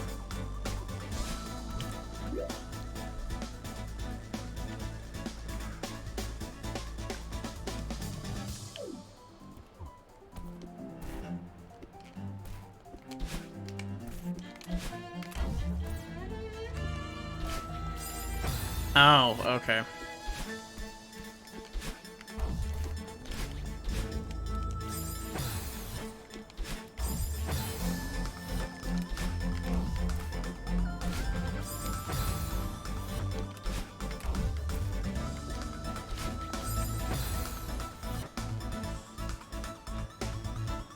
Hmm.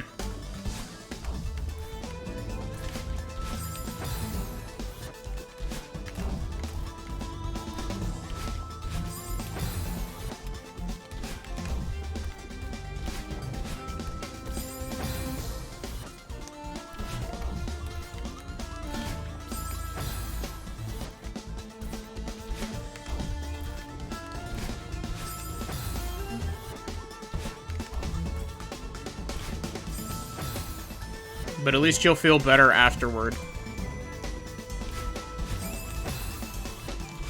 You'll feel clean.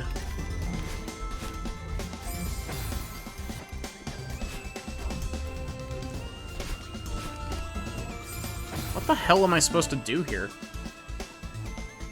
Don't tell me.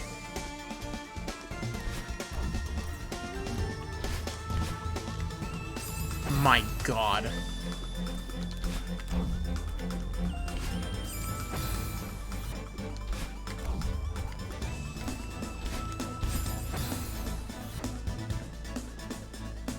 Same. Honestly, Critiga.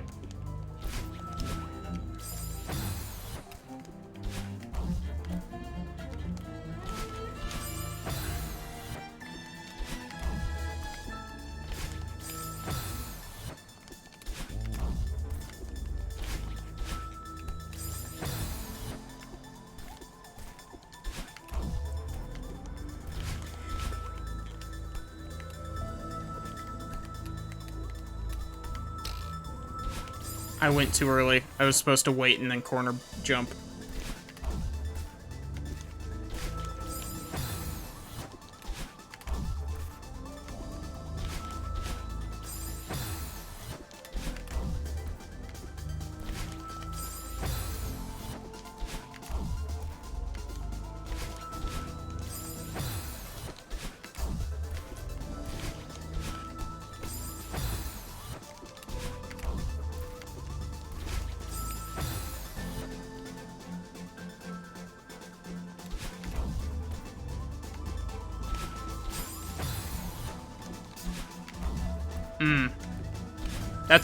That's a lot of fun, honestly. I don't get to paint my nails very often, but it's a lot of fun.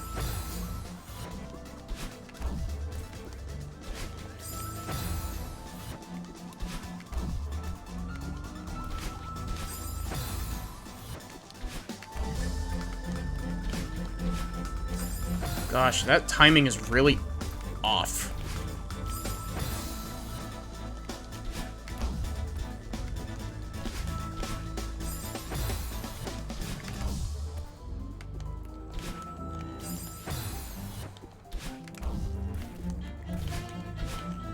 See, like, I either do it too early or too late.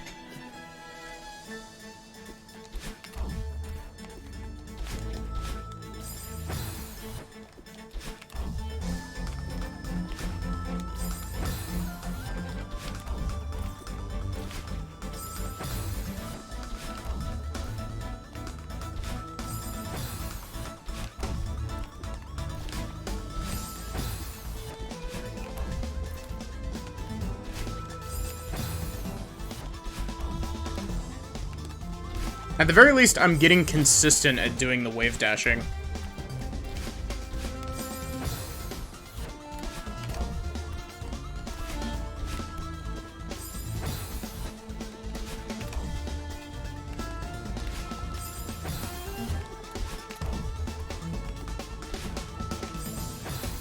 I say as I fail the wave dash immediately. Multiple times in a row.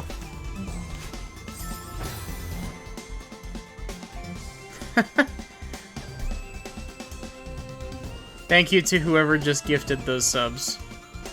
I appreciate it a lot.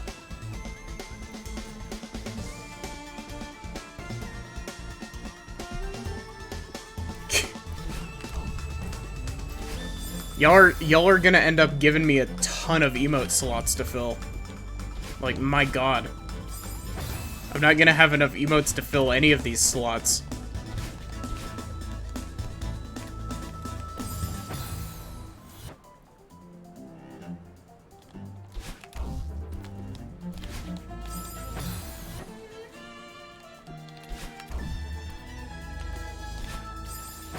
That's not quite more emotes, but it puts us a lot closer to more emotes.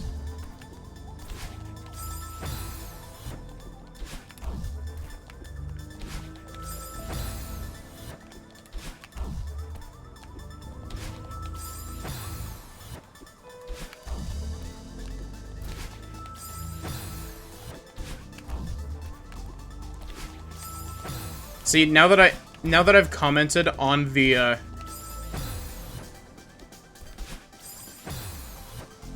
now that I've commented on the consistency of the wave dash, the consistency of the wave dash is just gone.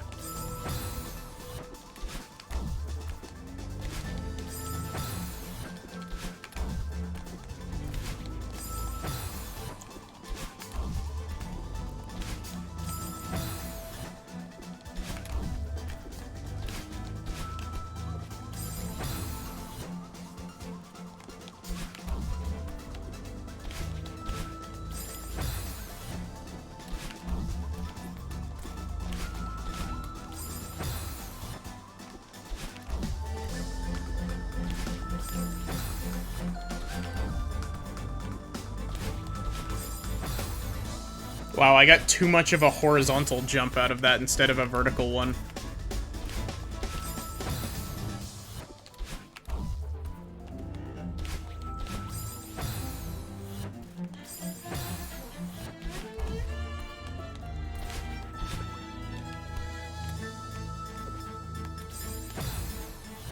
Screen took you at least half an hour. I can understand why. Because it's chaining a whole ton of stuff together. It's a consistency test is the big thing. Because you've not only got to be able to do wave dash on command here, but you also have to do it in time with the moving block to be able to wall bounce off of it.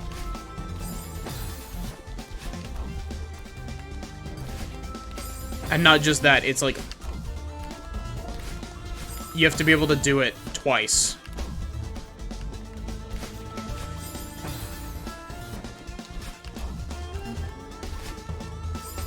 That was not at all well timed.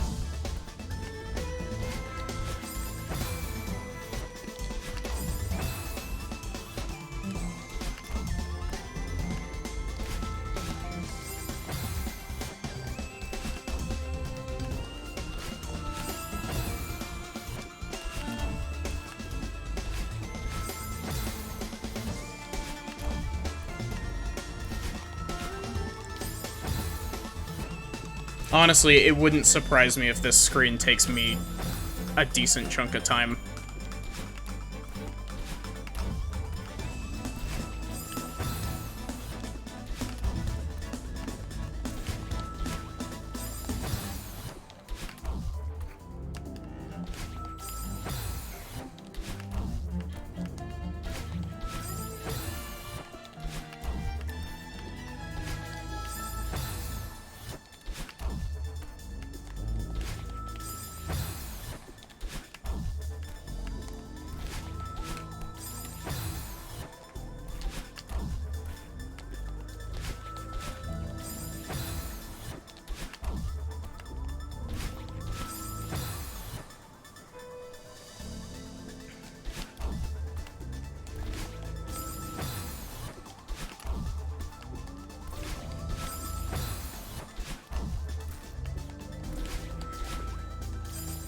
Ah, that was unfortunate.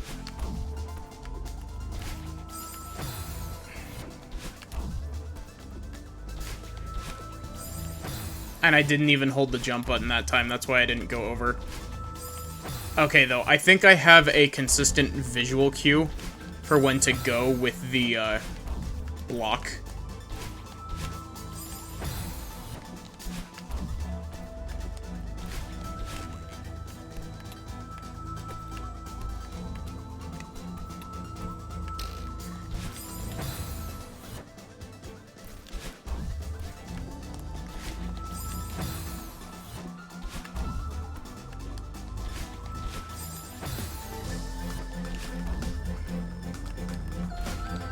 I'm going a bit late.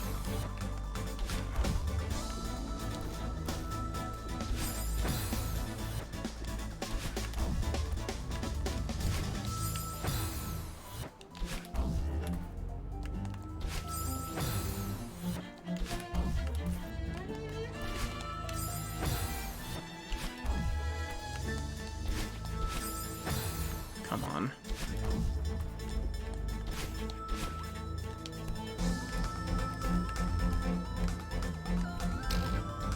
I didn't mean to do that.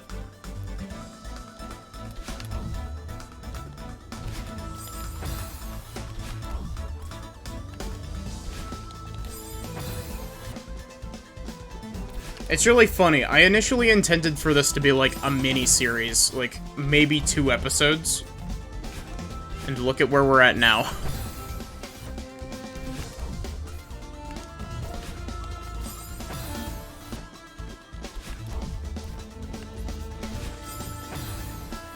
Welcome back, Nautilus.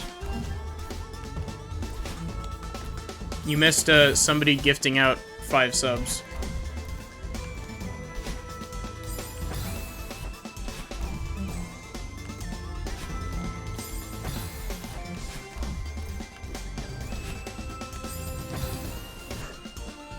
Yeah, we're up to 30.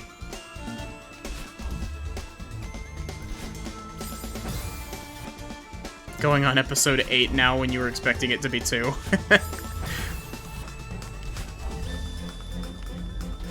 Well, to be honest, I wasn't expecting to do C-sides and Chapter 9. I was just expecting to do A and B sides, but even that ended up taking longer than 2 streams.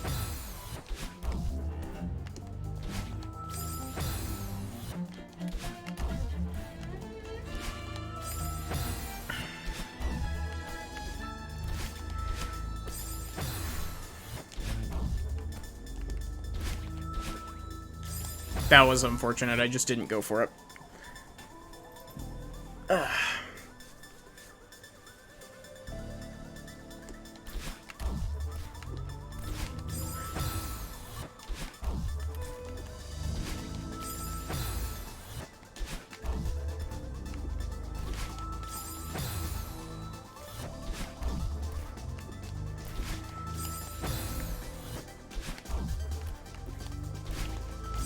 Come on.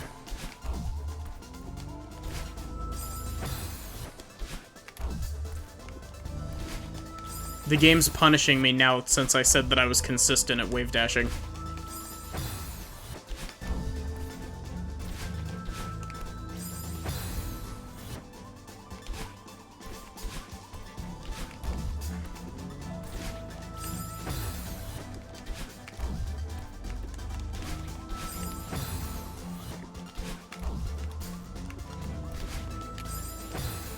I jumped slightly too early for the rest of my inputs. The game, it knows. Yeah, exactly. Every copy of Celeste is personalized.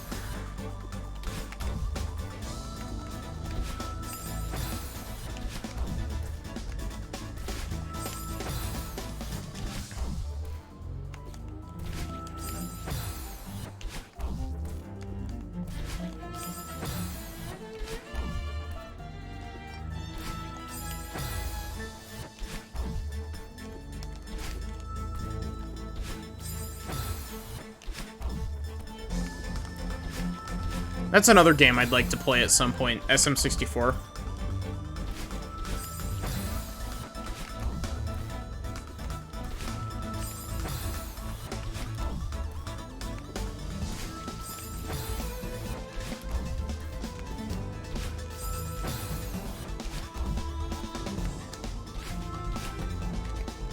Oh, that was unfortunate.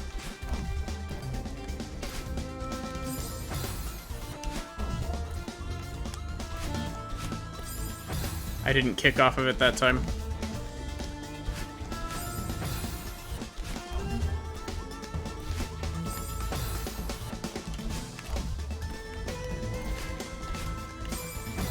I don't know if you can hear my controller clicks when I'm just not talking.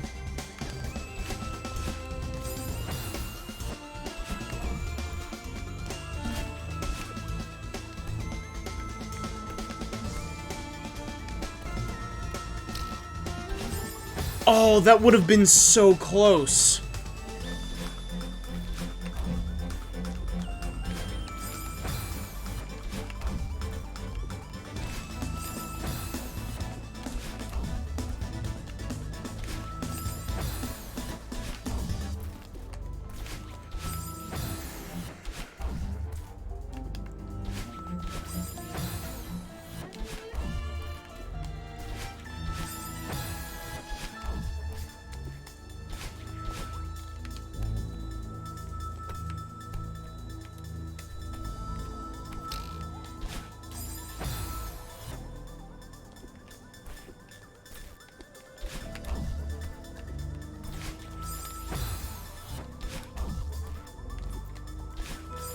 Come on. Controller ASMR. Can you actually hear that?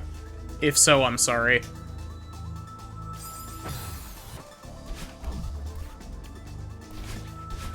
It's just, I like to hold my controller in my lap, and I don't have a mic arm.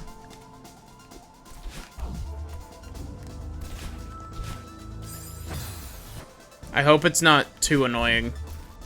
And I hope that it isn't too loud.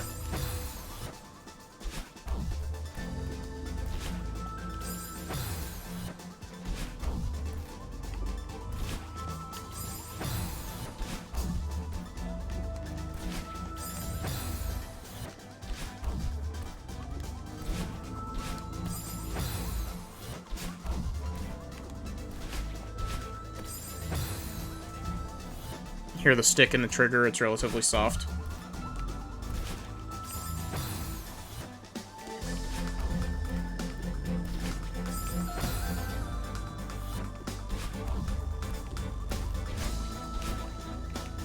I'm surprised that that worked.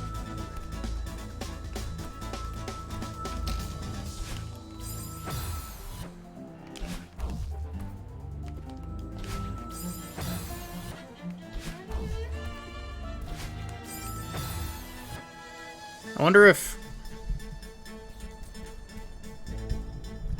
just tilting this backward. I don't know how audible that is. It's probably about the same, honestly.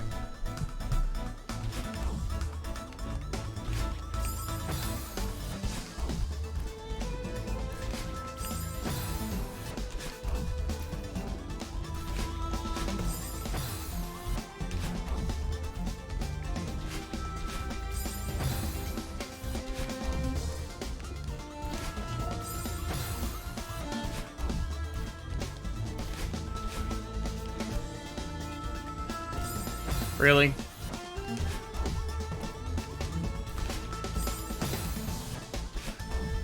I am now painfully aware of how loud my controller is.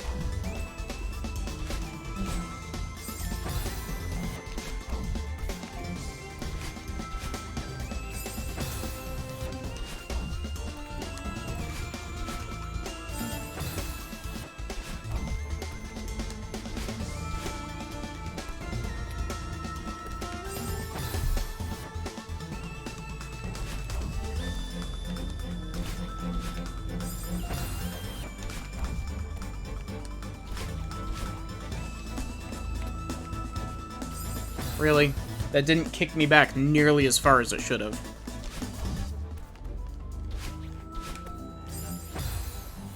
I did that while reading chat. That was just pure muscle memory. What the hell?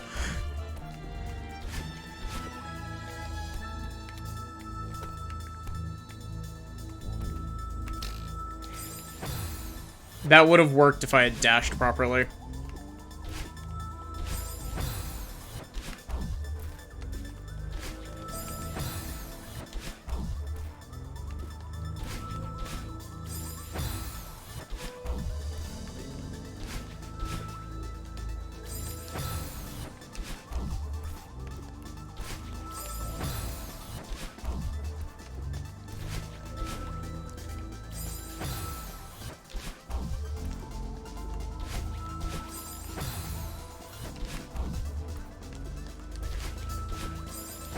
really. I keep getting decent jumps.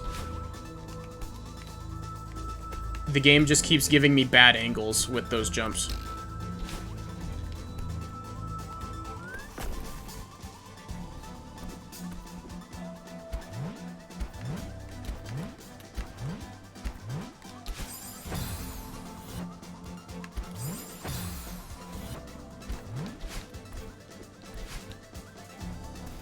That's an interesting room.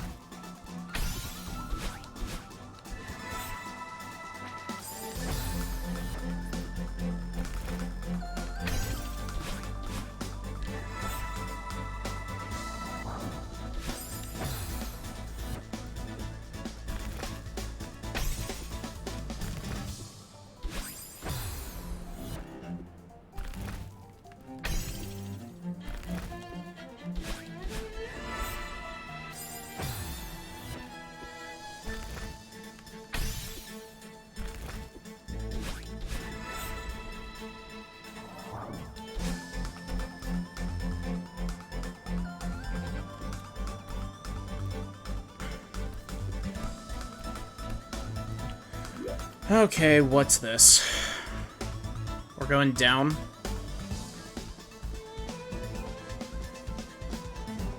Interesting.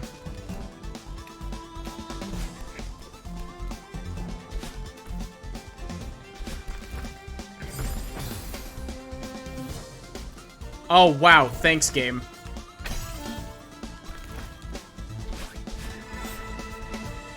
You can fuck right off with that.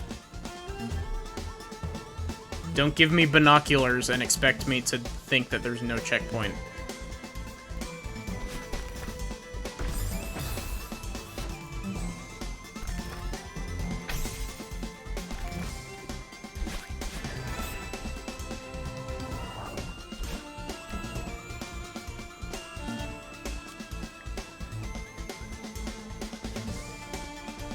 I'm trying to think of how to do this. Like...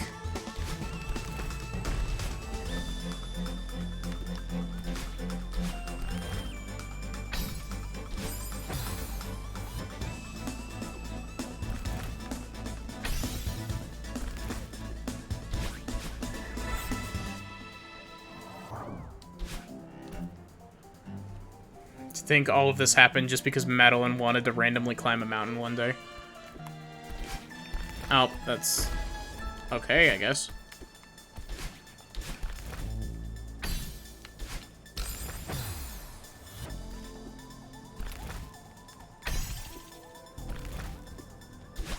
And now we're in space.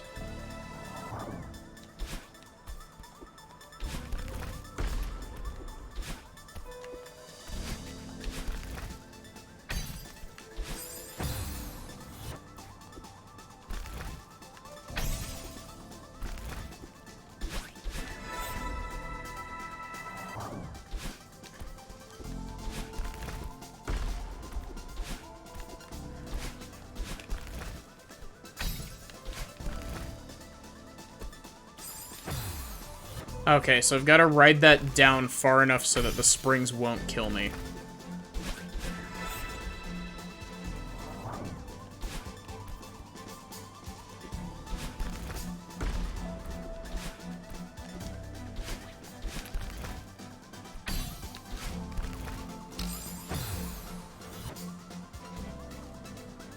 In space, chasing a bird slash spirit slash old lady. Yeah, exactly.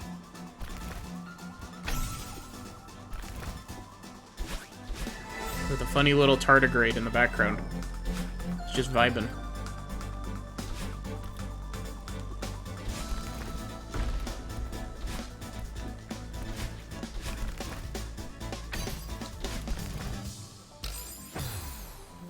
Wow, you can really slide down walls a lot faster than I think you can.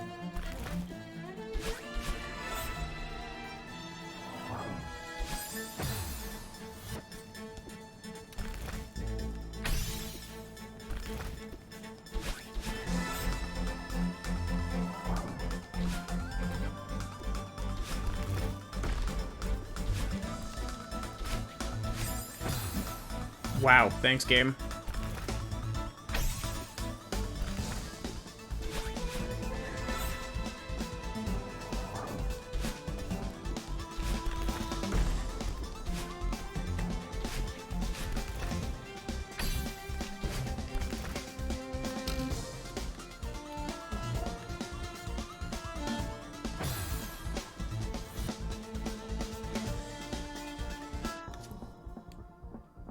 Excuse me? Wow. Okay.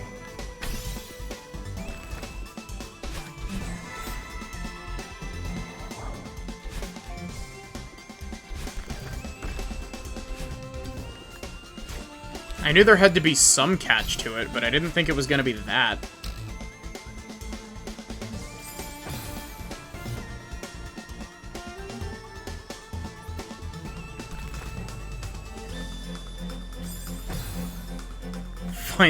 Find you someone who looks at you the same way that Madeline looks at Spikes.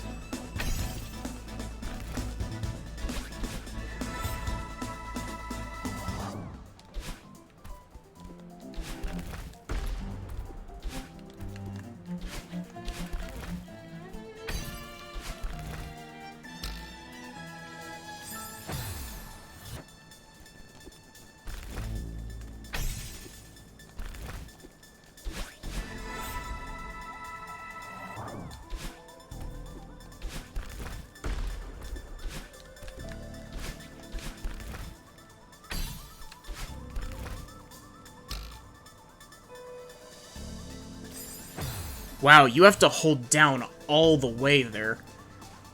Otherwise, you are not making it down in time.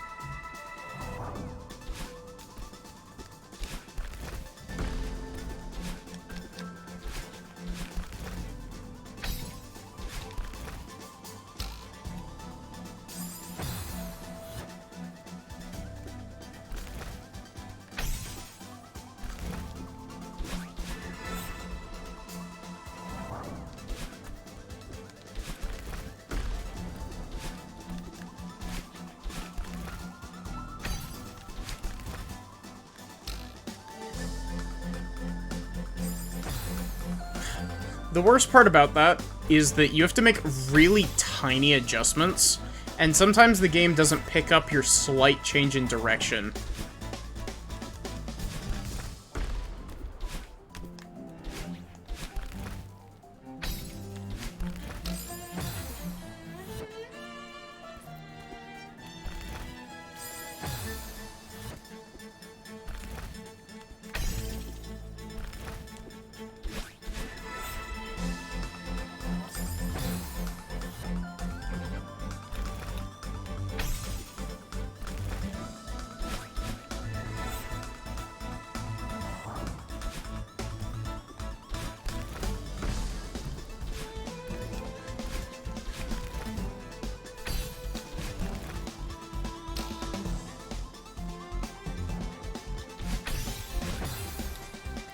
That was unfortunate. The worst part is that that's not even the end of the room. There's another feather section after that.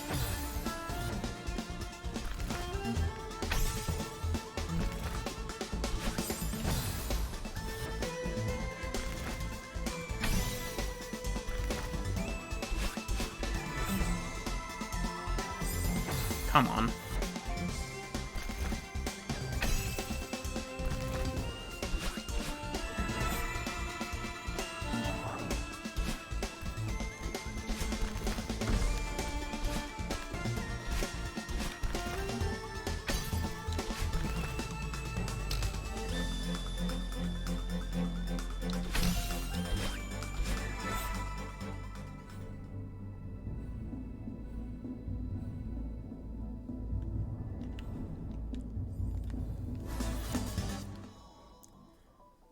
That's incredibly rude.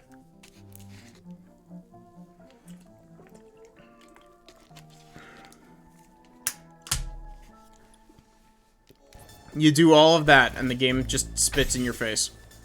It's like, nah, do it again.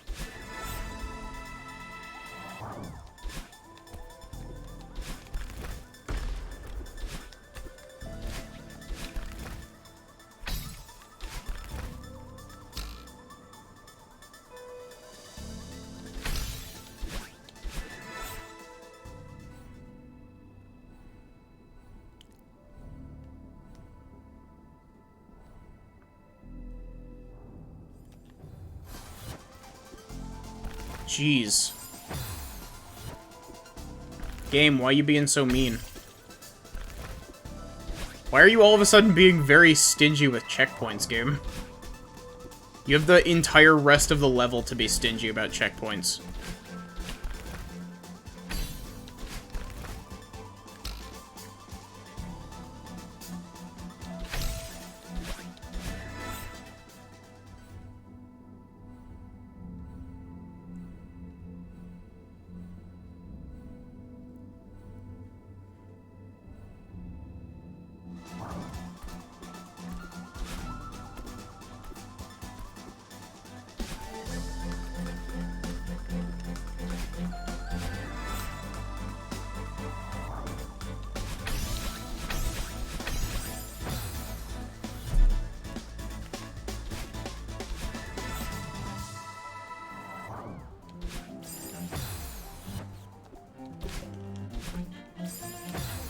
What was that bounce? I didn't press the, Welcome to Chapter 9, bitch, from the developers. Yeah.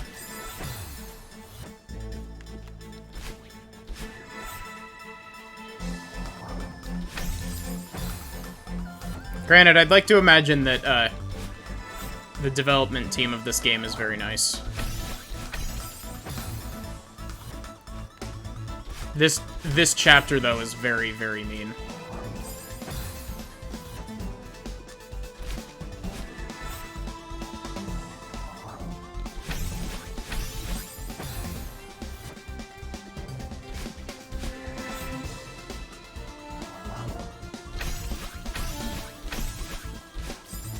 Really? I hit the ceiling? Gosh, I've been streaming for 4.5 hours already?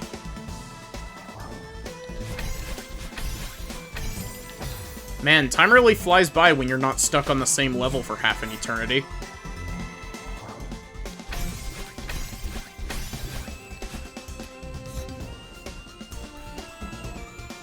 Excuse me?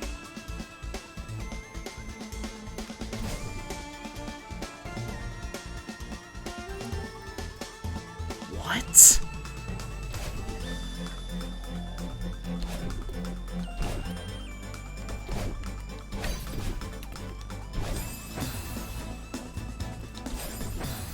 It's also very highly regarded because the main character is trans.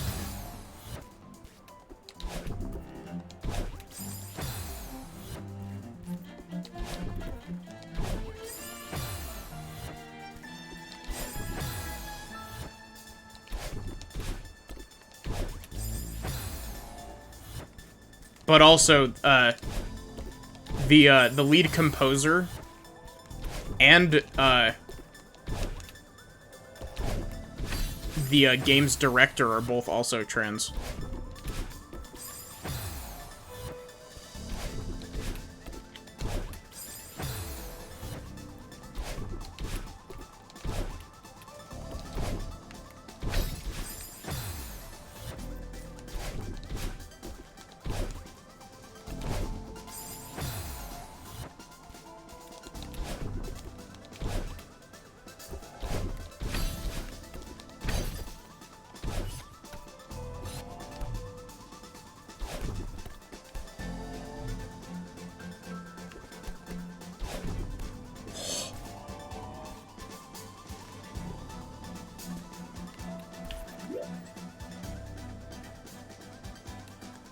One of my friends showed me this room when this chapter first came out. And it was like, here, look at how bullshit this is.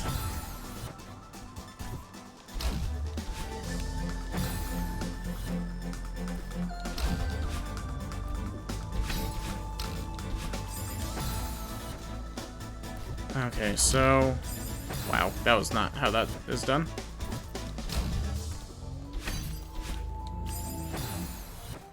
Okay, so I need to do this. Then I need to wall bounce off the side of the thing up there.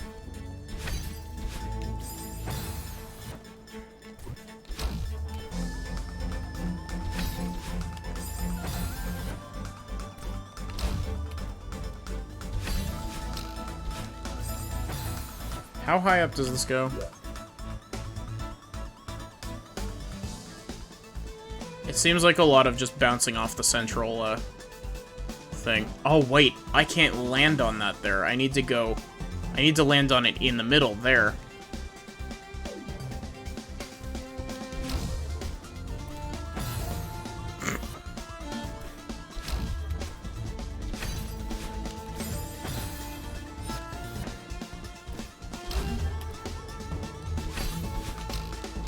Is this one of the rooms that took you an hour, Critiga?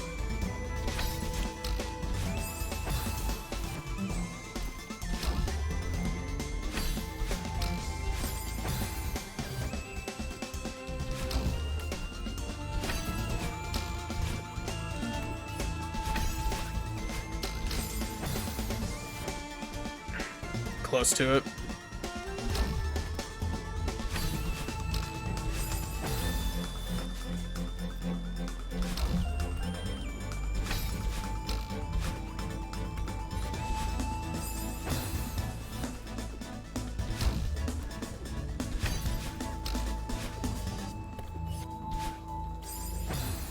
Oh, wait, I need to hit the,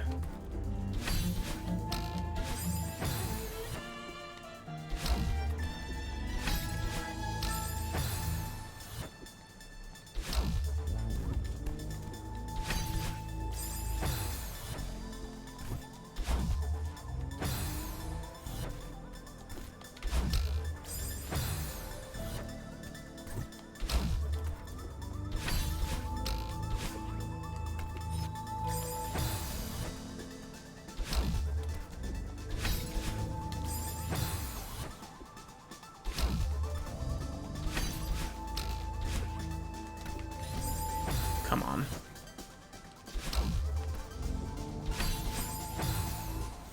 You think 40-ish minutes for this?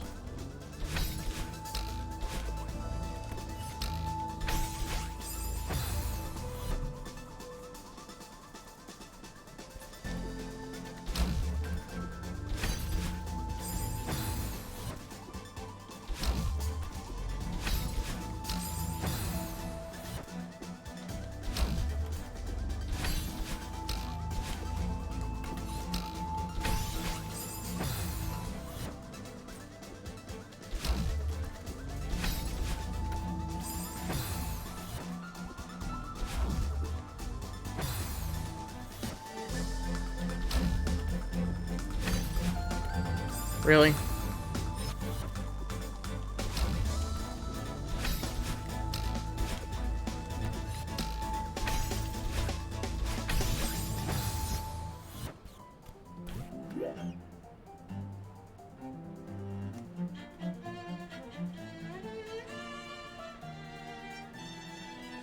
Wait, do I have to...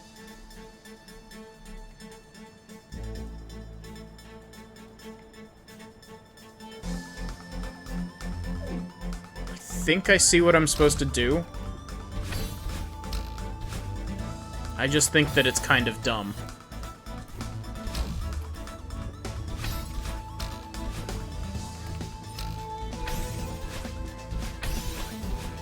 Yep, that's totally what I have to do. Damn. I'm not entirely sure how to accomplish that.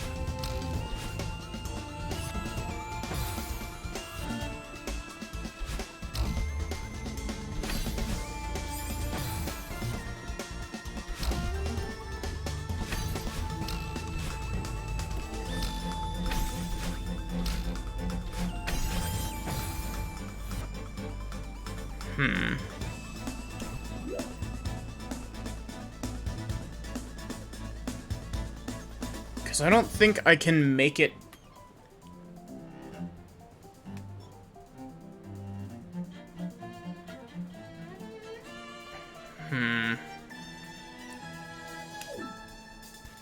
Yeah, I don't know how this all fits together yet.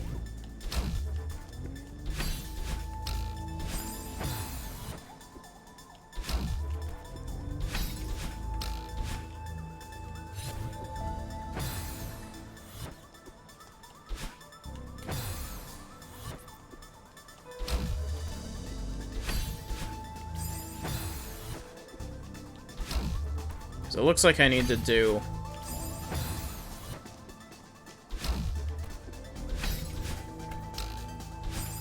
that, but without stepping on it.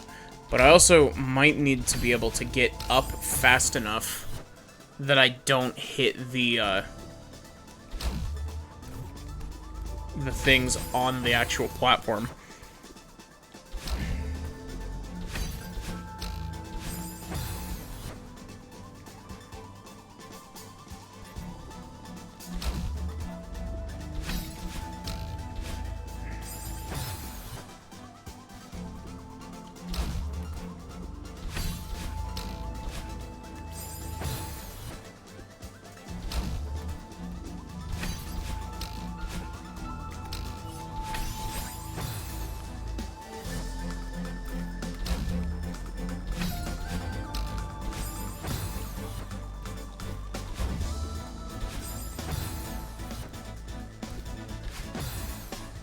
Yes, that's a down diagonal input. Thank you very much. The same input that you read is a... I swear.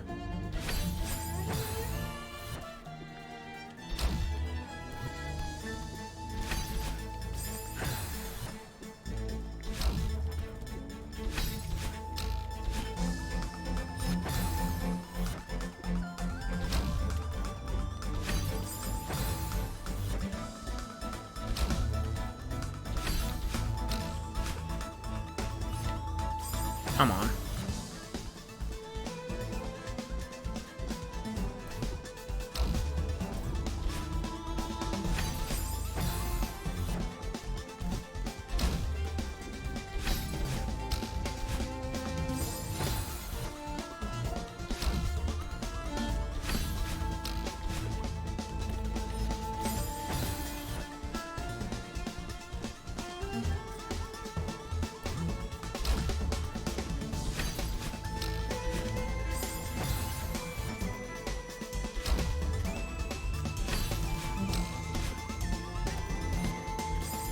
Thanks for not walking off the ledge.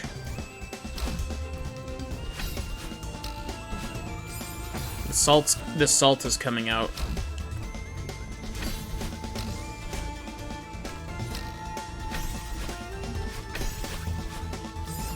How in the hell are you supposed to get enough height?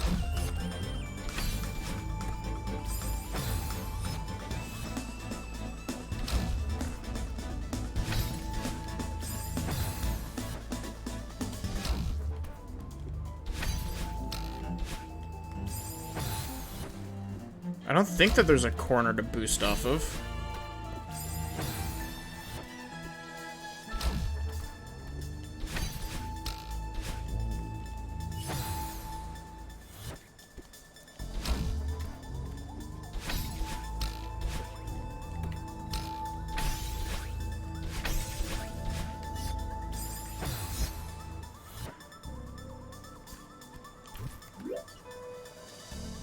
Yeah, there's no corner to boost off of there.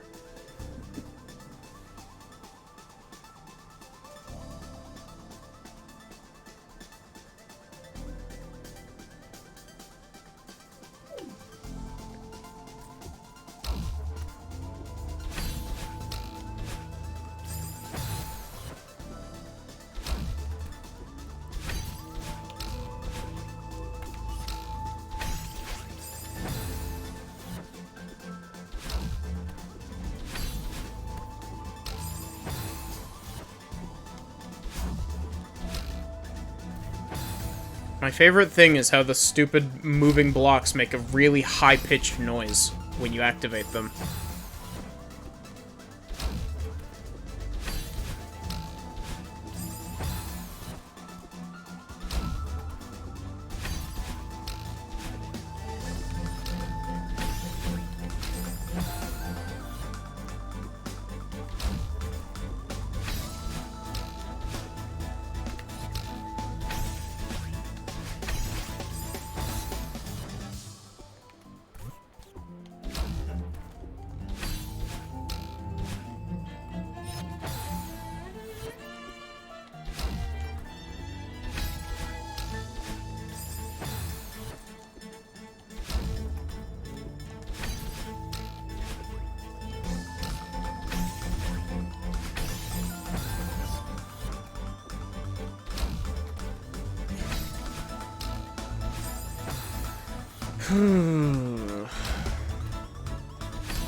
Okay, that's how you're supposed to get that much height.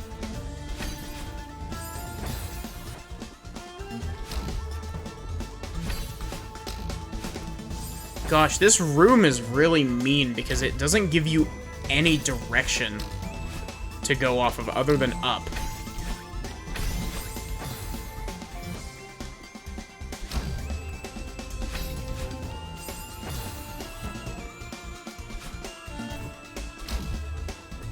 Yeah, thanks for reading that as down diagonal game.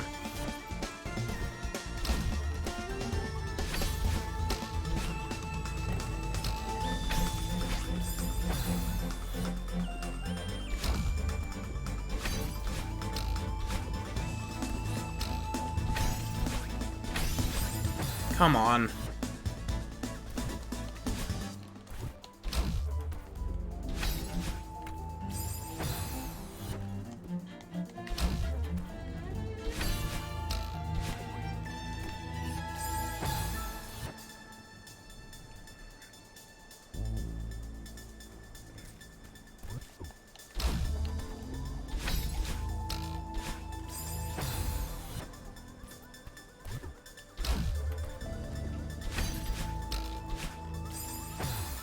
Your issue was that you weren't using the right side spring before the pink crystal.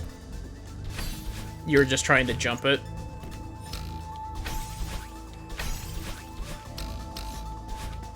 Oh! That was so close.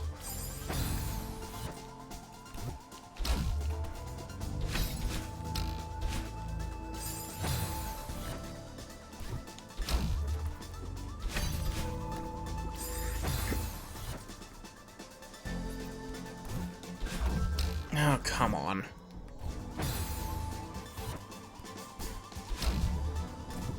It would be helpful if you gave me consistent distances.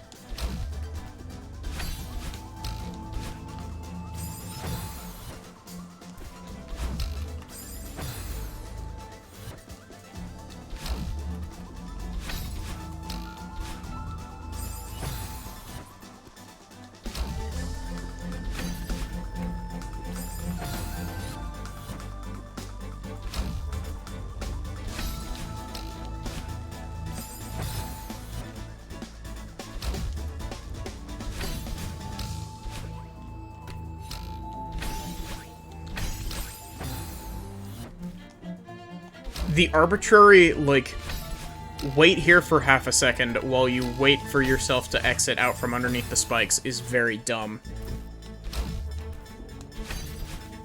It's like, the entire design philosophy of this level has been to go fast.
There we go. Oh, cool, we got Rainbow Wind.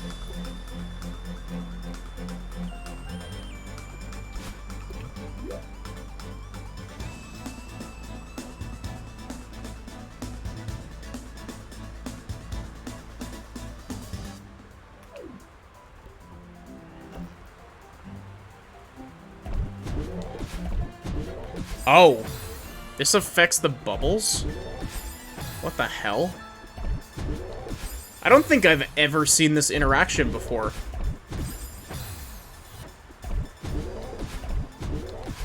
Which is really weird because, like, mods love throwing weird shit together. Like those, the double dash crystals alongside dream blocks allow you to change direction inside of dream blocks.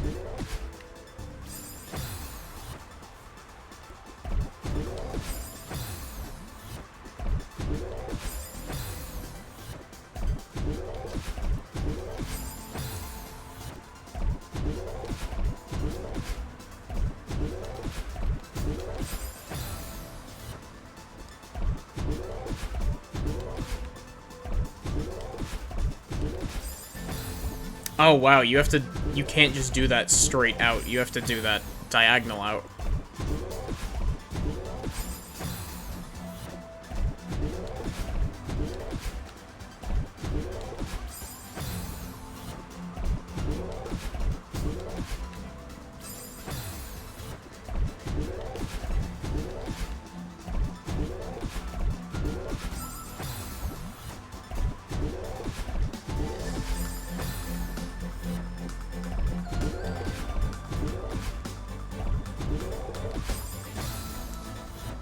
Tricksy game.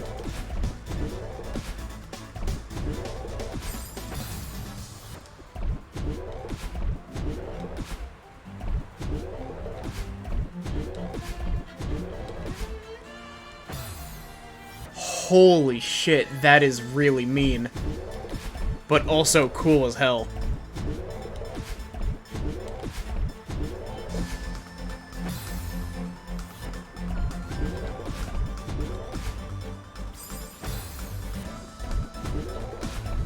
This is gonna look so cool once it's all put together.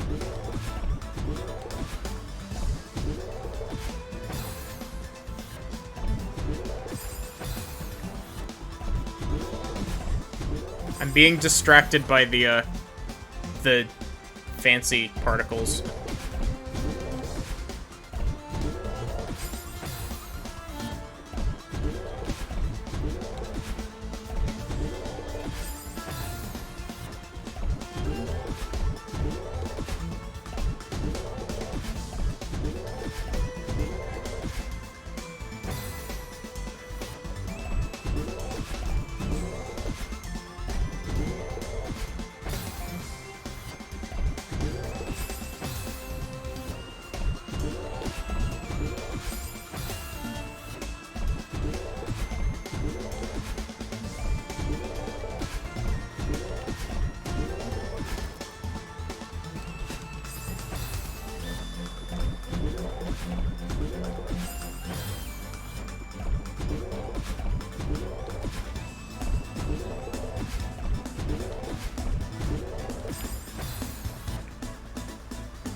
I'm not gonna lie.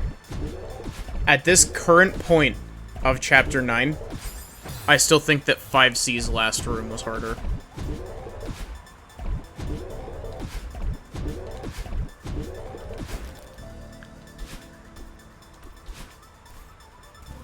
Granted, I haven't seen all of, Chapter 9 yet, but I don't know how far into Chapter 9 I am.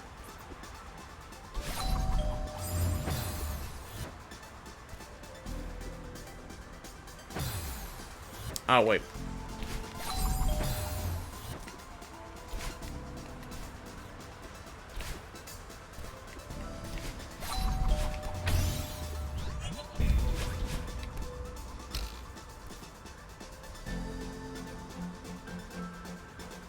You disappear for a few days and I go from 7-8 to Chapter 9. Yeah, we also did all of the seasides in between. And, let me just say, 7C sucks ass.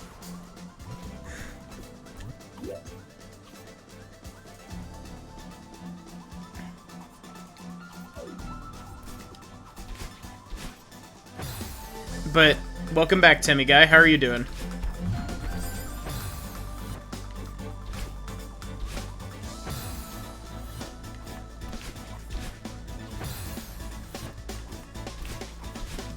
Come on.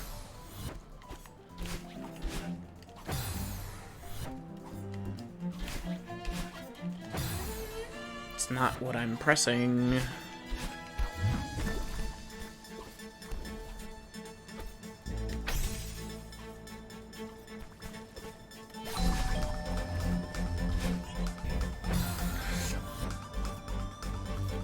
I'm doing alright. 7C so far has given me more trouble than any of the rooms in Chapter 9.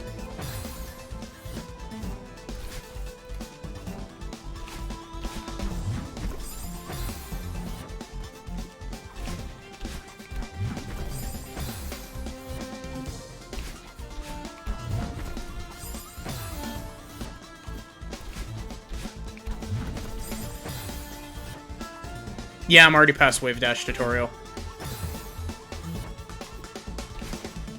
I'm a decent chunk past Wave Dash tutorial, actually.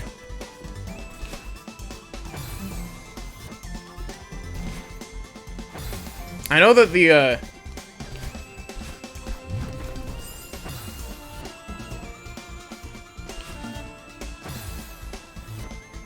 because I'm gaming.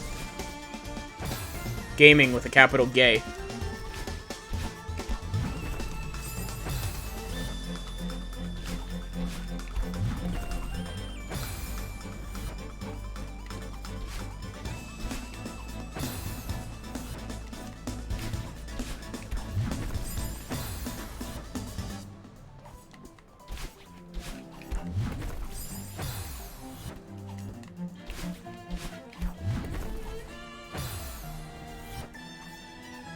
Yeah, this is the first time I've done Chapter 9, though. I've done up to the halfway... Or I guess it's not really a halfway point. The fake-out ending of Chapter 9.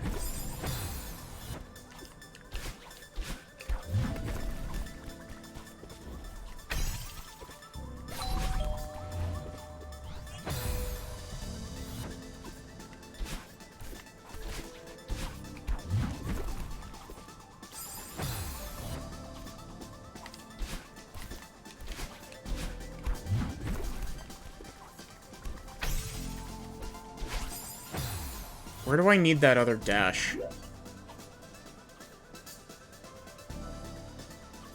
Or is the game just being nice and giving me an extra dash? Yeah, I'm doing new stuff, basically.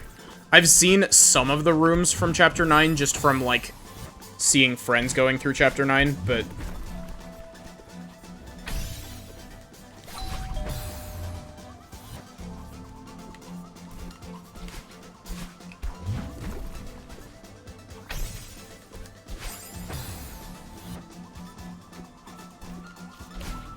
I think I've seen the last room of Chapter 9.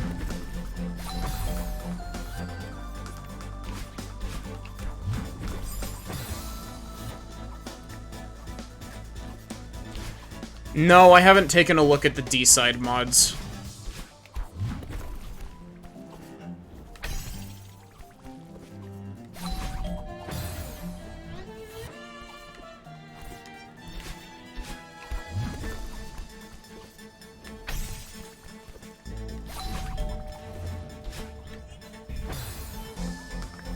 More sanity for you.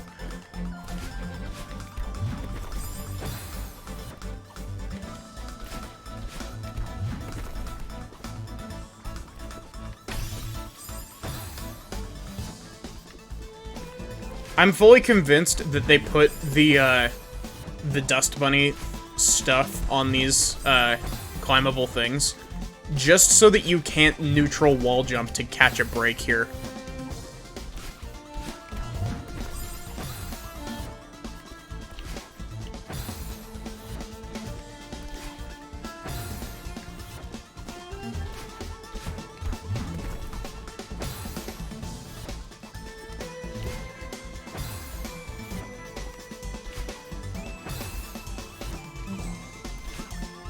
Come on.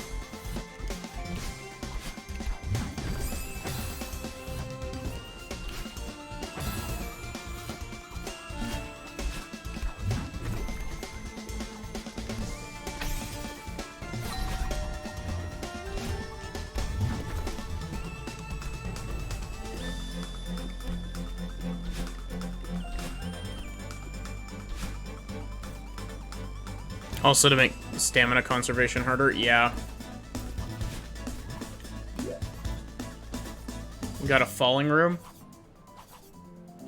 We got the gamer path over here on the left. Hey, look, there's the spot that you can demo dash through.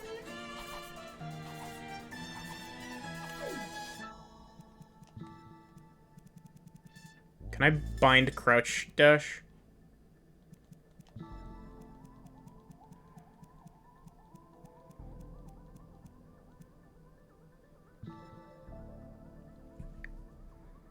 What do I even want to bind for crouch dash?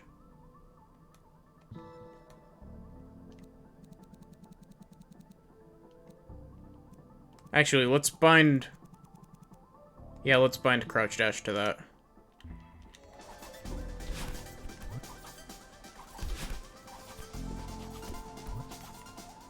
The fuck? What did I do?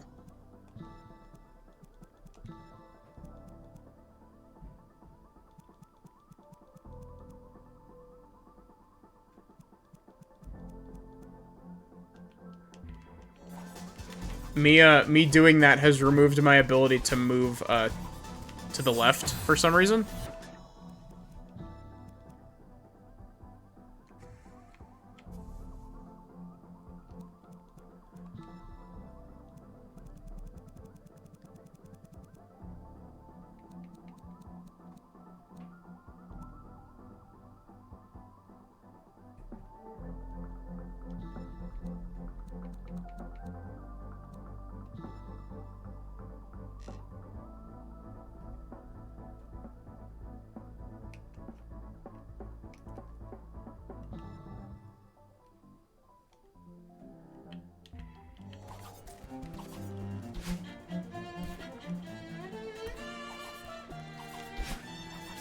If I can, I will try to get into the demo dash room, just because it's so cool that it's even there.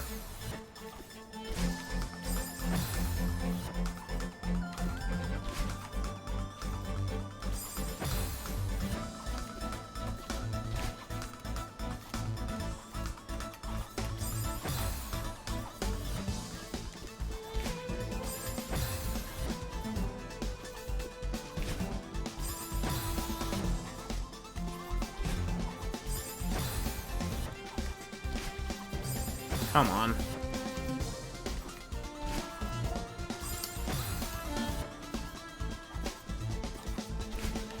Why did I do that?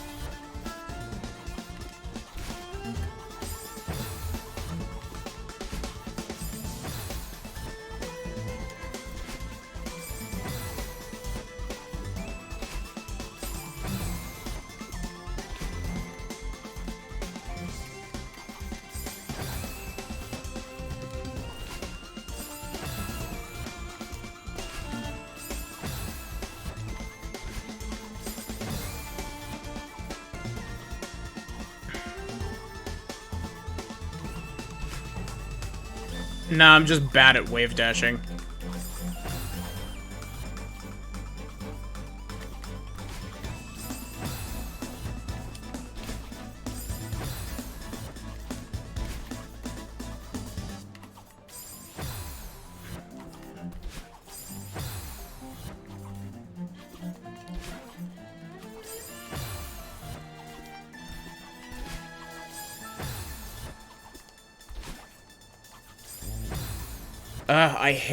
I hate the cycles on these things.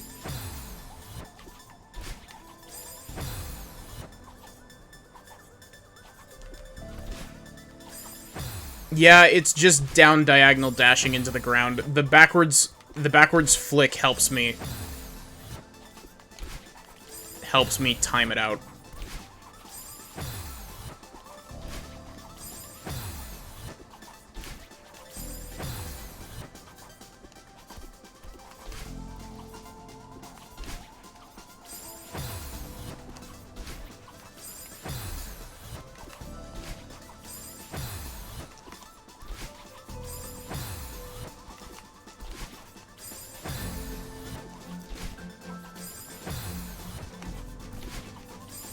Because I usually do it so that I'm moving forward.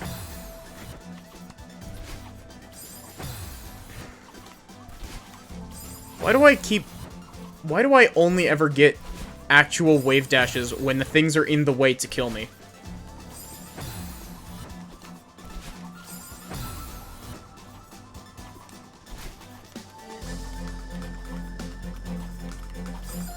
Oh, come on. I think I need to do fast falling through part of this to keep the cycles lined up.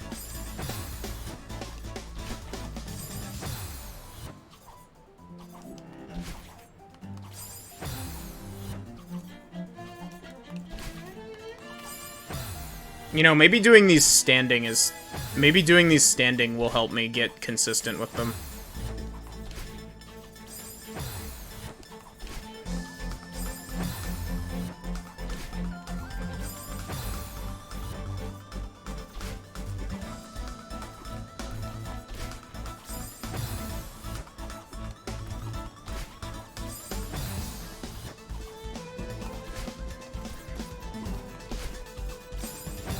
Wow, what was that?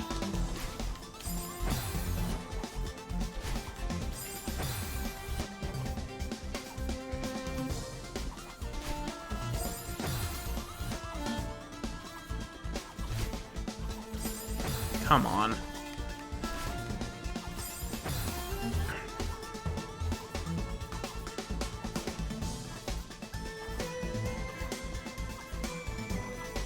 Well, a super doesn't let you keep your, dash.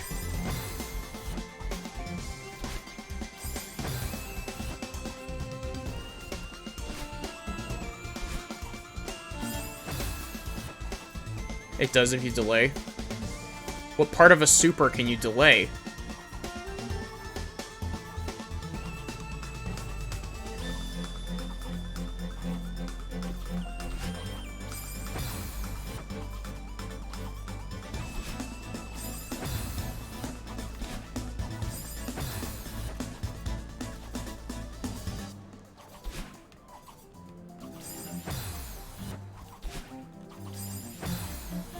It's just a straight dash and jump in a dash state.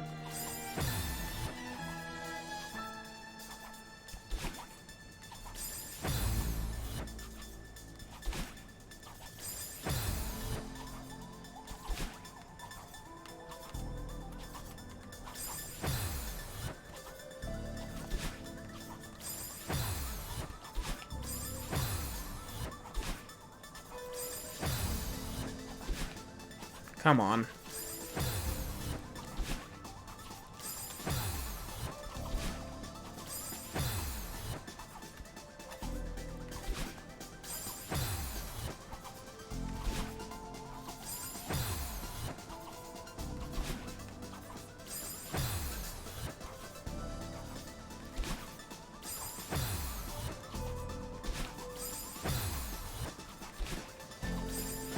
I fucking hate these stars.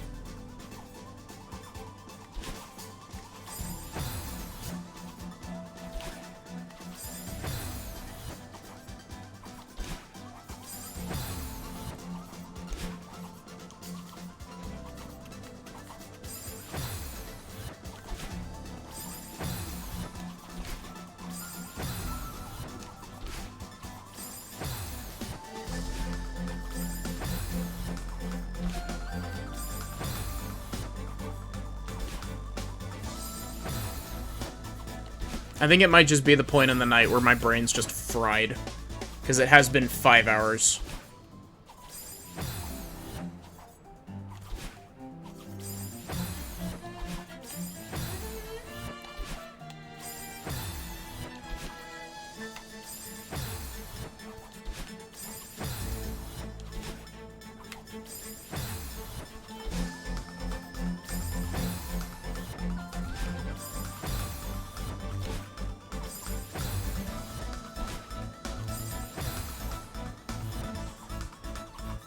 How do I play this game for 5 hours with no breaks? It's a good question. Probably just because it's, like, how I usually do my streams. I usually do Technically speaking, I'm actually overtime. I'm in overtime currently. But usually I run my streams pretty in one solid block, even if I'm getting frustrated. Unless it's a Xenosaga, in which case I got frustrated multiple times and just decided to cancel that series for a little bit.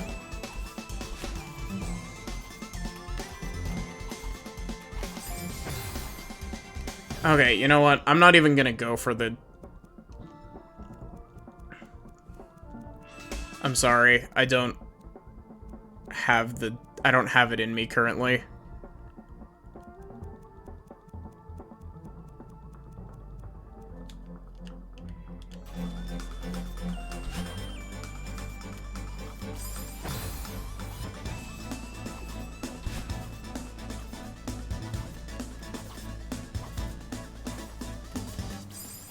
Wait, do I need to keep my dash anyway?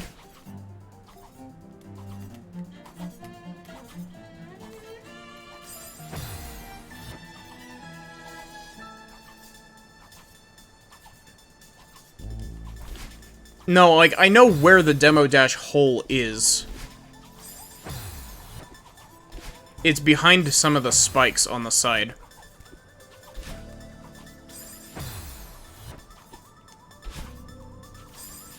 I'll point it out when I fall past it.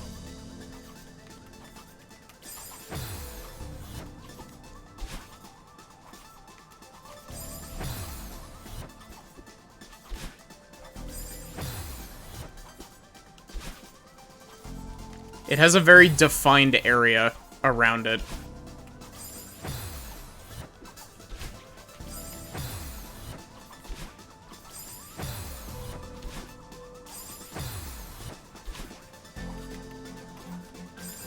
Come on.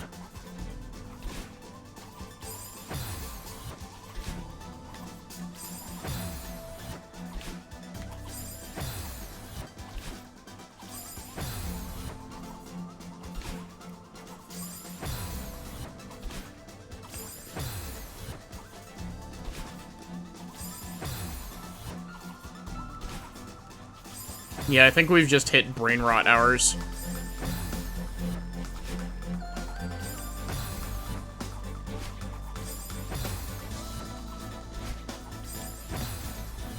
Because clearly, something's not working.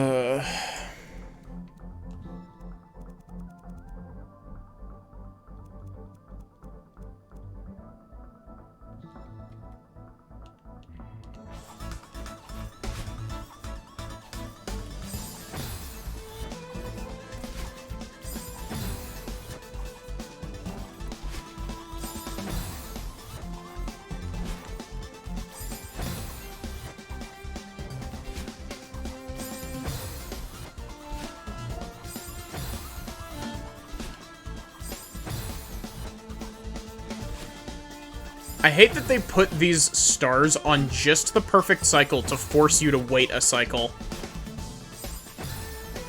after every restart.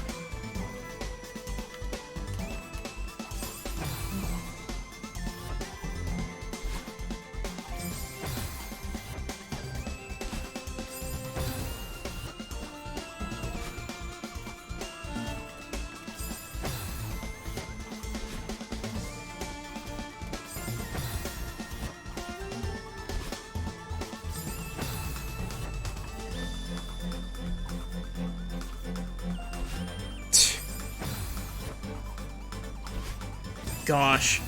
Like, the worst part about the Grandmaster levels in the Spring Collab is that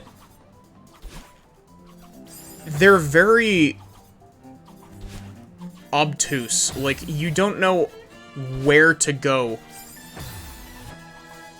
because they have you dashing through spikes and shit.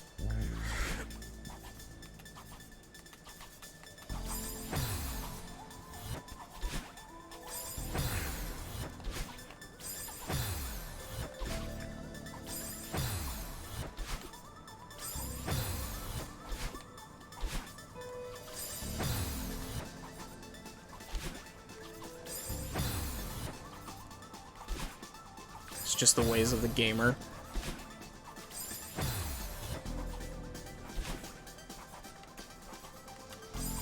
Come on.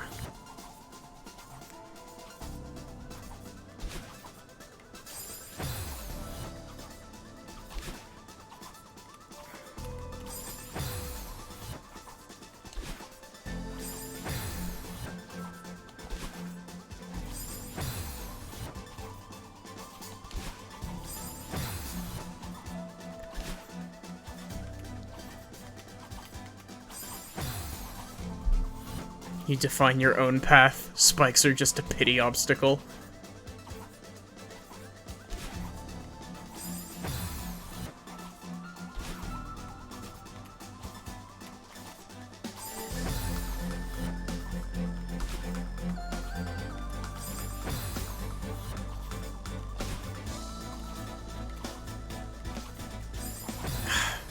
That stupid star. Why did they have to put so many of these things in this level?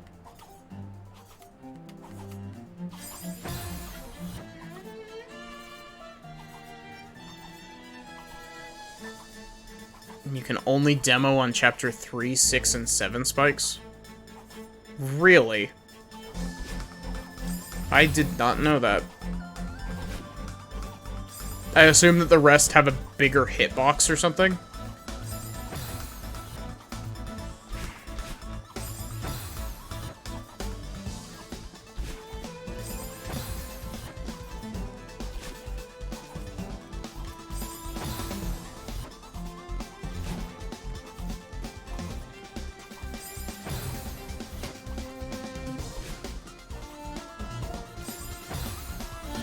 The rest are just smaller.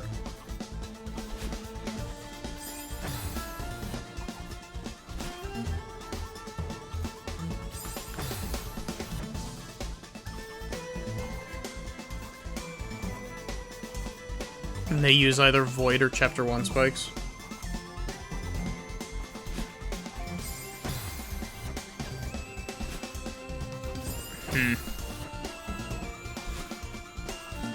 Interesting.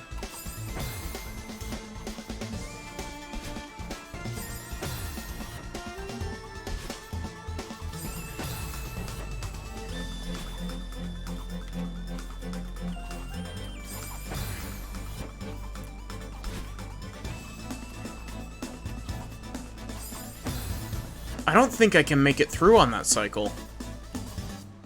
I think even if I aim for the other hole, the star moves because it's out of sync.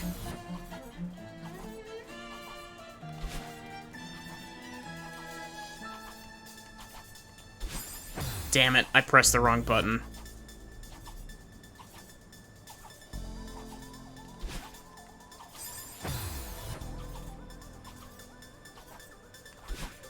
Yeah, I can fast fall. Come on. I don't want...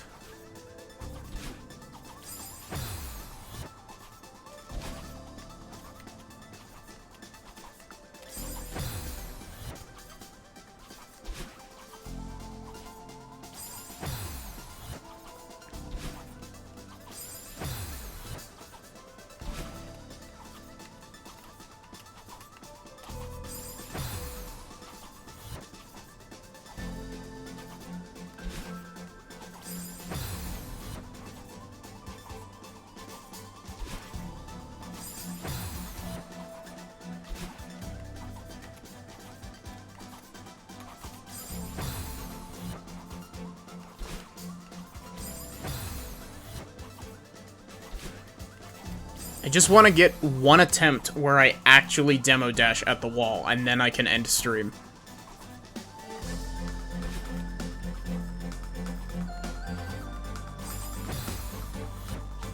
Crouch dashing gives you a slight bit of height, so I need to aim a bit lower.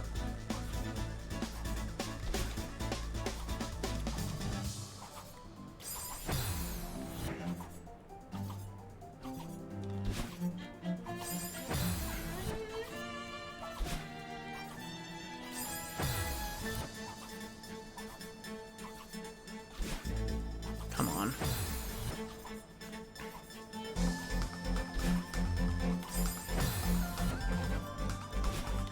Give me my actual jump, please. Now do it in time with the stupid stars.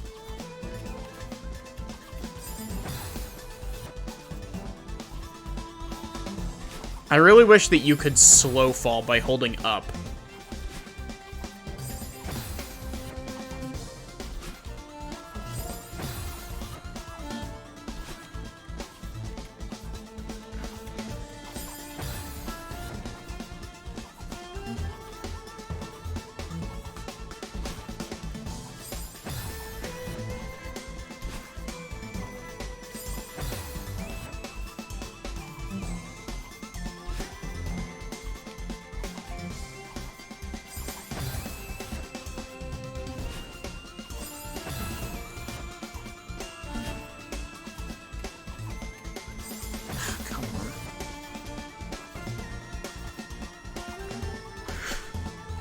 Yeah, but I don't want to toggle assist mode on because I've never beaten Chapter 9 before.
You could demo through stars. I mean, it wouldn't surprise me if you could demo through them if they are stacked vertically.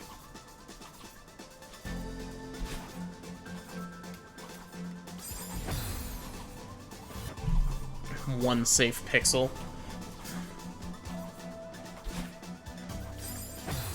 You can't. I assume that their hitbox is a giant square.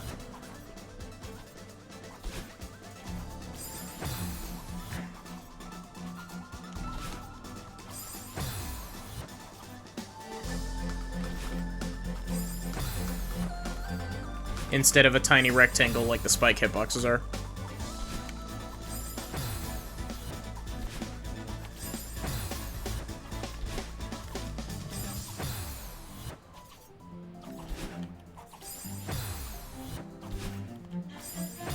Tascam.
I just need one good attempt.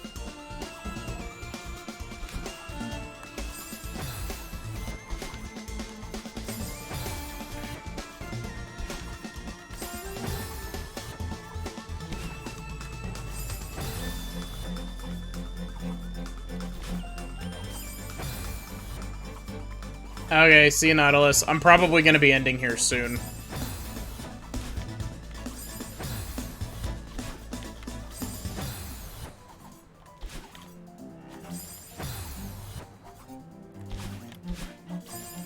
Thanks, I didn't press that at all.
Come on, why are you reading an extra dash?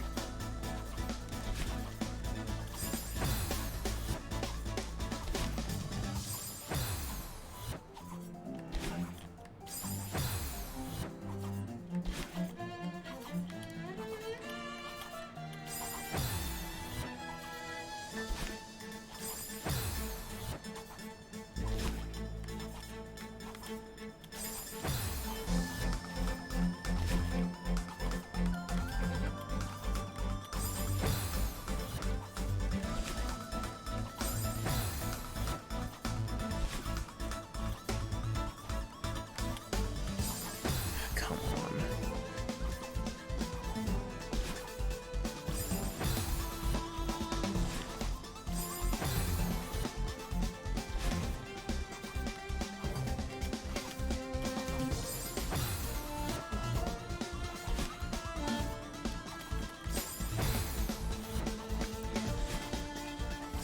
I feel like I totally would have been done with this room if I had tried to do it normally.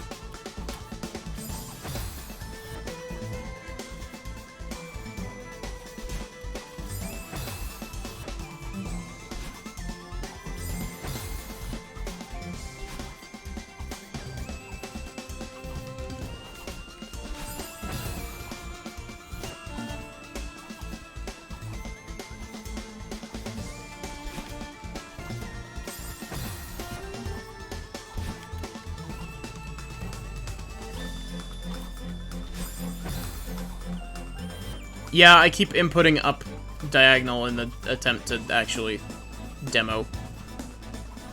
You have to do it straight horizontal, I know.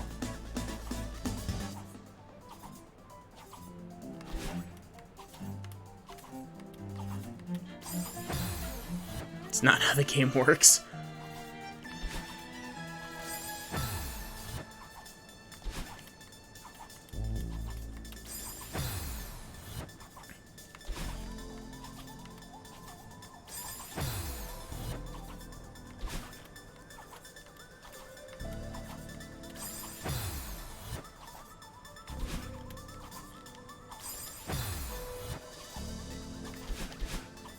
Game, I didn't press that.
Game, stop reading that as a diagonal dash.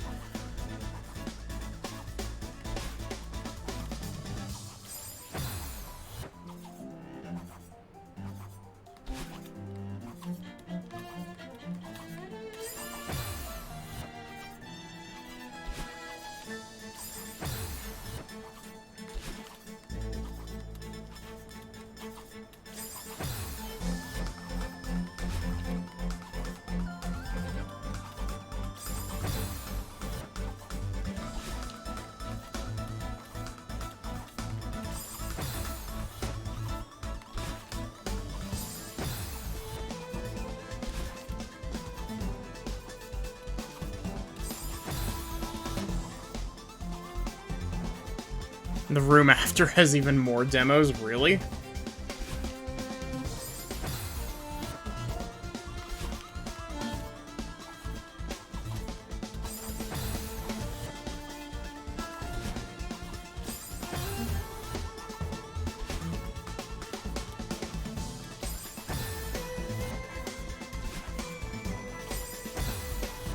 I just knew that this room was here. I didn't actually know what was in it.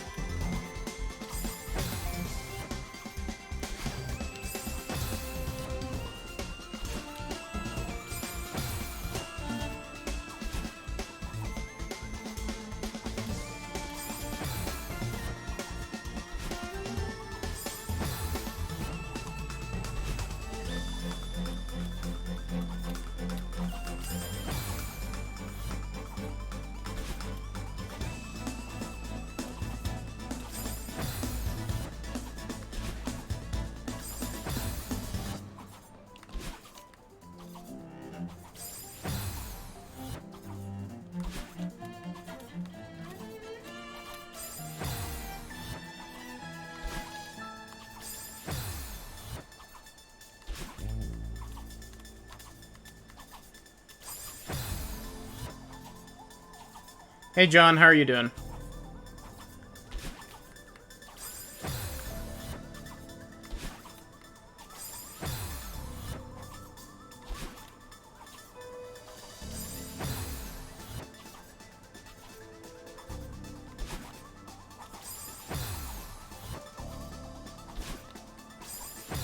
Just barely woke up.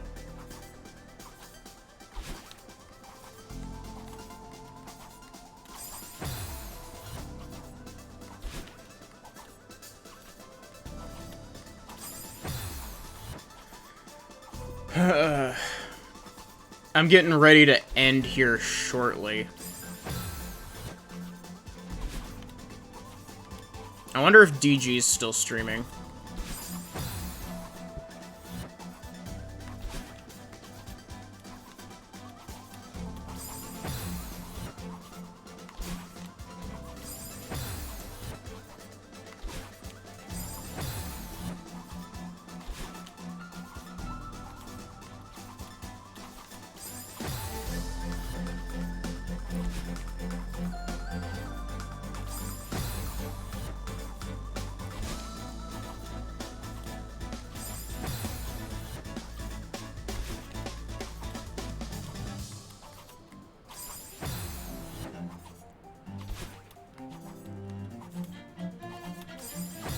Ugh.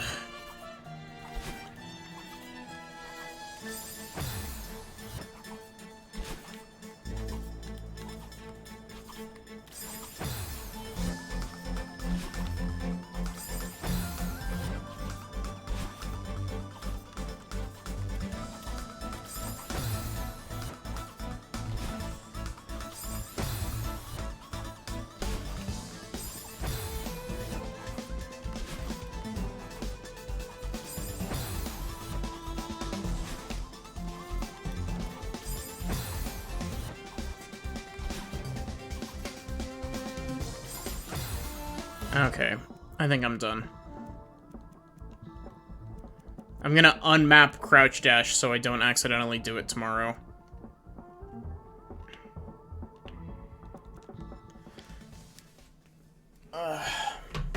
Gosh.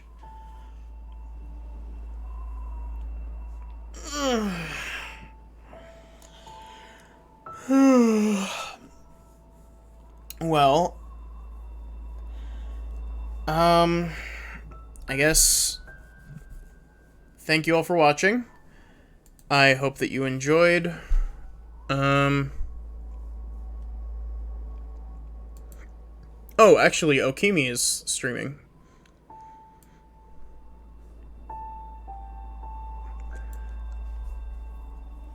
I don't want to watch... I don't like watching other people's content on my stream.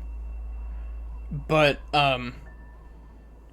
tell me what it is, and I'll watch it off stream. Like, tell me the video. Like, tell me what its title is. Has 90 views.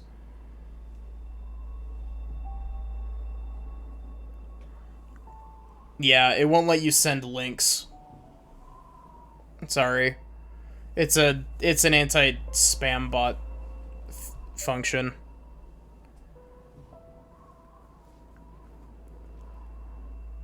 Celeste RPG starring Kirby. I will open that in another tab.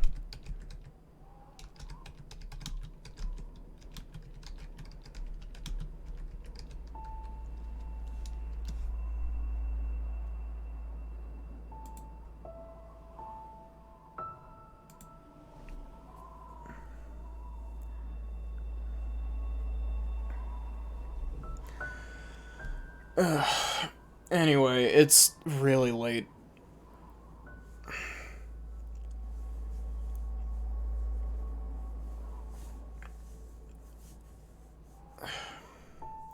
I'll watch it off stream, Timmy.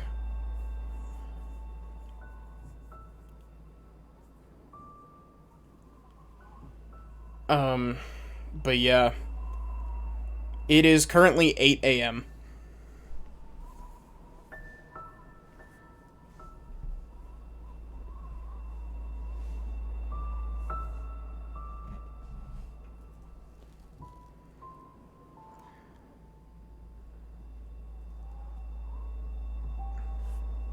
It's 8 a.m.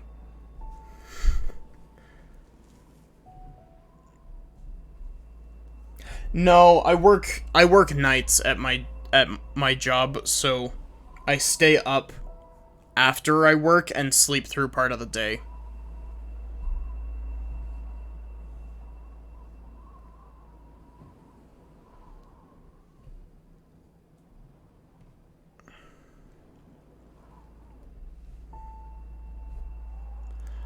But yeah, anyway, thank you all so much for watching. I hope that you enjoyed. Not very healthy, but understandable. I mean, hey, I still get my 8 hours.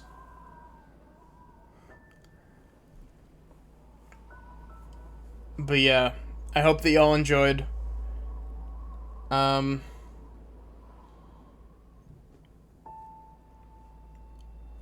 Let's see, is there anything else? Let's see, what day is today?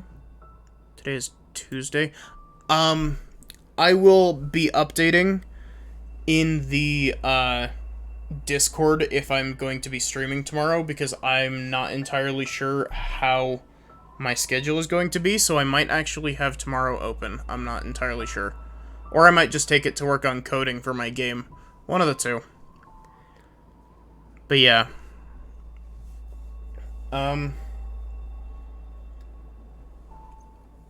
Yeah, I hope to see you tomorrow, and, take care.